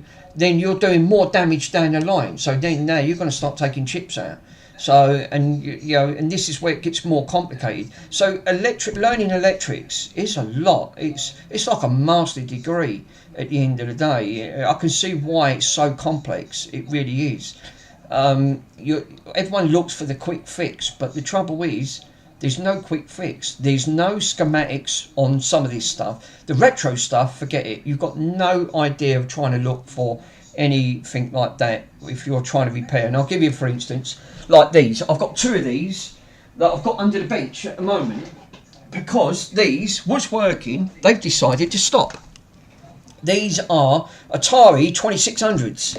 I've had nightmares with these, absolute nightmares. But I've just started to learn with the chips and how the frequencies. Again, this was what I talked about earlier on about frequencies. Now, Luke at Retro 6 said exactly the same. This is how I knew he was telling the truth, because he said these, when you put these under an oscilloscope, and I've got a cheap oscilloscope, which I have. You can pick these up for about 30 quid, which these ones. So if I power this up, I can show you. And basically, they're not fantastic, but these do the job. But it just gives you a brief section of knowing how these things work and learning it's like because you have a clock, you have like a clock, the signal to make sure you operate all these things. Anyway, the main thing is with these old consoles, we definitely rely on frequency. Now, the trouble is, when you start ordering these, you've got resistors and capacitors, like on most of these. These old retro boards use nothing more than you might have. You'll have a couple of what's these? These are I forgot what these are called. They're like a crystal. These are crystals inside, right, on these. Now, crystals can go back because they can actually put them in. They used to put them in old watches, old Casio watches, which they still do, because that's what it gives it. It's crystallized. But they very rarely break down. The failure rate on them are minuscule. They're very, very good. The only things that break down on most of these boards, especially vintage stuff like this, are going to be these chips. At the end of the day, these have a very, again, getting like the rifter caps, these have a high failure rate, a very high failure rate. But what they don't tell you is that, again, if you're altering the value of a capacitor. So the ones on here are 27 volts, which is a bit of an odd number. It's a really weird. See, this one's got a 1.7 microfarad, 65 volt. Now that was a 27 volt, but as long as you can alter as long as you put the correct value and but you can upvolt the voltage, you'd be fine. But what you are doing, you are altering its value, because what you're doing is true what he said. When you're testing these on an oscilloscope, you'll see that signal, instead of it being at a frequency where it's basically saying it's like this, it's now up here. It's moved up because now you're walking. It's because there's more voltage. You've allowed more voltage to slightly. So if that voltage comes in on that board, for what I've learned, that voltage then thinking, right, okay, it won't get capped. That's the idea of a capacitor. It caps for a reason. It purely caps for a reason. It's supposed to stop at its value, right? So if it says 24 volts, it will stop at 24 volts. That means 24 volts can't go into it no more. But if you're putting a 63 in, and you might have a little bit of a power surge from your power supply, you've now allowed that more voltage to go in, which alters, it will push its value up. Now if you're pushing your value up, right, it won't blow, but what that will do, that will push your signal to whatever that's going to next. That's going to it's going to start altering its value to its chip. And that's what happens to a lot of these games consoles, especially these old type, these Ataris. They're notorious, absolutely notorious for going through it. And I think this is what's happened. I've got this one. I've had two on here, which I can't buy because, again, good luck trying to get parts for these. You have literally got no chance in living hell. These come out in 1971. This is older than me. This is 54 years old for a board. It's absolutely shocking how old these the Ataris are at the end of the day. And you already can see it's delaminated. The green solder mask is now starting to come away, and it's what they call popcorning. It's actually started to bubble. Well, that's just why Luke at Retro 6 is now took the Game Gears and he's re-engineered the board. He said the exact same thing as what's happening to these. These boards are now getting close to nearly 50 years old, and they're now started causing major problem. You're having bad traces. They're not making good connections at the end of the day, and eventually these will end up in landfills because it will get to the point where you will not be able to fix these. These will become unfixable. And Luke at Retro 6 said the exact same thing. He reversed the engineers and designed the boards for some old consoles, but not the Atari. He hasn't got round to it yet. I asked him. He said, it's not in my plans to do it at the moment. He said, but I will do one day. That's all he said. He said he will do it one day. So what he will do, he will just sell you the board by, he'll reverse the engineer it, and then you can buy it from PCB way, basically, and you'll be able to do it. But this one's got an issue where the trace is actually, it fell off. It was that old, it completely, I don't know if you can't see you guys on there, but because this light is absolutely dog's crap. At the end of the day, there's a pot there. It's supposed to be it's a pedometer, and you can actually see it on this one. Right, this one's missing. That one fell off. It literally disintegrated. I kid you not. I don't even know how it was working. But when I took it off, and I was really careful taking it off, because these boards are coming up to 54 years old. It trace damage and ripped two traces off. Lucky enough, I know where they go, but there's no schematics on these at all. No one does them. Not even Luke at Retro 6. He hasn't put no schematics up on these, because on his website he puts schematics up and everything. So you've got to look. I've got to look. So this one boots up, but it's got a really weird screen issue. But I know what that is. I need to change the capacitors and the resistors. So this needs a complete change all the ceramic capacitors, change these green bogey type ones, because these again gone bad. It looks like that one's gone bad over there. So first thing I'm gonna do is do a capacitor swap, because again, these are known for going really bad with capacitors, and they do suffer quite badly.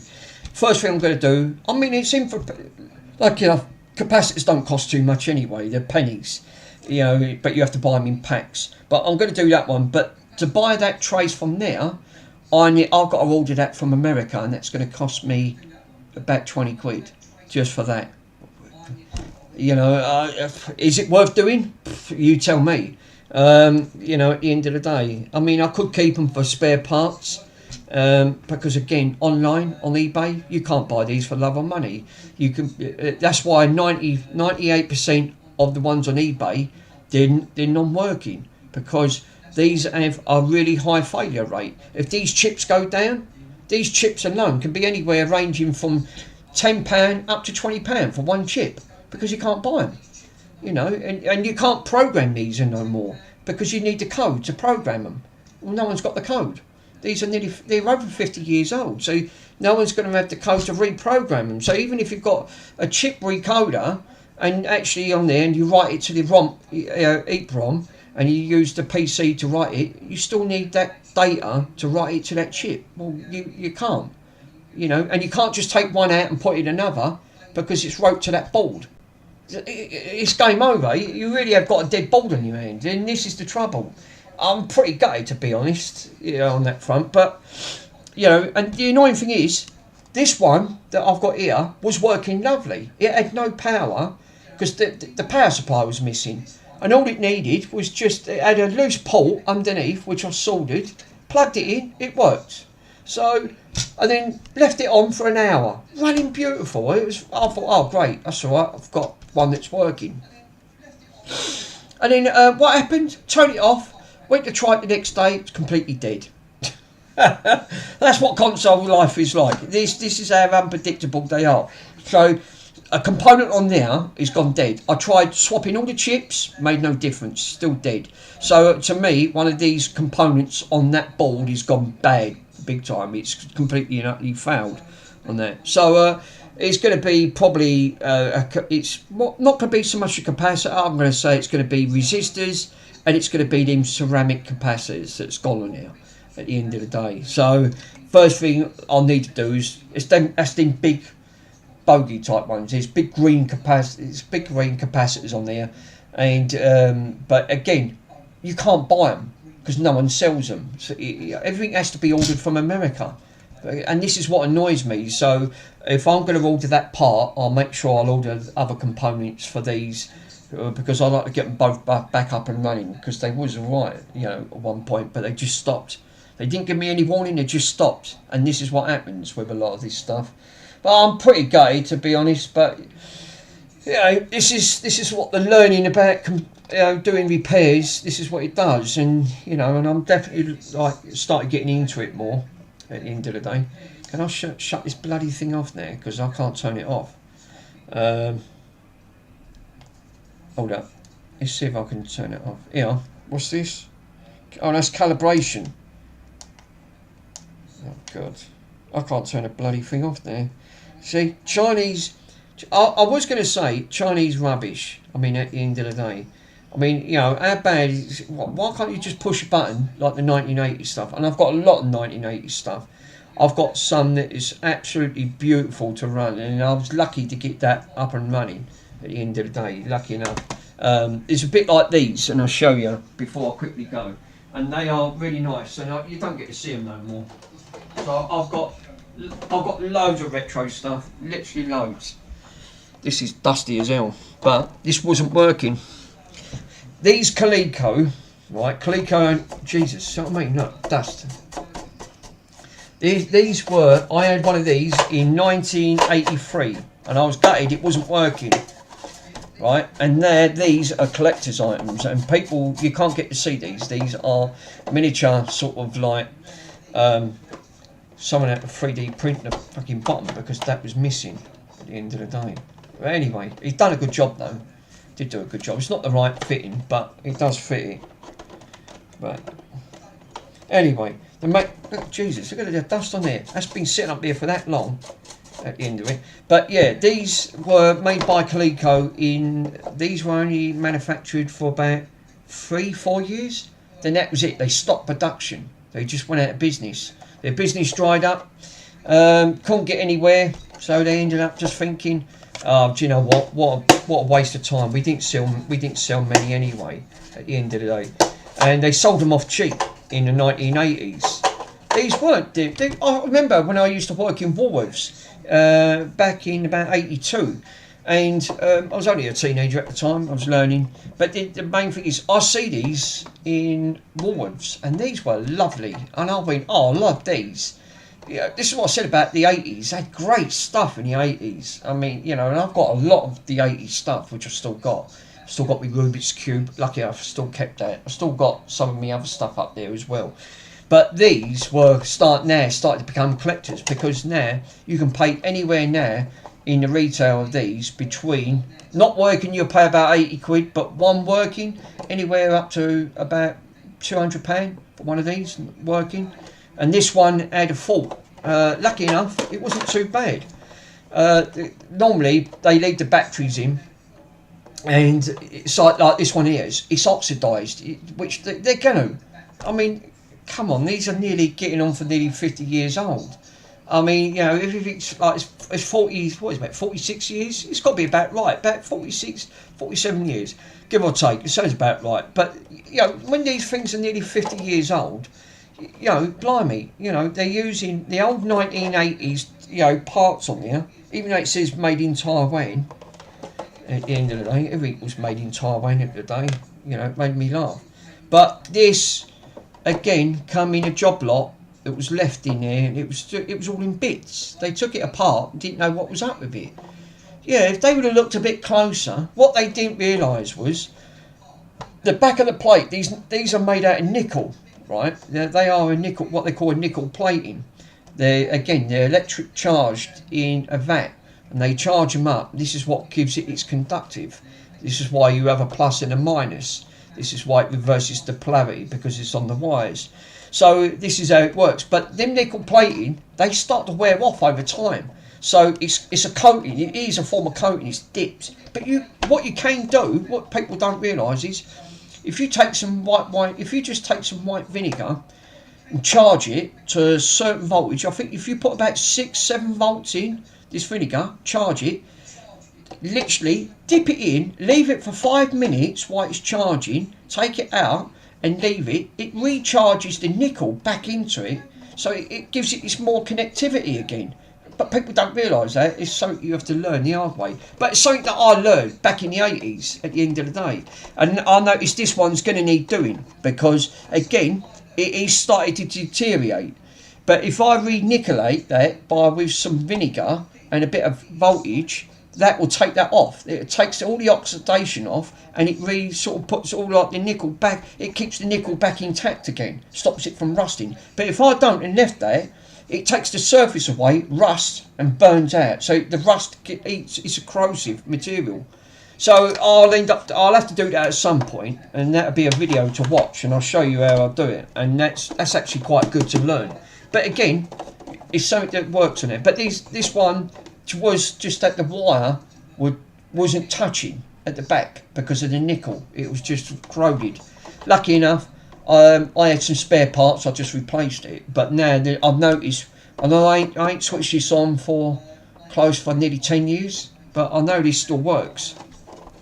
I've got another one up there, Gallagher. They've done Pac-Man, Gallagher, Frogger, a Galaxigan, and these are great. These really are. These are proper sort of like, got all the proper noises and everything. But it's a shame Coleco only done about 7 of these, and that was it. They stopped doing them. They just it. That was their only range, and they're bloody hard to get hold of. Do you try to get these toys now, these retro toys? You're going to be paying through the nose for them. You just are. I mean, you know, I'm lucky that I got them when I did, and I bought them broken. Now this one's fully up and running. But a lot of my retro toys that I've now managed to get back, because I had one of these in it was about 84. I had one of these because I bought it I saved me pocket money up when I was working in, before I worked in Dixon's, because that was later on down in line when I was at school. But before that, while I was working in Woolworths, I see these in Woolworths and I've always wanted one. So I saved me money up. I think there was about 40, there was about nearly 50 quid in the they was expensive. But you had all the box with it at the end of the day. And I was, you know, the wages that I was getting from that, I was only on apprentice wages working in, Woolworths at the time. And then I said to my mum, don't let me spend the money, I want to buy one of these because I've always wanted one. And I did. Me lucky enough, my mum and dad put a little bit towards it for my birthday, and I just had enough, and they didn't, I only had a few left. And I just had enough to get one, and I don't know what happened to it. I was gutted because I had all the boxing, all the paperwork of it. I loved to kept it at the end of it because you've got the artwork all the way inside, and it all lights up like a neon glow red, and it's a proper Pac-Man, and it's got all the sounds to it and all. And this one's in pretty good nick. It's just that this was missing. So someone in Discord said, I said, has someone got a 3D printer? And they said, yeah, I've got a 3D printer. I said, how much would you charge to 3D print me a back plate? And he said, yeah, I can do you one. He said, I won't even charge you. He sent it free of charge in the post. So I was really pleased. I sent him a gift card, a £10 gift card to say thank you anyway, because he had his address on it. So I sent him a gift card back to £10 and say thank you. So it was worth that because you can't get it back to these. They're just not impossible. But yeah. But I'm thinking that, you know, like with all this retro stuff, it does. It definitely gets you interested. But I really set off my heart tonight to try and do this mod, and it didn't really work out, to be honest. I was pretty gutted. But it's a learning curve, and now I know, because there was no instructions, it's like I said, don't follow me for what I do, but you do learn as you go along, but you sort of learn at your own expense. But you do get there, and I've definitely got there. Now I know how to be really ultra careful with them ribbon cables. I'm going to order a couple, I think, because I was really careful how I put that in. I didn't bugger the drive up, except right at the last minute I ended up damaging the drive thing, but I'll order that part as well and just order a new part. It won't be expensive on that front. But yeah, guys, I'm gonna say thank you for that anyway. But yeah, thanks for joining along from Andy's stream. And what's the time? Jesus, is that the fucking 8 o'clock? Jesus, is that long? Jesus, I ain't even had nothing to eat yet, so I'm gonna have a quick bite to eat and get washed up because I'm covered in dust. I mean, I really should have touched that. That thing was just it's the same with my other stuff there. I mean, I've got an arcade. I've got a bar top underneath here. I've got to look at it at some point.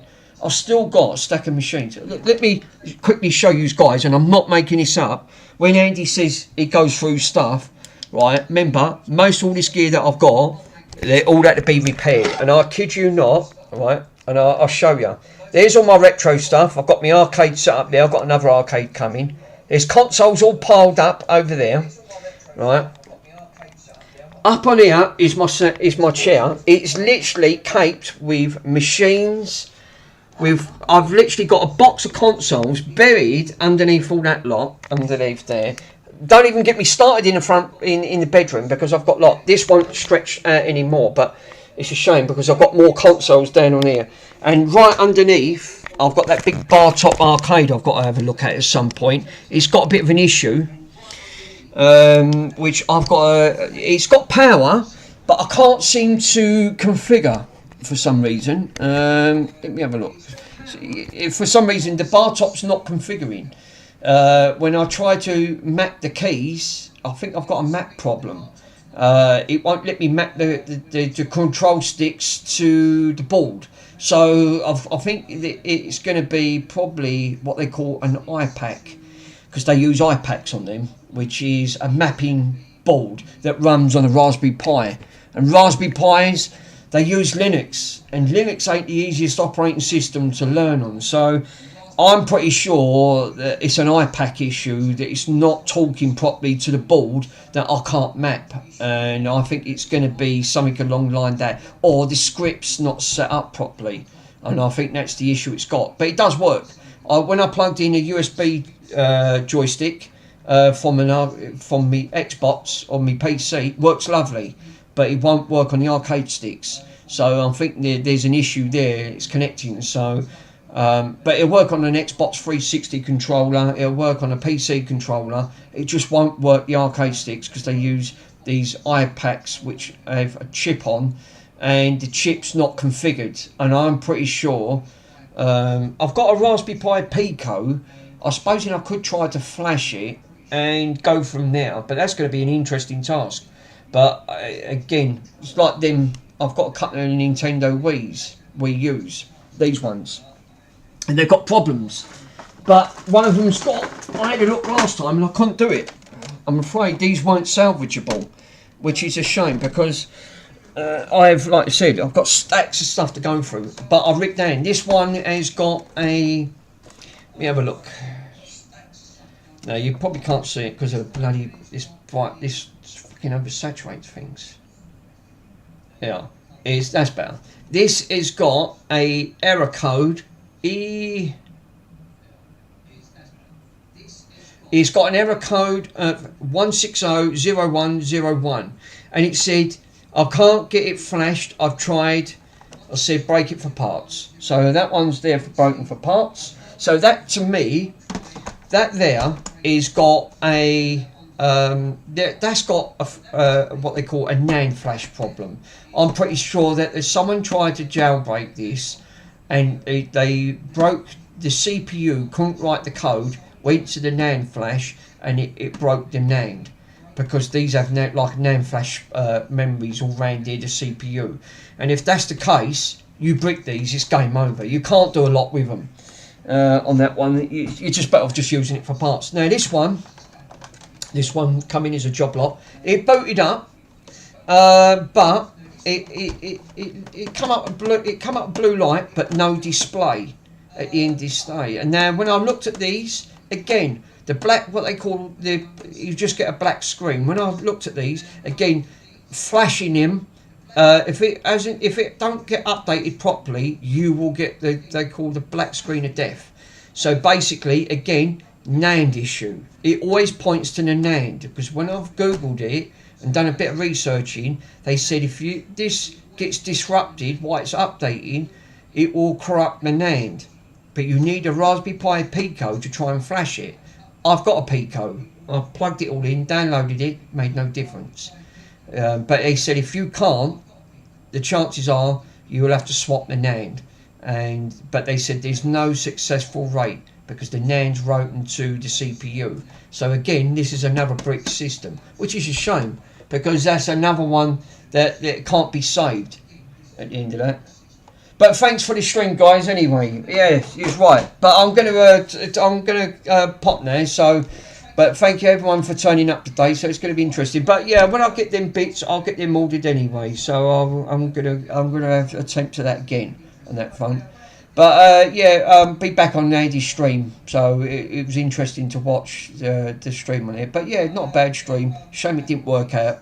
Bit of interest on that front, but yeah, okay guys, I'll catch you again soon. I'll let Andy know, and then I'll put a link on his Discord and then when I'm doing the next. So I'm going to wait until I've got some more bits so it can make it a little bit more interesting. But I've got stuff here to repair, so it's not an issue at the end of it. But I really did want to do that mod because that was mine. So you know, I want to get that done ASAP. Because I've always liked the GameCube, it's quite personal to me on that front. But alright guys, I'll catch you all up soon, and thanks for watching the stream, okay? So that should be interesting. Catch you guys tomorrow. See you later guys, thank you.